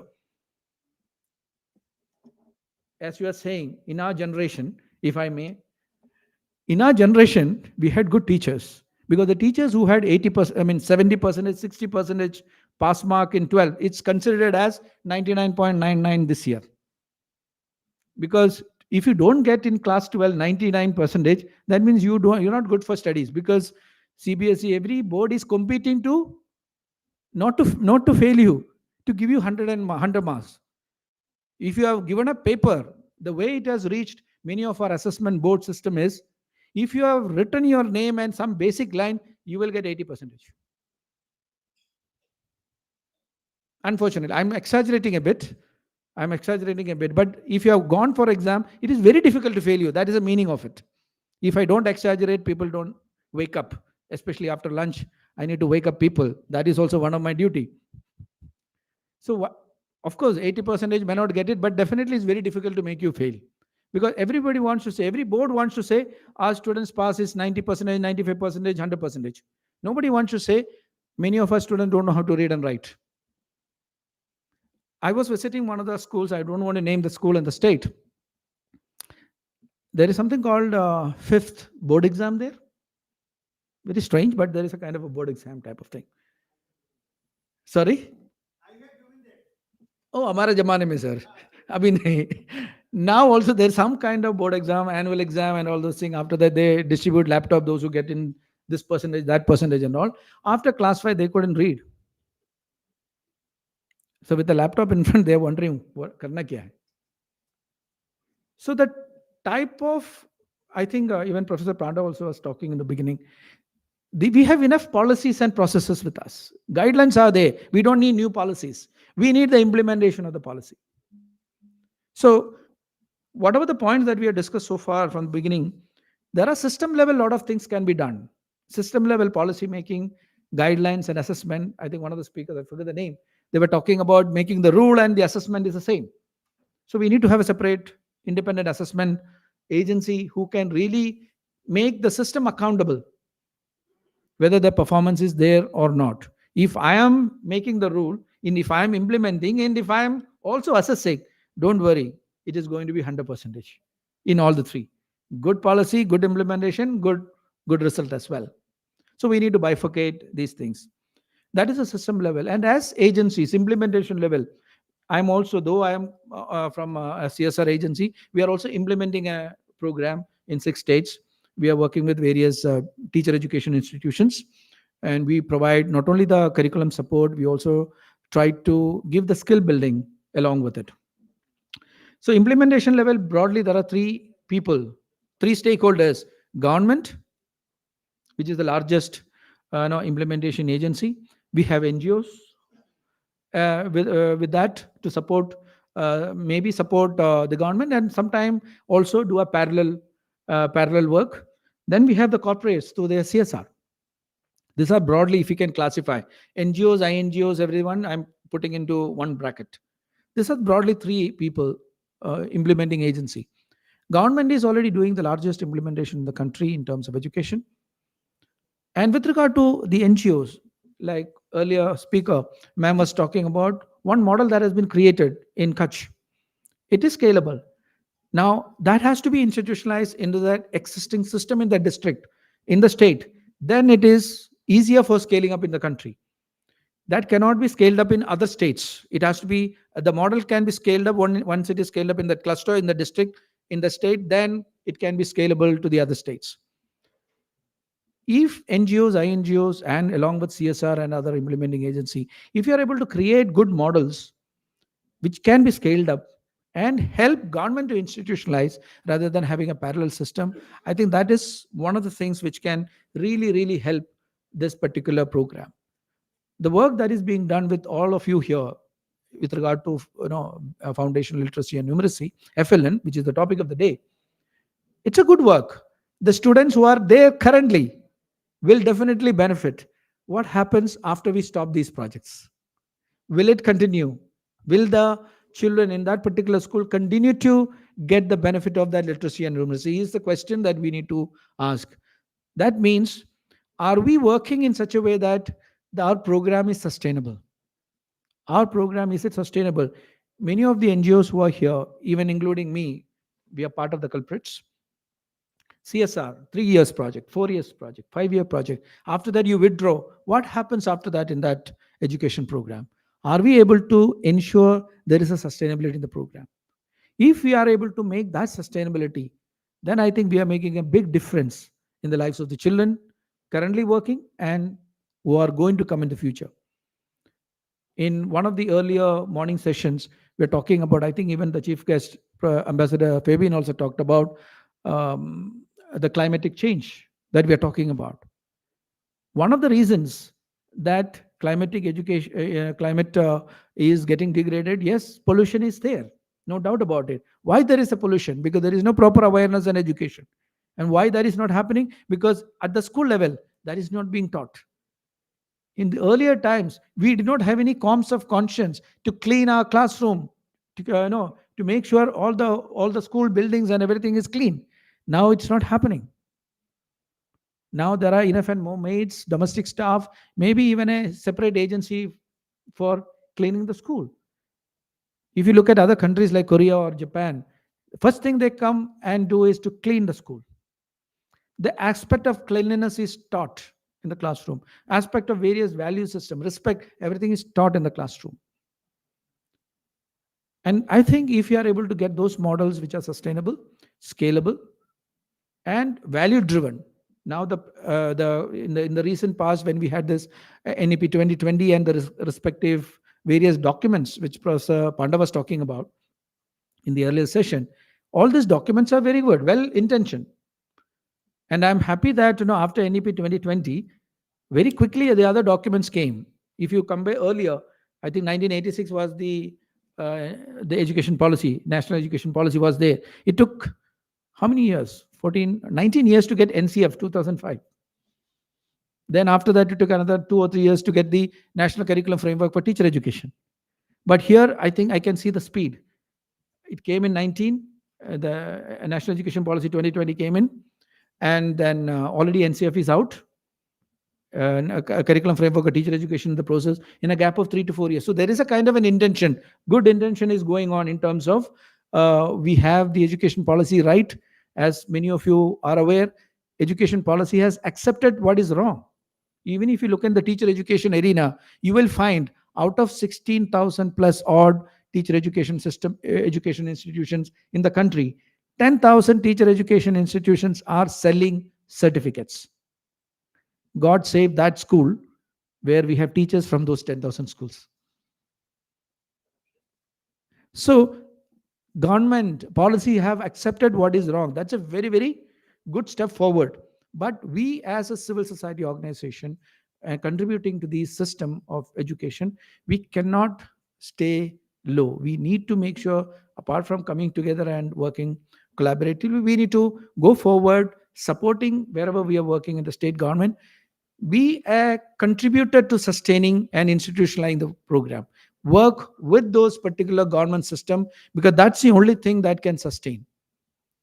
We as an institution will not be lasting forever and ever.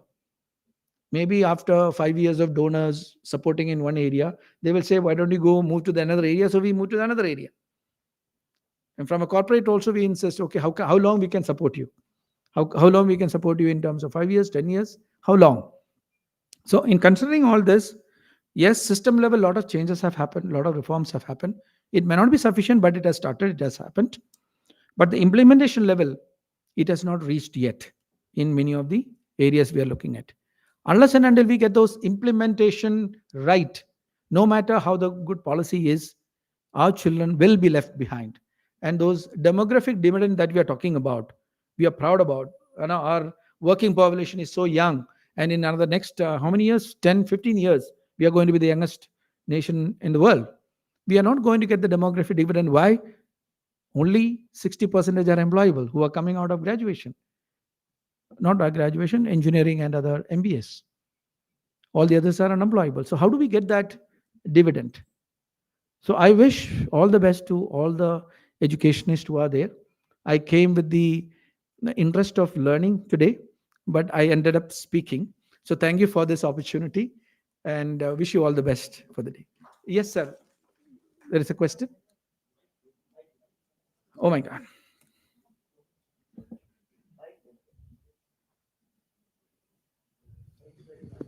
Sir, the education actually starts from family.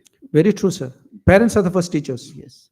If your parents are trained, then the children are automatically analytical. And in our education is 142 in global index.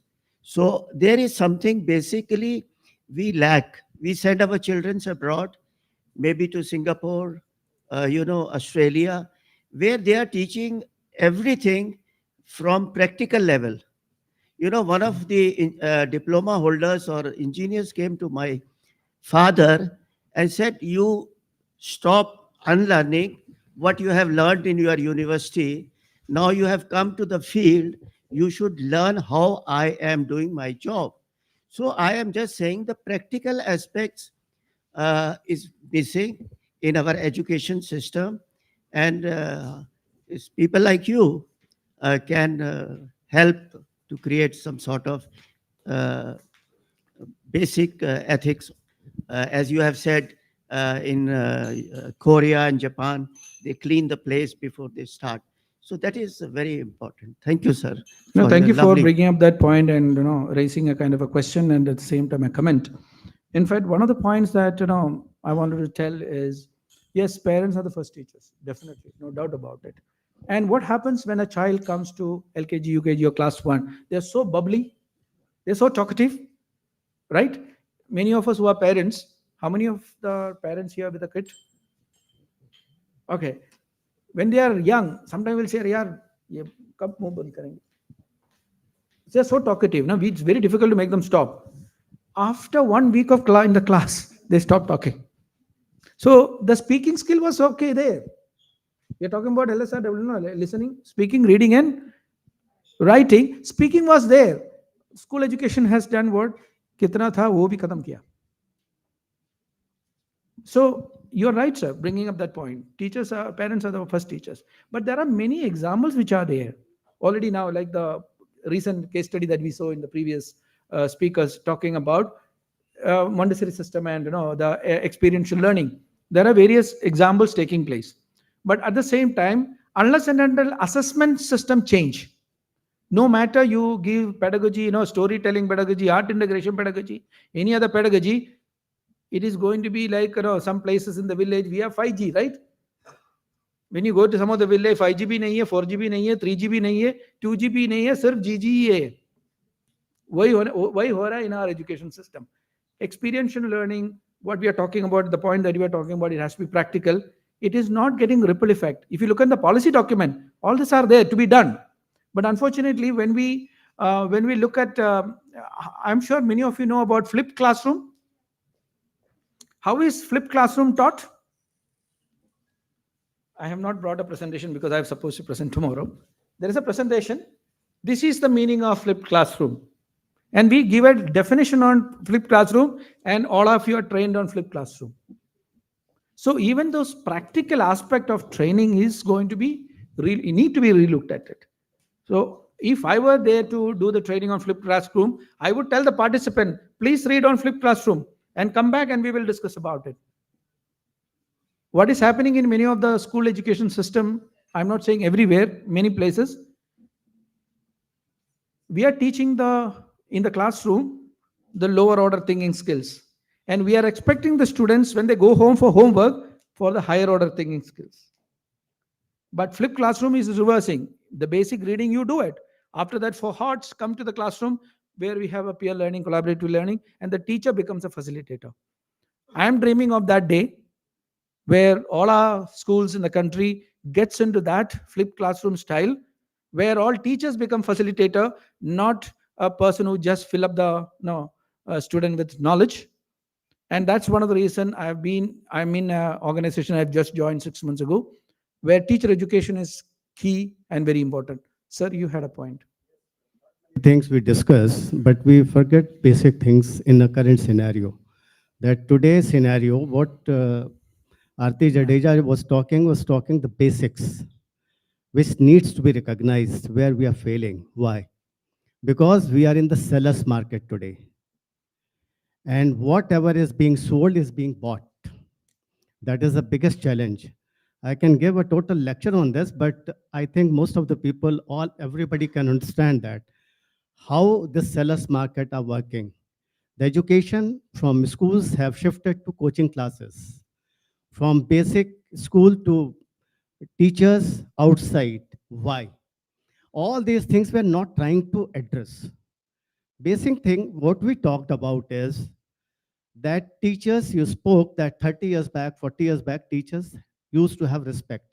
But we are not thinking on why. That why is the biggest culprit, because why is not being given the importance. It has become a culprit now. Teachers were respected because their knowledge level, their communication level, understanding level, and all those things which she is doing, or Sunita ji is doing, or their chain or thought process is doing.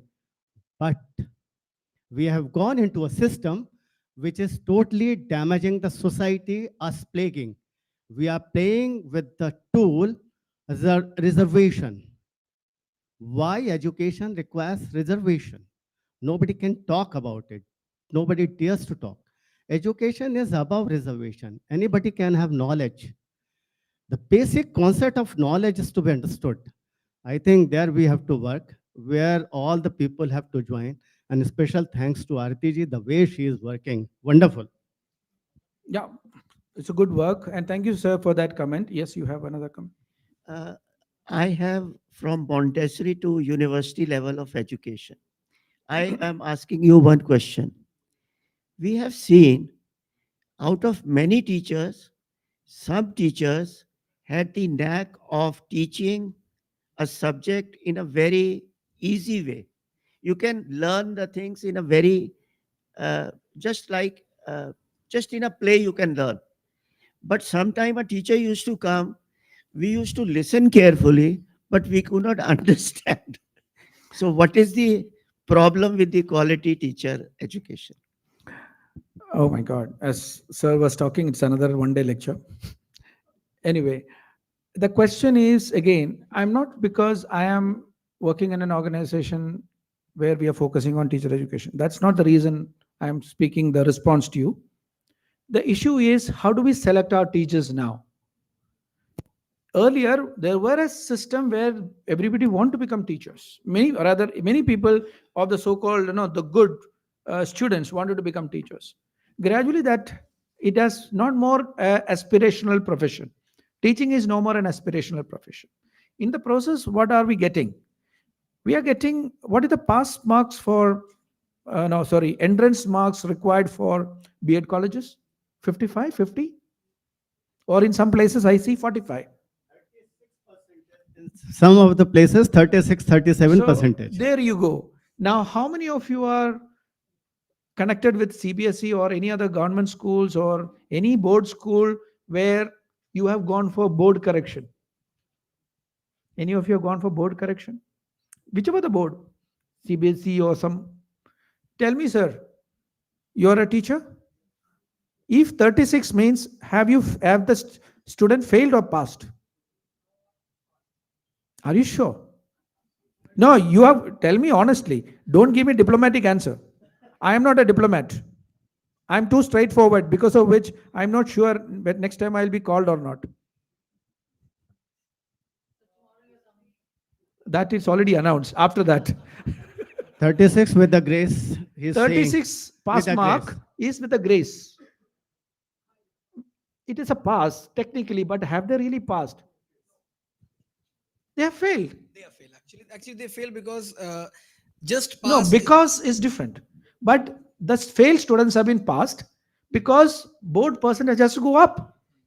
So board doesn't bother whether the students who are passed have got 36 or 37. They are not, none of their concern.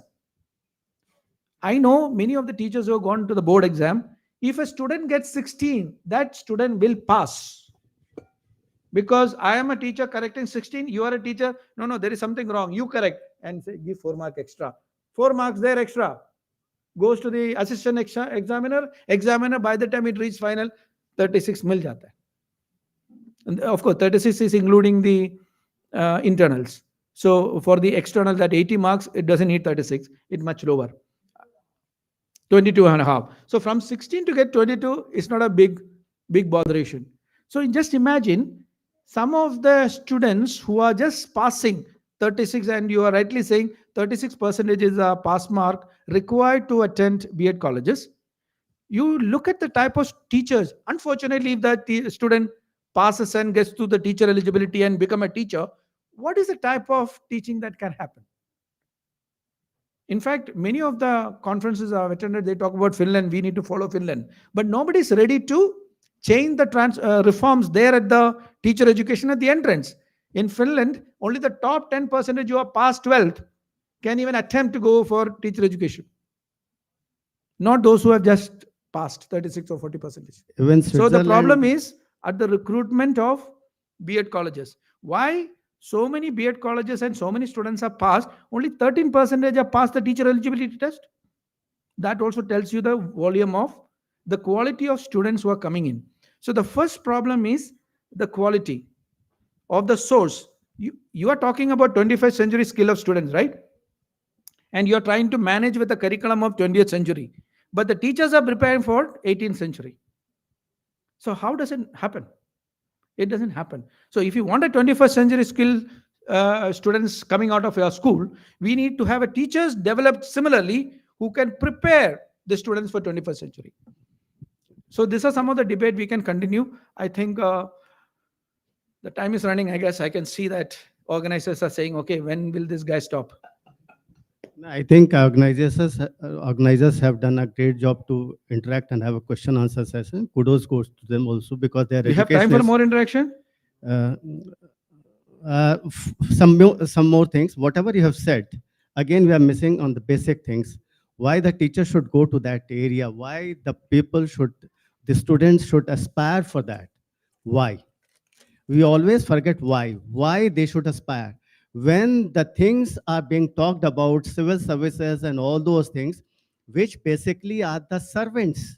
They are there to serve us, to facilitate us, to work for us, and whereas it has become a job of the day, whereas it should have been the persons who have got 36, 37% because they have to listen to us, they have to work for us, and that there has to be a paradigm shift. We have to talk of that, we have to work on that, we have to do a lot of spade work. I am very blunt because I interact with them. I tell them this thing: you are here to serve us. We are the masters. We are forgetting our own responsibility. That is another second challenge. Because we, again, I told that we are into the seller's market. We are getting swayed away by those things in the seller's market. We are the buyers. We want this. So we have to change ourselves. The Very change true. has to begin from here. Very true. We have to start changing. So we have so many, great stalwarts sitting in the room here, heading NGOs, various school chains as such. If you all put together and start working towards it, I'm sure we will start making islands of excellence, and gradually that ripple effect will take other larger system to coming into it. And yes, why aspire? That aspiration has to be there. And many of the bureaucrats or IAS graduates or whoever is, they want their children to continue that. Doctors, they want to continue there, but not teachers. Teachers wouldn't tell the students, okay, if you want to go ahead, otherwise go and become something else, because that particular charm is over, the respect is over. So always, everyone as a human being would like to be respected, would like to have a decent living. And there's one article with that I would like to stop. There's an article which I read: is the learning poverty equal to the teacher's poverty? Thank you very much.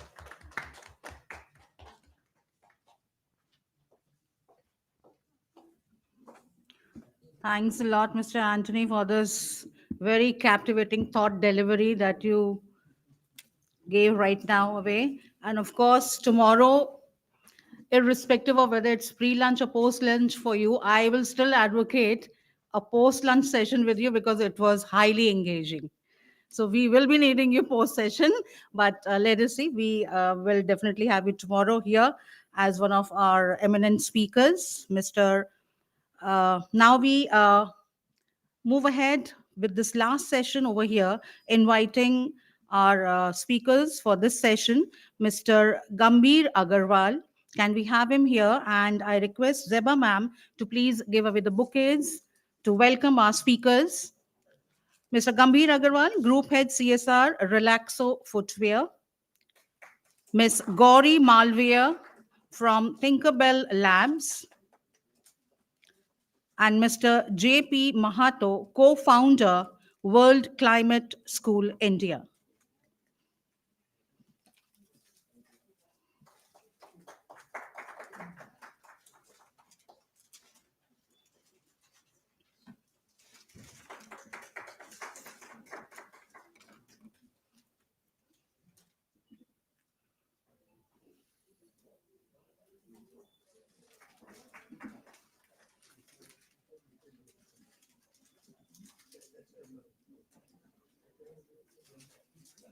Welcome. To begin this session, I would first request Ma'am Gauri Malviya to come and give her presentation here. She is an engineer and a postgraduate holder in management from Trinity College, Dublin, and came back to India to work for social sector. Currently, she is associated with Tinkerbell Labs, who focus on tech for good as lead partnerships and making sure that every child with visual impairment has access to quality Braille education.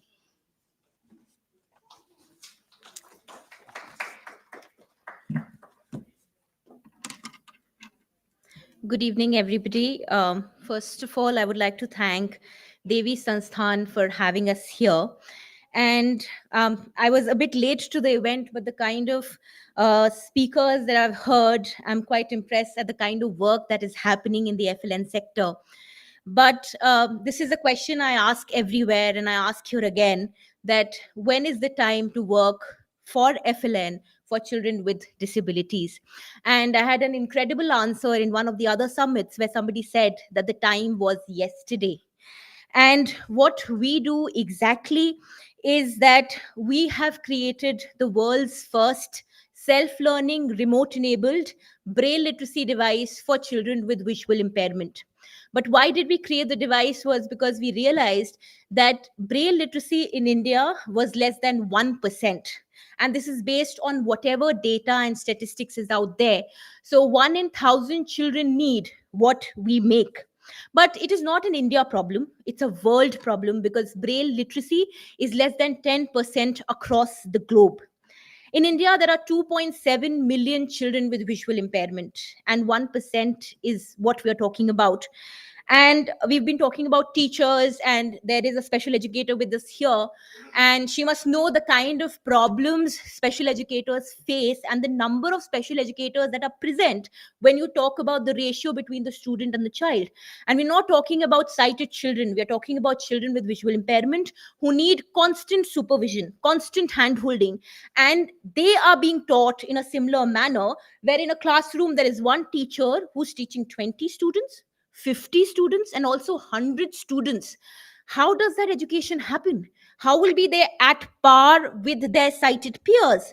And that's where Annie comes into picture.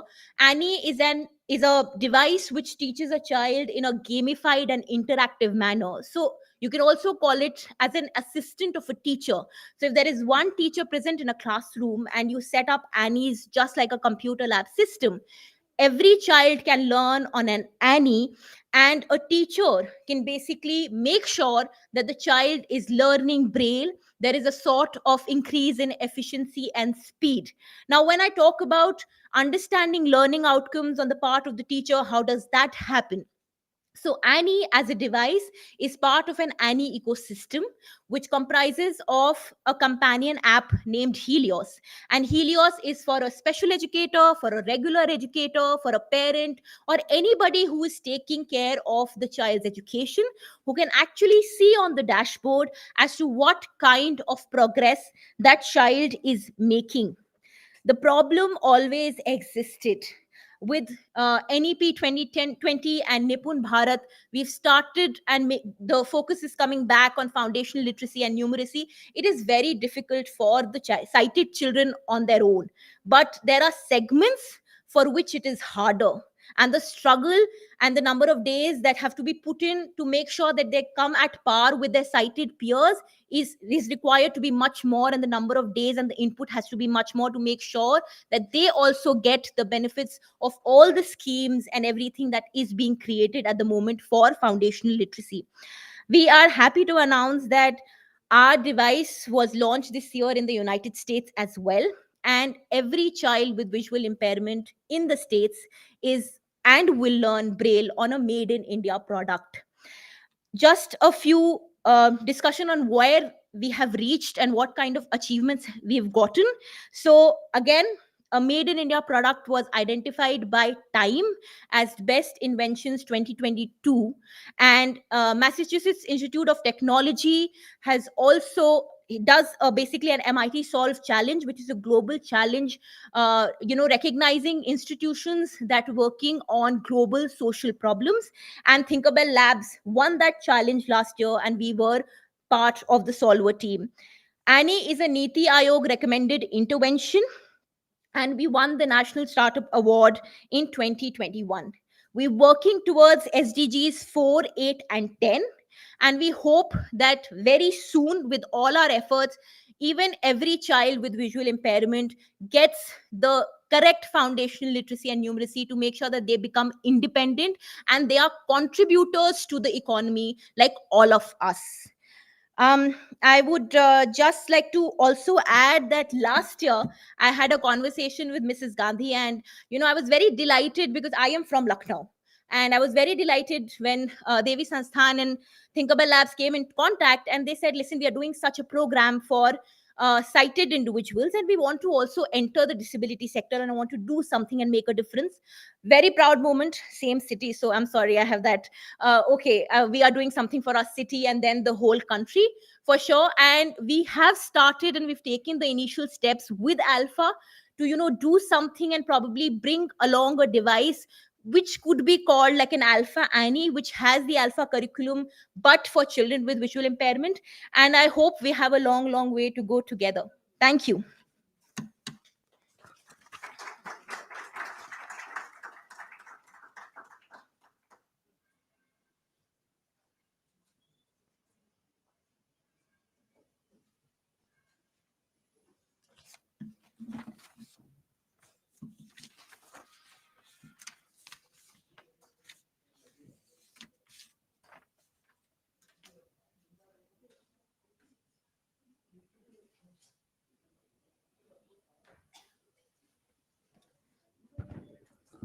Thank you, Gauri. Those were really encouraging words, and we definitely look forward to Alpha Annie. Now, I would like to welcome on the podium Mr. Gambhir Agarwal. He's the Group Head CSR Relaxo Footwears. Mr. Gambhir Agarwal is a seasoned social worker with good knowledge of program management and implementation.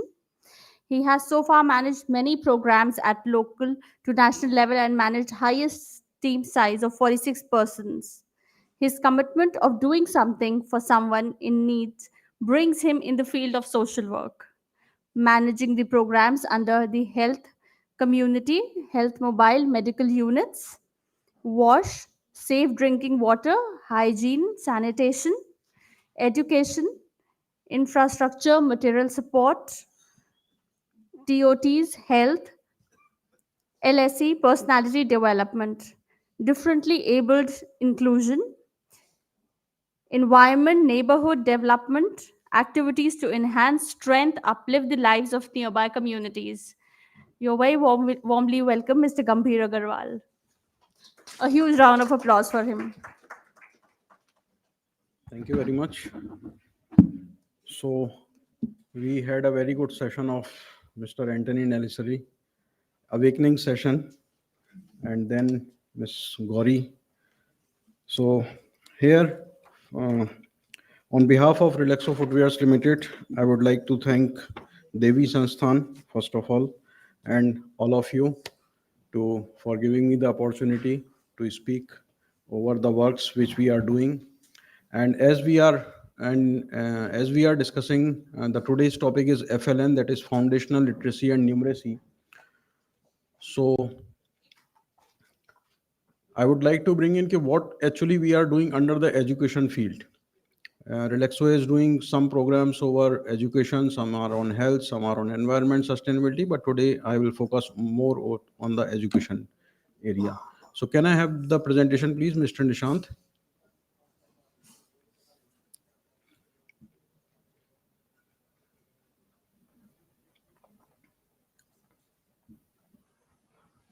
So Relaxo, as you know, one of the biggest footwear manufacturing company of India, and it's the number one company, Indian company, I can say it. So it is the biggest Indian company in the footwear industry now. And for our CSR programs, we are working in the geographies where we are having either our manufacturing units or where we are having our corporate office, that is in Delhi NCR area. So manufacturing of plants we are having in Bhiwadi, that is in Khairthal district now. Prior to this that was Alwar district. Haridwar we are having our manufacturing units, and Bahadurgarh, that is in Jhajjar, Haryana. So these 4 areas we are focusing for our CSR activities. So Parivartan Model School Project, this is the name of the education project which we are implementing since 2018, and this is a flagship program of Relaxo Footwears Limited under our CSR regime. So yes, please. Okay, so where is the remote?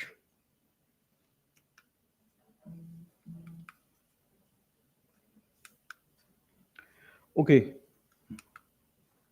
So FLN पे I think बात हो चुकी है काफ़ी. सो FLN पे बात करने की आवश्यकता शायद नहीं है, बट जस्ट एक छोटा सा है कि FLN क्या है और क्यों रिक्वायर्ड है. बेसिकली क्या है पे मैं ज़्यादा बात नहीं करूँगा. I want talk on much on that. But why FLN? FLN के पीछे क्या इंटेंट है गवर्नमेंट का? MOE जो मिनिस्टर ऑफ एजुकेशन है उनका इंटेंट क्या है, these 5 things are coming under the FLN thing.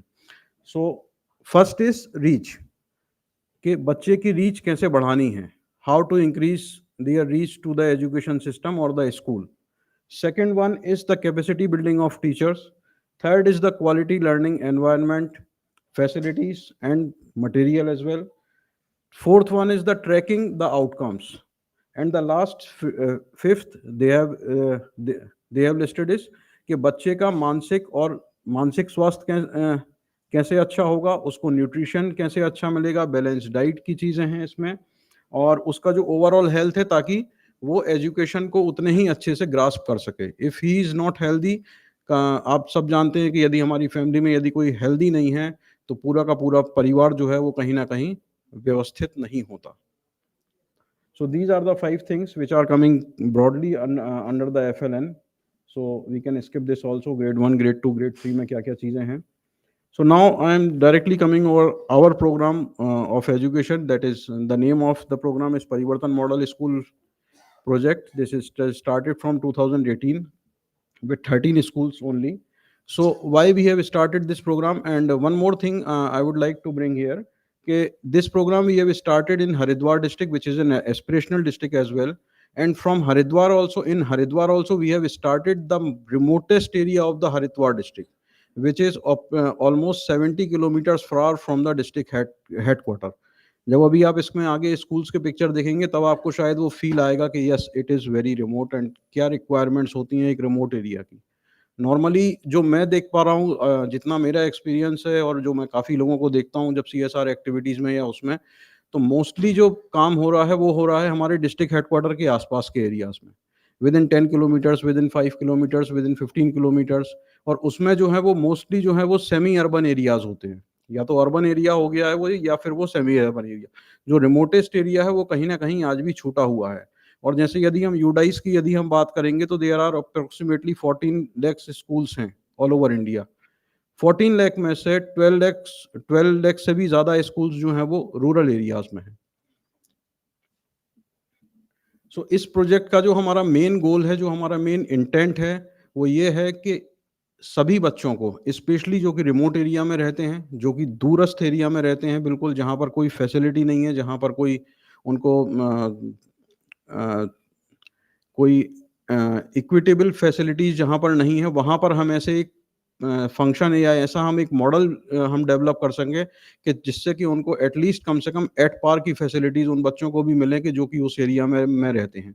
और गवर्नमेंट स्कूल्स की एक और प्रॉब्लम यदि आप लोग आज की डेट में जानते हों तो गवर्नमेंट स्कूल्स में बच्चे वही पढ़ रहे हैं जो कि जिनके पेरेंट्स जो हैं वो डेली वेज लेबरर्स हैं, specially in the remotest areas में. एग्री? ऐसे लोग हैं कि जिनका गांव में, जिनका अपनी सोसाइटी के अंदर कोई से नहीं है. और जैसे कि आप लोग, चूंकि आप लोग एजुकेशन से ऑलरेडी जुड़े हुए हैं, तो you must be having the newses के every year so many government schools are closing down just because के एनरोलमेंट नंबर्स कम होते जा रहे हैं. रीजन बिहाइंड, गवर्नमेंट स्कूल्स में फैसिलिटीज अच्छी नहीं है. अपार्ट उसी के पैरेलल में बहुत सारे प्राइवेट स्कूल्स गांव में खुल जाते हैं, थोड़े थोड़े से ब्लॉक्स के लेवल के स्कूल्स आ जाते हैं.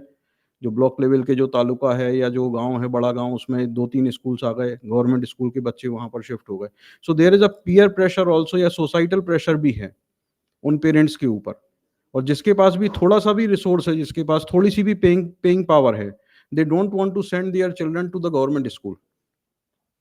जबकि यदि हम कंपेयर करेंगे गवर्नमेंट स्कूल और प्राइवेट स्कूल्स में, तो आई बिलीव कि गवर्नमेंट स्कूल में जो टीचर है that is more qualified and more experienced also.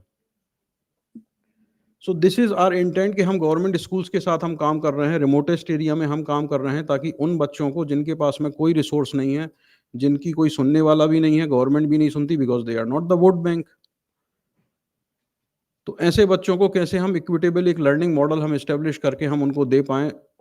Obviously we are not there for the life time, जैसा कि अभी एंटनी जी ने भी अपने सेशन में कहा कि we are there for 3 years, 5 years, maximum to 10 साल के लिए हैं हम. We are not there for the life time. So we have bring in our model कि हम कैसे उसको कम्युनिटी के साथ हम कैसे उसको एम्बेड करेंगे, कम्युनिटी की अकाउंटेबिलिटी और कम्युनिटी की ओनरशिप हम कैसे लेकर के आएंगे अपने प्रोग्राम में, ताकि हमारे निकलने के बाद भी एटलीस्ट 50% चीज़ें तो सस्टेन करें वहाँ पर। 100% मैं नहीं कहता हूँ कि कोई भी चीज़ सस्टेन कर सकती है। Even private models are not मतलब सस्टेनिंग 100%, यदि आप सपोर्ट उसमें से यदि आप पुल अप कर लोगे तो। बट एटलीस्ट 50% चीजें भी यदि सस्टेन कर जाती हैं तो हम मान के हम ये मान के हम चल सकते हैं कि यदि आस्किंग पावर आ गया उन लोगों में तो सिस्टम को वो चीज देनी पड़ेगी। Agreed? So this is as I have said कि 2018 में हमने स्टार्ट किया था विद 13 स्कूल, फेज 1 हमारा। उसके बाद में फेज 2 हमने 2021 में इसका स्टार्ट किया। We have added 32 more schools in the same block, and phase 3 mein again we have added 32 schools, and phase 4 we have recently we have added 27 schools. So currently we are having 104 schools. One block we have already saturated, और जितने भी वहाँ पर 63 schools थे उसमें हमने सारे schools को cover कर लिया, and now we have moved to the next block. So we are planning कि block wise हम आगे इसमें बढ़ रहे हैं, और धीरे धीरे हम कोशिश ये कर रहे हैं कि हम जितने भी blocks हैं उस particular district में हम उन सबको हम saturate करें। सो प्रोजेक्ट एक्टिविटीज़ की यदि हम बात करेंगे तो दो इसमें मेन जो रिक्वायरमेंट्स हैं, जैसे कि जो एफएलएन में भी कहीं ना कहीं हिट करती हैं और एफएलएन में भी ये सारी चीज़ें आती हैं। एक तो इंफ्रास्ट्रक्चर डेवलपमेंट है, दूसरा है capacity building of different stakeholders. When I am talking about the stakeholders, then we are covering all the stakeholders like teachers, students, their parents, SMC members and the community as well.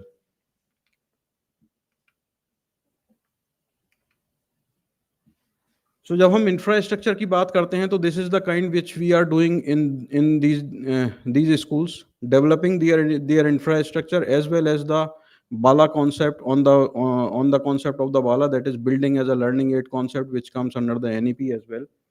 So moving forward,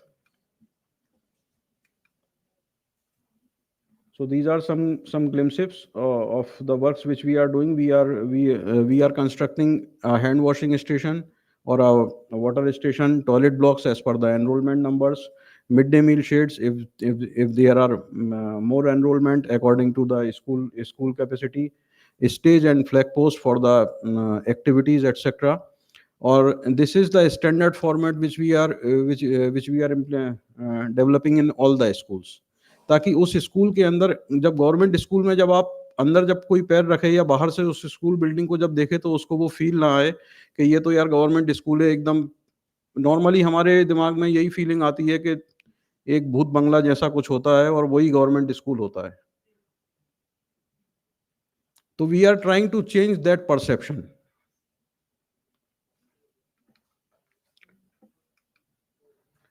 So these are some glimpses of before and after intervention. As you can see, जो मैंने अभी word use किया था भूत बंगला, वो आप इन pictures में अब आप शायद फील कर पा रहे होंगे। जो फर्स्ट स्टेप है that is before intervention.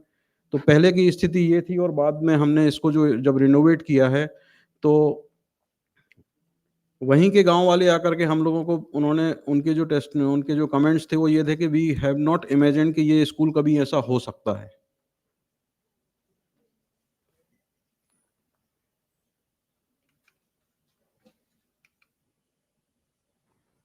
So these are again some infrastructure related works. Bala is a very important concept of FLN and as well as the NEP National Education Policy के under में बाला को बहुत ज़्यादा importance दिया गया है। So we are taking this forward कि every school should have a classroom wise और जो उनका curriculum होता है curriculum wise building as a learning material so that children, if यदि teacher वहाँ पर नहीं भी हैं, मुझे यहाँ share करना पड़ेगा कि जिन स्कूलों में हम काम कर रहे हैं, so we are having approx 19 GUPS, that is government upper primary schools, और इन 19 GUPS में there is only one teacher in each school to teach 6th, 7th and 8th class. किसी स्कूल में 40 बच्चे हैं, किसी स्कूल में 50 बच्चे हैं, किसी स्कूल में 150 बच्चे भी हैं और उनको सिर्फ एक टीचर संभाल रहा है। सो this is the reality of the education system these days sir. जो आप अभी जो एक बात हो रही थी कि why, this is because why इसीलिए जो है वो टीचर्स का रिस्पेक्ट नहीं है, इसीलिए जो है वो एजुकेशन की कहीं ना कहीं एक बिल्कुल इम्पोर्टेंस जो है वो ख़त्म हो गया है। और इस एरिया की यदि मैं बात करूं तो this is completely sugar cane belt है। शुगर केन सोइंग सीजन में यहाँ पर जब हमने काम जब स्टार्ट किया था, तब हमने ये देखा कि जब शुगर केन सोइंग का दो बारी आता है साल में, तो दोनों बार जब ये सोइंग का जब काम स्टार्ट होता है तब स्कूल्स खाली हो जाते हैं। ऑलमोस्ट 80% बच्चे जो हैं वो गायब हैं। वी आस्क्ड, हम जब अपनी विजिट में था, मैं एक बार तो मैंने पूछा कहाँ गए सारे बच्चे, एनरोलमेंट तो इतने का है, यहाँ पर तो 100 बच्चे होने चाहिए थे आज इसमें, या 30 बच्चे होने चाहिए थे इस स्कूल में। तो बोला कि सर वो सब खेत में गए हुए हैं। मैंने कहा क्यों गए हैं जी खेत में? 20 rupees they get on daily basis. पूरा दिन बच्चा काम करता है, गन्ने की बुआई करता है, 20 रुपए उसको मिलते हैं। पेरेंट्स उसको भेजते हैं स्कूल मिड डे मील के लिए, मिड डे मील खाओ, उसके बाद आप you go to the field and earn 20 rupees. Now the challenge is how to change the perception, how to change the mindset of those parents. आपको यदि education को अच्छा करना है तो आपको पेरेंट्स के माइंडसेट को चेंज करना पड़ेगा, अदरवाइज यू हैव फेल्ड। आप कितना ही अच्छा बिल्डिंग बना लें, आप कितना ही अच्छा टीचर रख दें, आप वहां पर कुछ भी कर लीजिए। So I am coming on that later. So this is, आप जैसा देख पा रहे हैं अभी इसमें पिक्चर्स में कि बच्चे अपने आप से जो है वो इस मटेरियल को यूज कर सकते हैं। So this we have done in all the schools. जितने भी स्कूल्स में हम काम कर रहे हैं, हमने सारे स्कूल्स में इसको हमने पूरी तरीके से हमने इसमें लगाया है, क्लासरूम के अंदर भी, क्लासरूम के बाहर भी, जहाँ जहाँ हम इसको यूज कर सकते हैं with the different concept. Science है, मैथमेटिक्स है, जनरल नॉलेज है, मॉरल स्टडी है, वो जो मॉरल एजुकेशन है उसको भी हमने इसमें ध्यान रखा है।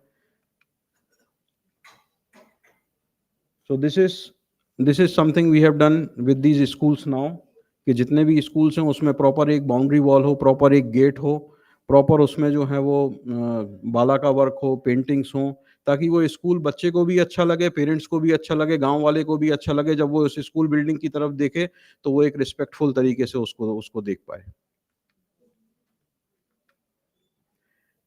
FLN की जब हम बात कर रहे हैं तो obviously it directly relates to the learning level of the children.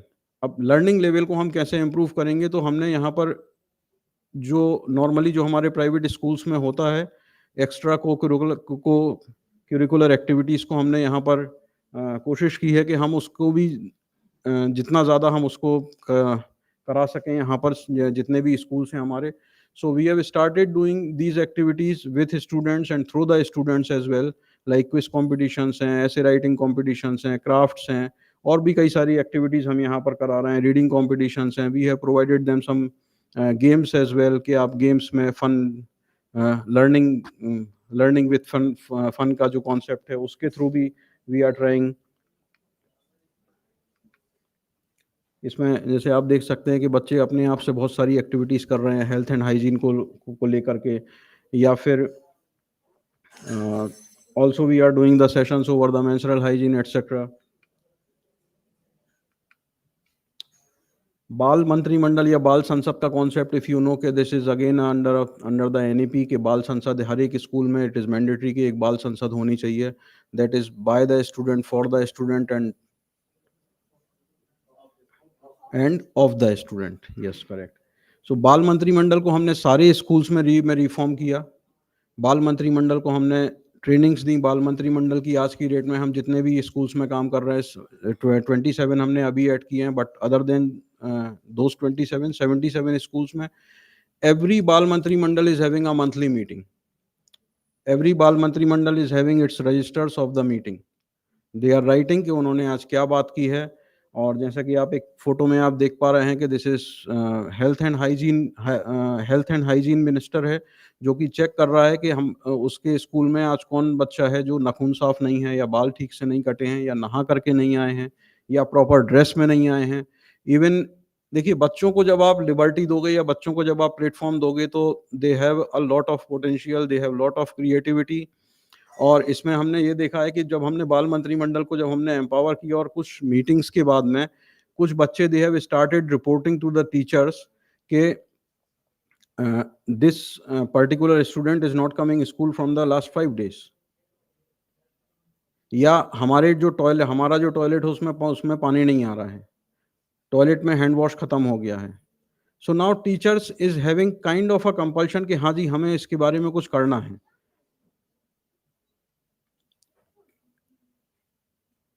So I am not taking much time. तो इको क्लब है, जैसे एनवायरनमेंट एजुकेशन को लेकर के है कि आपको अपने स्कूल को क्लीन रखना है, ग्रीन रखना है. All those things we have embedded. Important days celebration में भी हम बाल मंत्री मंडल के थ्रू ही हम एक्टिविटीज़ को हम ज़्यादातर एग्जीक्यूट कराने की हम कोशिश करते हैं ताकि बच्चों में लीडरशिप स्किल्स डेवलप हों.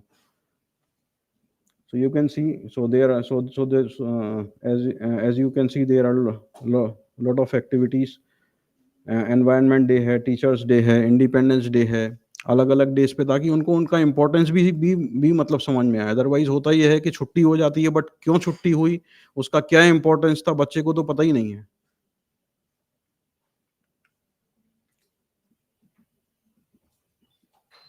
These are some more activities with the schools. Sports को भी हमने इसमें लिया है अपने प्रोजेक्ट्स में. सारे स्कूल्स में हमने स्पोर्ट्स किट्स बना करके भी दी हैं ताकि बच्चे उसको यूटिलाइज करें. This is after completing the infrastructure work, we hand over it to the SMC.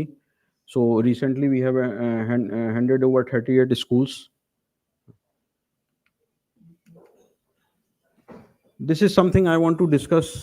इसमें मैं आपका 5 मिनट लूँगा. हमने अपने प्रोजेक्ट में, जैसे मैंने बात की कि we have involved community as well.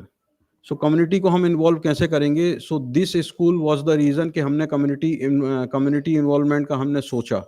This school ये करणपुर है, जीपीएस करणपुर खानपुर ब्लॉक का, हरिद्वार डिस्ट्रिक्ट का एक स्कूल है. यहाँ पर पिछले 5 सालों से क्लासेस नहीं हो पा रही थी ड्यू टू जो आप पानी देख रहे हैं. फर्स्ट पिक्चर में आप देख सकते हैं कि पूरे स्कूल में पानी जो है भरा हुआ है. बारिश के टाइम पर यहाँ पर 4-4, 5-5 फीट पानी होता था और जाने का कोई रास्ता नहीं था. पानी कहाँ से आता था? पानी आता था आसपास के जितने भी घर हैं उनका ड्रेन का वाटर सारा का सारा इसमें आ रहा था. इसके पहले पीछे एक खेत था, वो उसने अपने खेत में पैसेज दे रखा था पानी का, बट जब उसने अपने खेत का पैसेज बंद किया तो पानी जो है वो सारा का सारा स्कूल में डाइवर्ट हो गया. यू कैन इमेजिन कि 5 साल हो गए गवर्नमेंट प्राइमरी स्कूल में बच्चों की क्लासेस नहीं हो पा रही हैं. बच्चे पढ़ रहे हैं गवर्नमेंट अपर प्राइमरी स्कूल का जो है परमाइश यूज कर रहे हैं, बट प्रॉब्लम सॉल्व नहीं हो पा रही थी. टीचर्स ने एजुकेशन डिपार्टमेंट को भी लिखा, टीचर्स ने एसडीएम को भी लिखा, टीचर्स ने डीएम को भी लिखा. जब कुछ नहीं हुआ तो फिर टीचर्स ने बाल आयोग में भी लेटर्स उन्होंने भेजे. बाल आयोग की टीम भी आई, चाइल्ड राइट कमीशन उनकी टीम आई, सारा कुछ हुआ, उन्होंने विजिट किया. They have made a good report. उन्होंने डीएम को इंस्ट्रक्ट किया, डीएम ने एसडीएम को इंस्ट्रक्ट किया, सारा कुछ हो गया, but still the problem is not solving. 2021 में जब मैंने यहाँ पर फर्स्ट टाइम विजिट किया था, then I have seen this place. और मैंने जब वहाँ के लोगों से बात की तो मैंने कहा क्यों नहीं हो रहा है ये? बोले सर सब लोग आ जाते हैं, कुछ नहीं होता. Then I met with block education officer. मैंने बीईओ से भी सेम मेरा क्वेश्चन था कि मैडम आप यहाँ पर हैं इतने साल से, क्यों नहीं हो पा रहा है? बोले आपको तो पता ही है sir. Then again I gone, मैं उस गांव में दोबारा से गया और इस घर के पास में एक बहुत बड़ा घर है, उसकी फोटो मुझे यहाँ पर लगानी चाहिए. अब नेक्स्ट टाइम मैं लगाऊंगा उसको. दैट इज काइंड ऑफ अ हवेली, छोटी हवेली होगी, बड़ी हवेली नहीं, छोटी हवेली है वो. तो मैंने देखा जब आसपास के घर जब इतने अच्छे हैं तो स्कूल की इन लोगों को शायद पढ़े लिखे लोग होंगे, पैसे वाले लोग हैं, सारे कुछ हैं, इनके पास रिसोर्सेज भी हैं, दे हैव अ से इन मतलब सोसाइटी भी है, तो भी इस गांव की इतनी बड़ी प्रॉब्लम जो है वो सॉल्व नहीं हो पा रही है. मैंने उनसे बात की तो अगेन उनका आंसर वही था, जी सरकार का काम है, सरकार करेगी. तो मैंने कहा स्कूल आपका, गांव आपके, बच्चे आपके, पानी आपका, समस्या का सॉल्यूशन की जब बात आती है तब आप सरकार के. यहां से फिर हमने ESG बनाया, that is called education support group.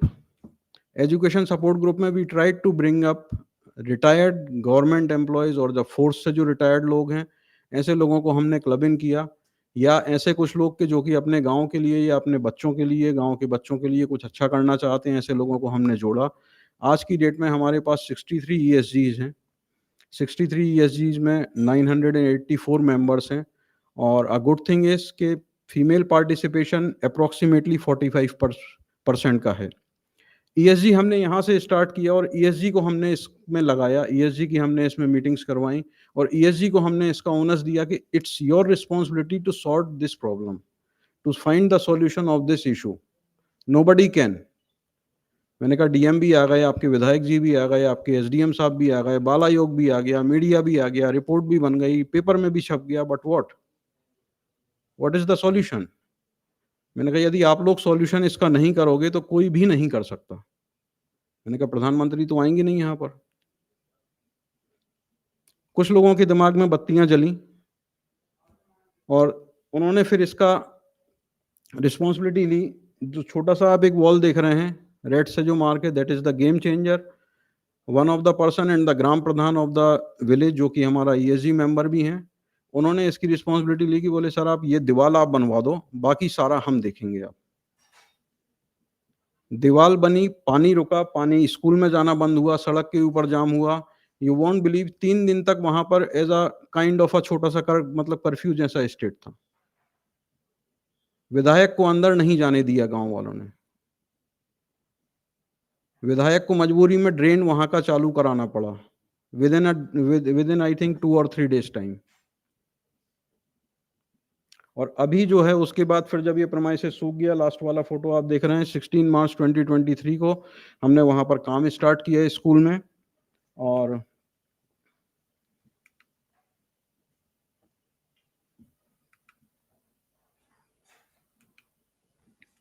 so this is the school now.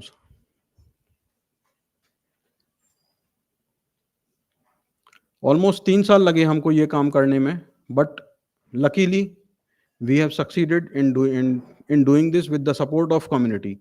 अब now what I want to communicate here कि यदि community इतनी enlighten हो जाए, कम्युनिटी यदि इतनी आस्किंग पावर यदि कम्युनिटी में आ जाए, कम्युनिटी के अंदर यदि ये सोच आ जाए कि हमको इन स्कूल्स के लिए भी, ये हमारे अपने स्कूल्स हैं और हमको इन स्कूल्स के लिए भी कोई ना कोई रिस्पॉन्सिबिलिटी हमारी बनती है, तो आई थिंक यदि हम वहां से जब हम विड्रॉ करेंगे तब उतना प्रॉब्लम फिर वहां पर उस स्कूल में नहीं होगा। सेम कुछ दूसरे स्कूल्स में भी कुछ इसी तरीके के कुछ इश्यूज थे। गांव में जब स्कूल का कैंपस बड़ा होता है तो वो गार्बेज के जैसा भी यूज होता है और लोगों के अपने पर्सनल यूजेस में भी यूज होता है। तो again ESG becomes the main key for solving all these issues for us. So जैसे आप ये 2 स्कूल देख सकते हैं, यहाँ पर भी वही इशू था, गोबर वगैरह रखा हुआ है, सारा काउडन के केक्स हैं। देन यहाँ पर ये पार्किंग जैसा बना रखा है इन 2 स्कूल्स को। So now it is clear. अब बच्चों के पास में खेलने के लिए भी जगह है, उनके पास मूवमेंट के लिए भी जगह है, और गुड थिंग कि they are having a good infrastructure.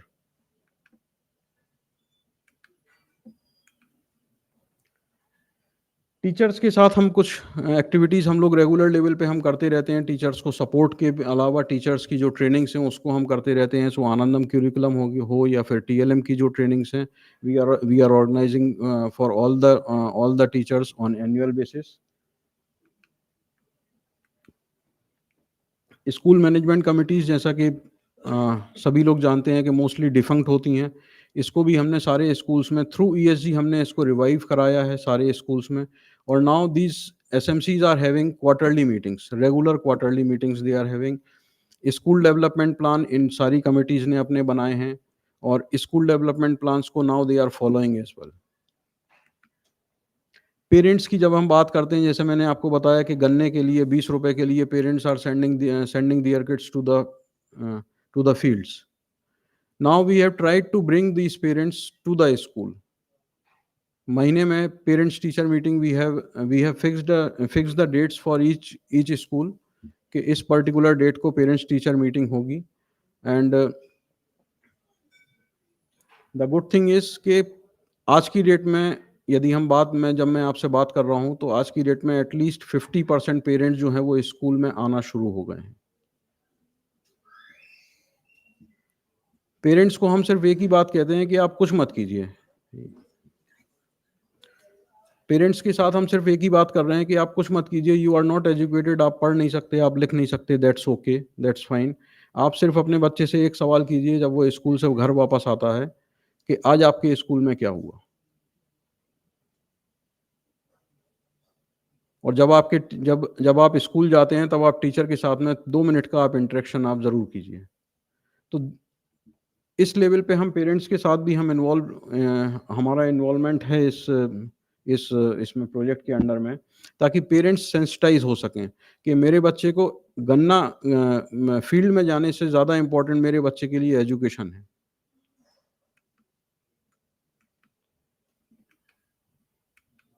बाकी स्कूल स्टूडेंट्स का बीएमएम का मैं आपके साथ में ऑलरेडी डिस्कस कर चुका हूँ। बाकी कम्युनिटी लेवल की जो एक्टिविटीज़ हैं वो भी हमने मैंने आपको जैसा ब्रीफ किया है। ईएसजी है, हमने इसमें यूथ ग्रुप्स को भी इन्वॉल्व किया है, जितने भी गांव के यूथ हैं उसको भी हमने यूथ ग्रुप्स हमने बना करके we are having a monthly meeting with them as well, ताकि उनकी जो एनर्जी है उसको हम कैसे पॉजिटिवली हम चैनलाइज कर सकें। So I think this is all from my side and thank you very much.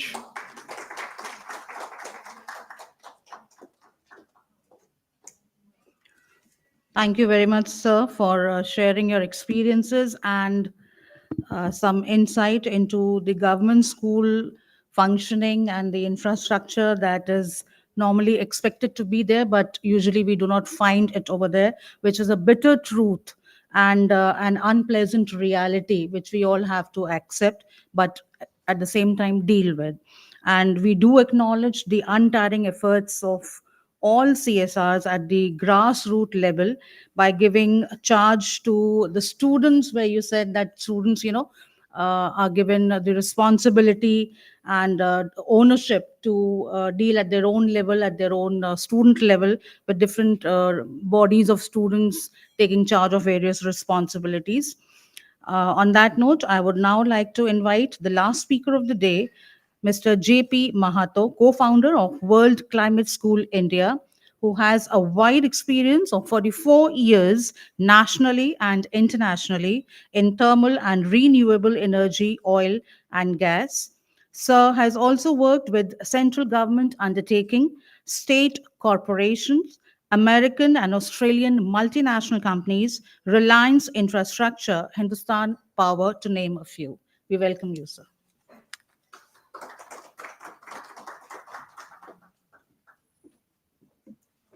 Thank you, ma'am. Namaste. Good evening. I am under pressure, tremendous pressure, and happy. Why happy? Think of the pressure Swami Vivekananda would have as a last speaker at Chicago. He was given only a few minutes to speak. How many minutes, ma'am, for me?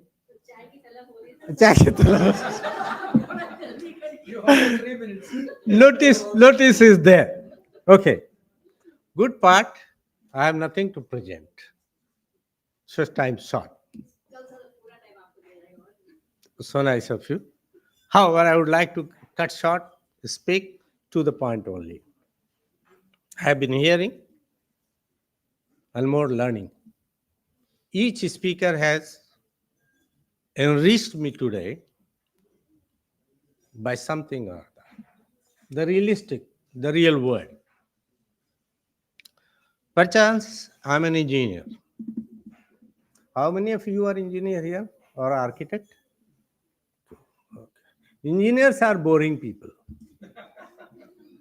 Sorry, my engineer friends. We only know to communicate in our own language. And what is an engineer's language? So drawings. वो 2-4 line ऐसे उसे बना देंगे, उनके समझ में आ जाएगा कहाँ से बिजली जाएगी, कहाँ से निकलेगी, क्या होगा. For common people, nothing. क्या बोलते रहते हैं, सब आपस में ही समझते हैं. I said differently. All of you are engineers and architects to build the nation. A teacher is the best architect, best engineer who are making the foundation of the nation.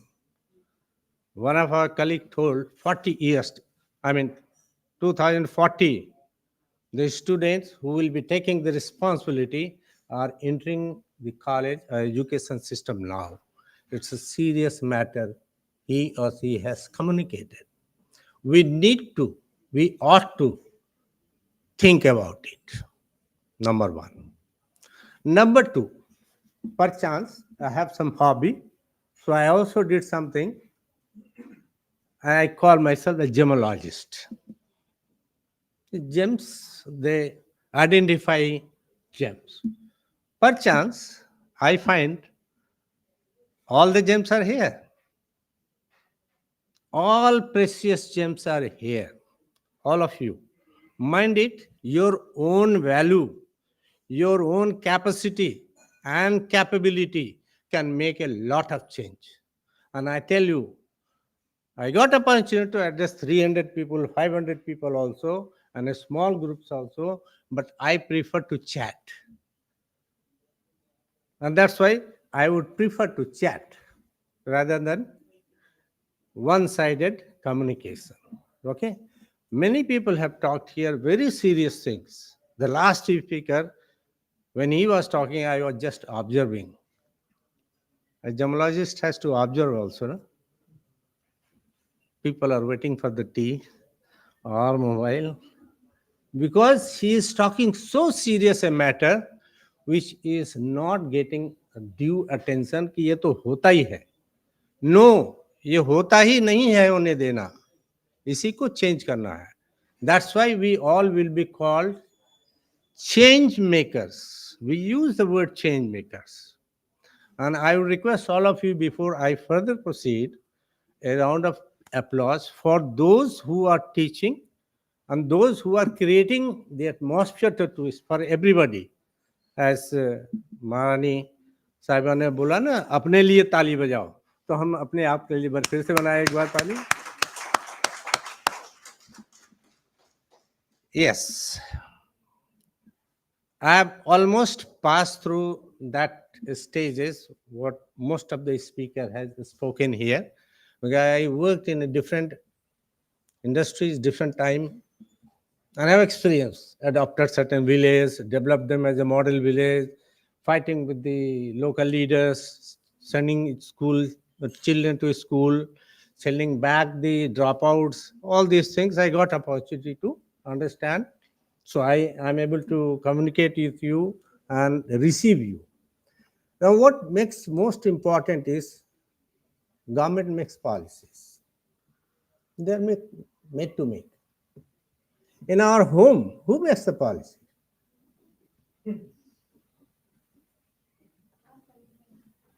It's a collaborative approach. बच्चे को मालूम है कि mummy ही खाना बनाएगी और वो mummy बनाएगी, वो ऊपर से कुछ भी बोलते हैं, तेरे को क्या खाना है, मम्मी ये खाना है, तुम्हें तो केवल यही चाहिए. सपोज माय सन, करेला बनाओ आज. मम्मी क्या है ये करेला, पापा को क्यों इतना पसंद है, right? But she will say नहीं, तुमको भी खाना है. रूल वहां से बनना शुरू होता है. As we all know, the first teacher is your parents. We learn from there. And I'm very happy that my school teacher is still in contact with me. I talk to him every day. Can you believe? He is in Calcutta. I'm here, but we talk. That link, respect has to be built up, which you should get. All the teaching faculty should be recognized as number one citizen, not the doctor or the engineer. They are the real nation builder. This was my A group general talk I made. Now I come on my main topic, which is World Climate School. Am I audible to you all? Yes. Okay. World Climate School, as you may make out, is regarding educating people about the climate change and its serious impact. Where do we live? Where all kind of creatures live. Though we are trying to explore Mars and other places, But where do all species live? On this earth. We all call it Mother Earth, ना? माँ हमको सब कुछ देती है और तीन सबसे बड़ी चीज दी है, air, water and soil. And we ourselves are ruining it. Now I'm entering into my topic. We all are ruining it, knowingly or unknowingly. If you are not ruining it unknowingly, there is a score. You have to be educated. If you know it and still do it, I say you are a criminal.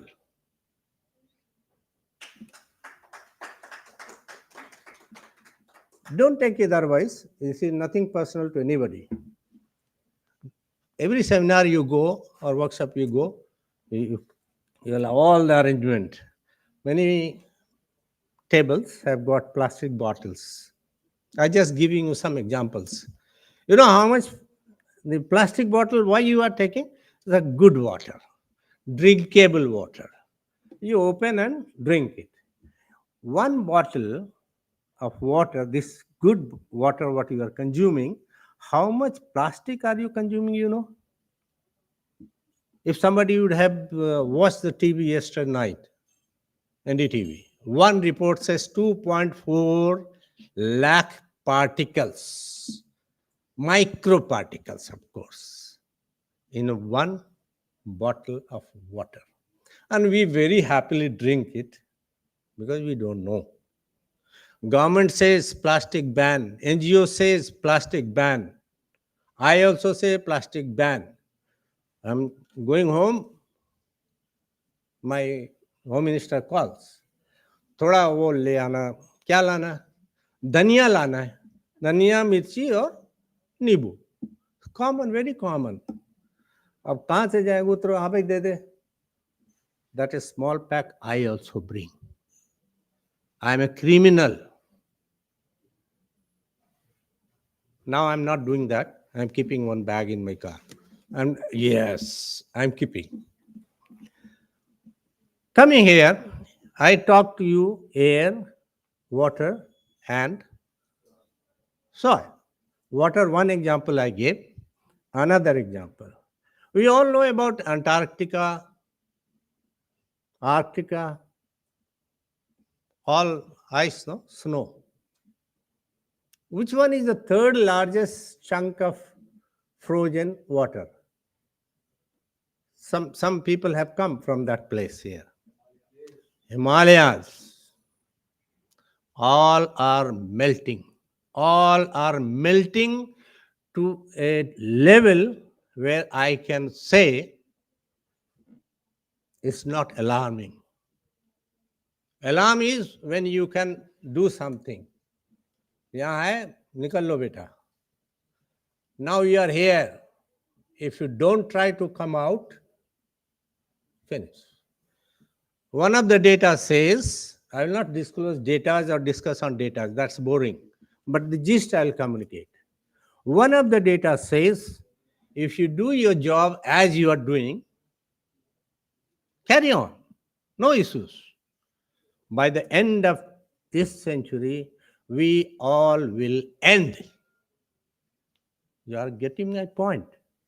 We all will end. Every creature on this earth will end. The races will get vanish from this planet Earth as fast as never before. Am I clear? Able to communicate you, sir and ma'am? It's so serious.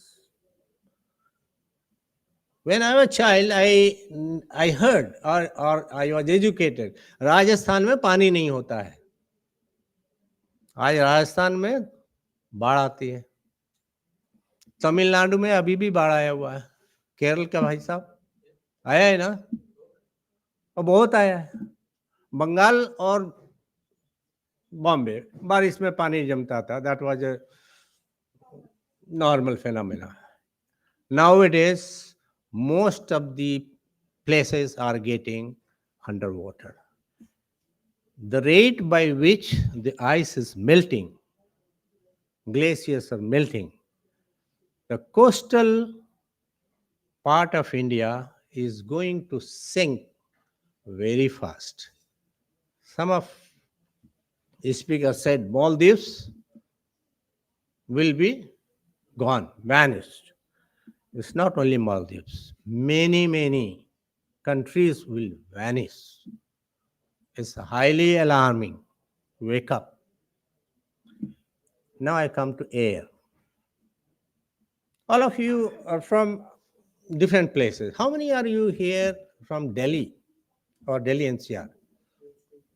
One or two. Rest of you are lucky. I'm also in Delhi NCR. We are smoking, and how many of you are smokers? One. You are safe. We all are smokers, and we are smoking 30 cigarettes per day. Are you aware? 30 cigarettes per day if you are living in Delhi and NCR.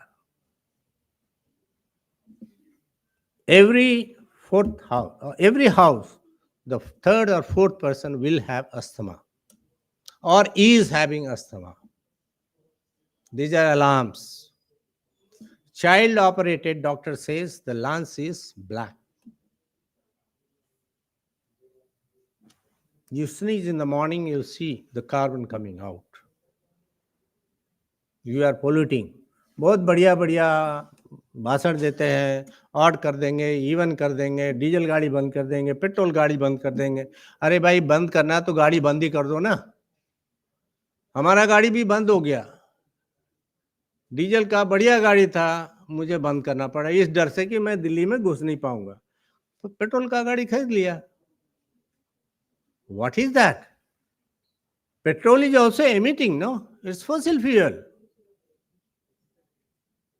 You make public system, public transport system available. This rail, metro rail, number one, I rate it. Very good. Hydrogen buses coming into picture is another. I am against this electric vehicle. Sorry if any electric vehicle manufacturers are there. I am in the World Climate School, no? So my European counterparts and myself, I fight with them. I am the only person who fight with them. JP, you speak so much on this. Yes, because you are seeing only the positive part, that EV, when it runs, it does not emit pollution. Fine. But when you make these batteries, how much pollution you are creating? Solar system बहुत बढ़िया यार, कुछ पैसा ही नहीं लगेगा, सन से ले रोशनी, बहुत अच्छा. I am not criticizing. I am by profession, I am a specialist in solar and wind. Okay, but I know that's what it makes me understand the things. Now, if you really look into solar and this, how much energy you lose, how much material excavation you are doing, how much further things you are, converting into waste. Mind-boggling. Some people say nuclear power is good.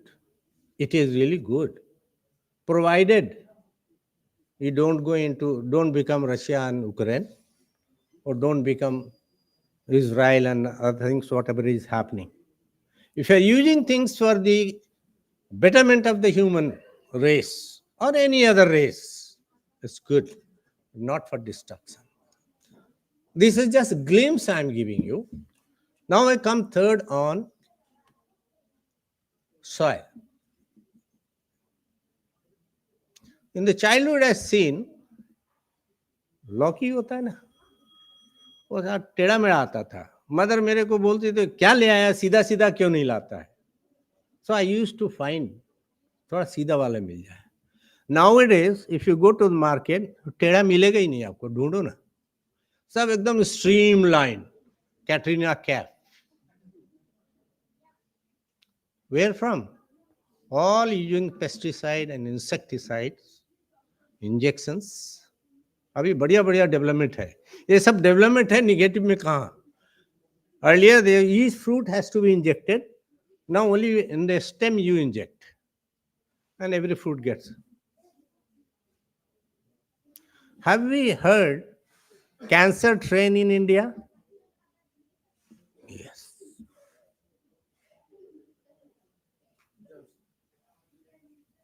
Our Punjab is very rich agriculturally. But in the effort of being rich, we have spoiled the soil to such a level that people are affected there. And a train runs from Punjab to Rajasthan for taking the cancer patient for treatment. So these three glimpses I have given only. Nothing serious things I have discussed.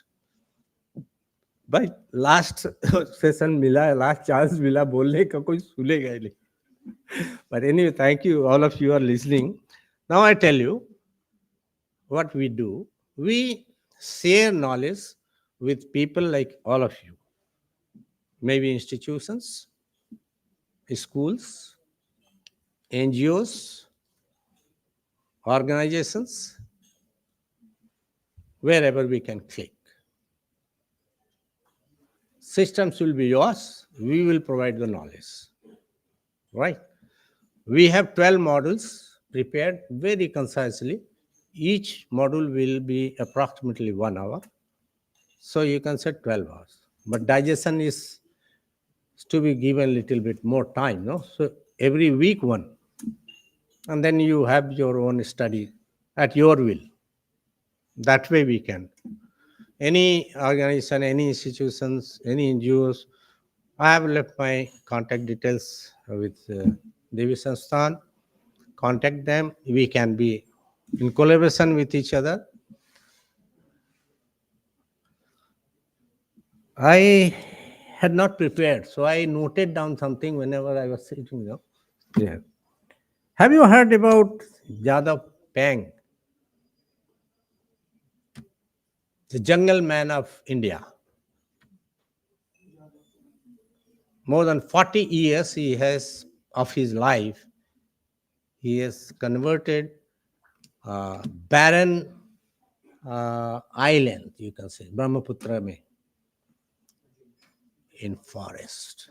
Just Google type jungle man of India. You will find it. Pardon? Assam, Majoli, yes, maybe Majoli, I don't know. Assam, I know. There are 3 prominent names in India. Lysipriya, Ridhima Pandey, Aditya Mukherjee. They are branded as climate activists. I am not a climate activist. I am a climate friend.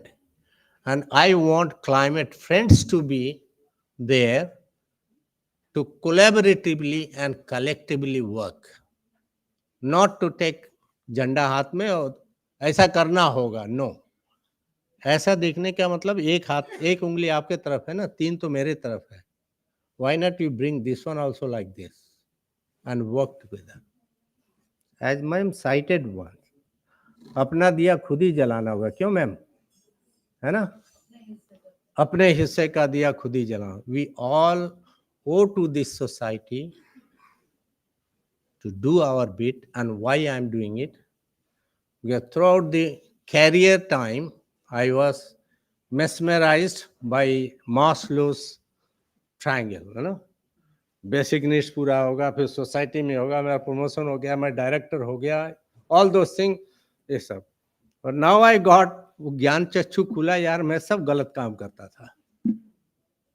All what I did, thermal power plant, fossil fuel power, how much generation of carbon dioxide done, उसको nullify करना है. इसलिए मैं इसमें, and our organization is voluntary organization. We volunteer to help, collaborate, and work. Thank you very much, all the gems, all the engineers, all the architects. Thank you very much.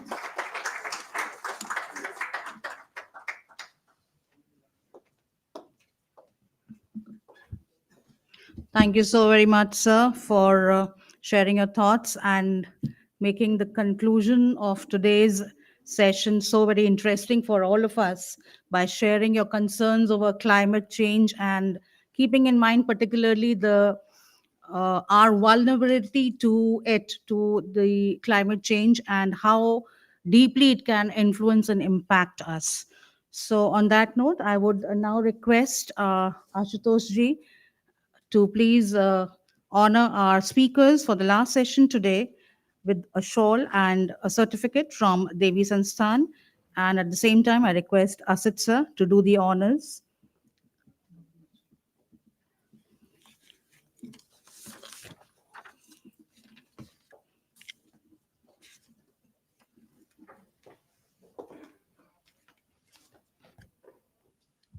Mr. Gambhir Agarwal ji, please. A big round of applause for all of them, please.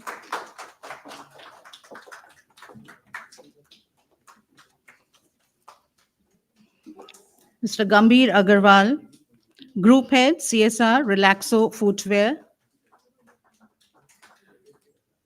receiving the shawl, the certificate, and the Disruptive Literacy book authored by Dr. Sunita Gandhi. Then we have Ma'am Malviya Gaur, Gauri Malviya, Tinkerbell Labs.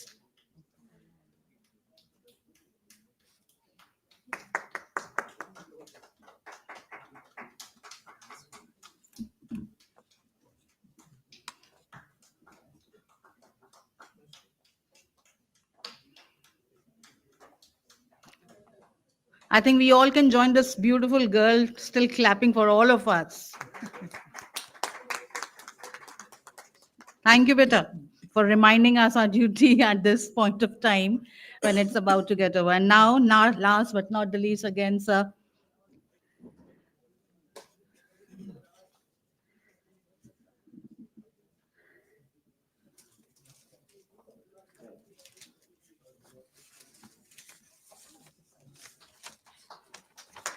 We really thank Mr. J.P. Mahato, co-founder of World Climate School India, to be physically present here with us and share such inspiring thoughts and stories with us. May I now request Mr. Asad Srivastav, a former journalist with Indian Express, founded The Good Side, a media platform dedicated to the social sector, to finally propose the vote of thanks for this session, which ends today. And after that, we would be having a group photo session. So I request the presence of all for that too. A few, I would like to throw a light on Sir's work also. Sir, Mr. Asad Srivastav, he represents the Good Side Media. The Good Side takes pride in having engaged with the most serious development practitioners and development agencies from India and beyond. It has been associated with Synergy since its inception. That is, he has been our media partner and has been associated with Dr. Gandhi since long. We welcome you here, sir, for proposing the vote of thanks.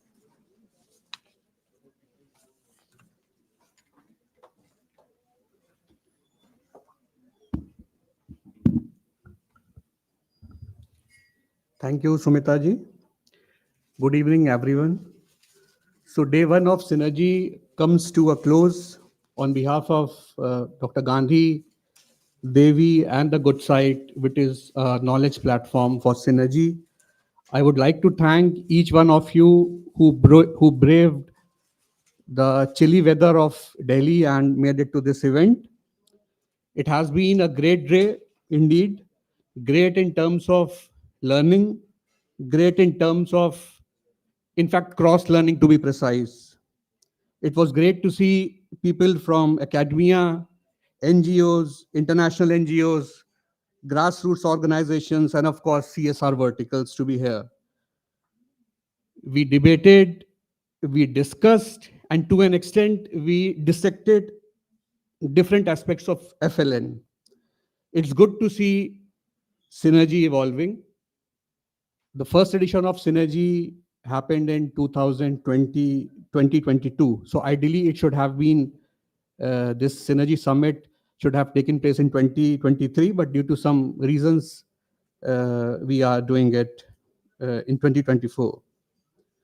So it's good to see Synergy evolving. It is good to see it's transforming into a dynamic platform that is co-created, in fact, co-created by individuals like you, like development practitioners like you. Finally, I would like to conclude by saying that Synergy's success lies in our collective commitment to co-engage, collaborate, and devise FLN solutions that act as a multiplier for government programs. Thank you.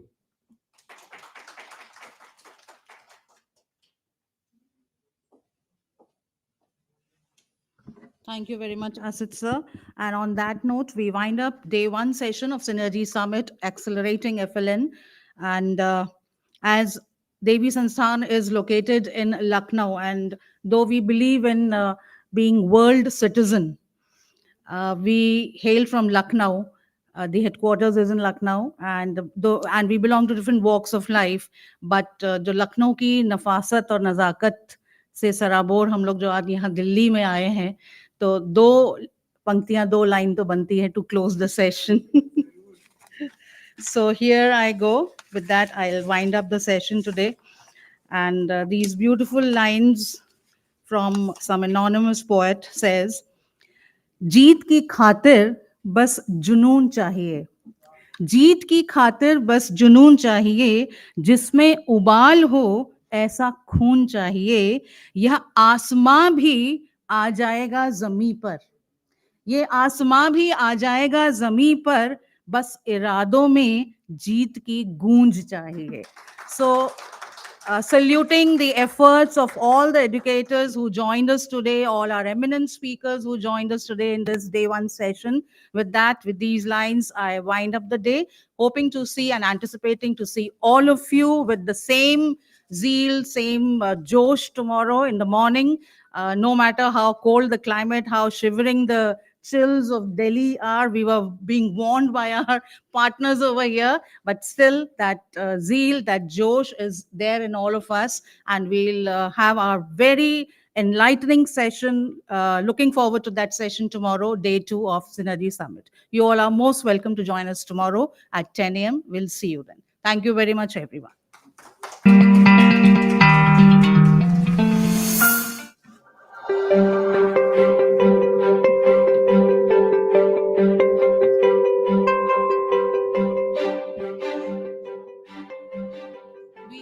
Tea and coffee served on my right side here. Let's start the class with the hall. random pairing. Now, may I please come out and call out your friends' roll We numbers? would really love Roll all number? of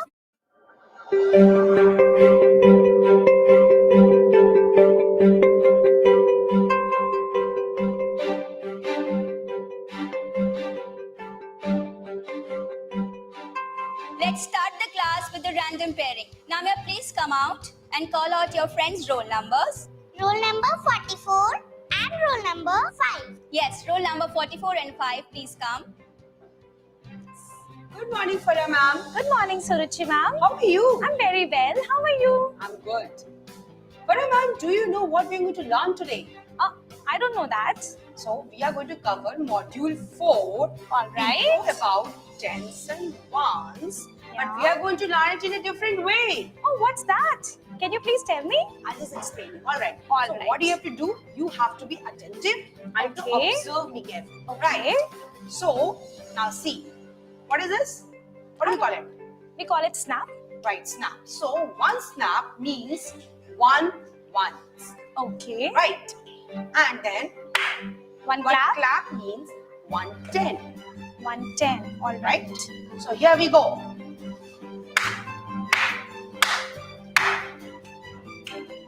$42. Right. Thank you. Now it's your turn. Okay. Yes.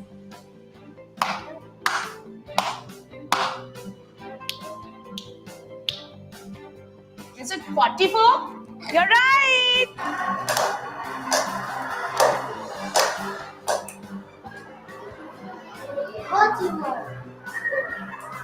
Okay, Agrim. Now your turn.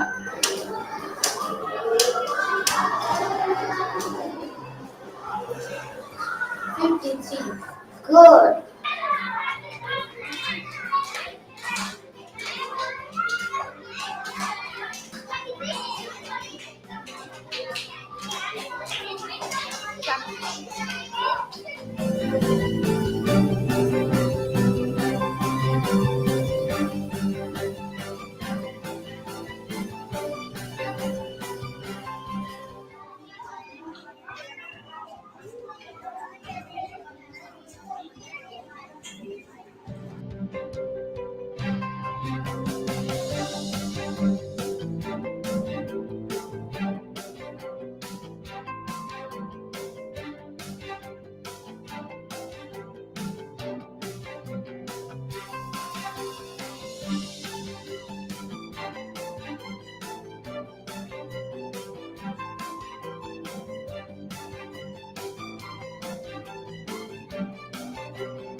One handspan, two handspan, three handspan, four handspan, five handspan.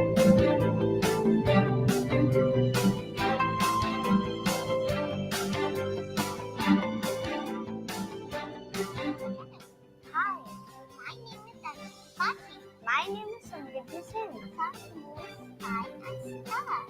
When we get up in the morning, it is daytime.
On behalf of the teachers of the Chalk campus, I would like to give a short feedback on Alpha classes. Children have really become more confident. Their speaking skills have improved. Their comprehension skills have improved. They've improved in maths, problem solving, critical thinking. And apart from that, I would just like to mention that they have become more connected to their peers, their classmates, their teacher. Now if they have any problem without any inhibition, they are ready to come up to ask to their friends, their classmates, their teacher, and they are studying with full confidence now, and they are even able to express themselves outside the classroom also. They are more confident in speaking. So Alpha classes, as it says, it has really accelerated the learning process. Thank you. Hello, I am Shangvila from Aliganj Campus 2. And I'm Ritu. We started Alpha Pedagogy, introduced by Dr. Sunita Gandhi ma'am, last year in our campus. Unlike traditional method, that is from unknown to known, the Alpha way of teaching goes from known to unknown letters, which has resulted in the accelerated learning in children. Alpha way of teaching is totally different from the traditional approach. It involves only hands-on activities, which are enjoyed by even so-called weak students. Today, we are here to share our experience about the alpha classes. Earlier, before alpha classes, there was a lot of rote learning involved as there was teacher-led teaching. So now what happened, the students were less interested. The next day they came, they forgot about the topic. But as soon as we started the alpha classes, a lot of hands-on activities were involved. And after that, they were more excited, more interested in the subject. As a result, the retention power also increased.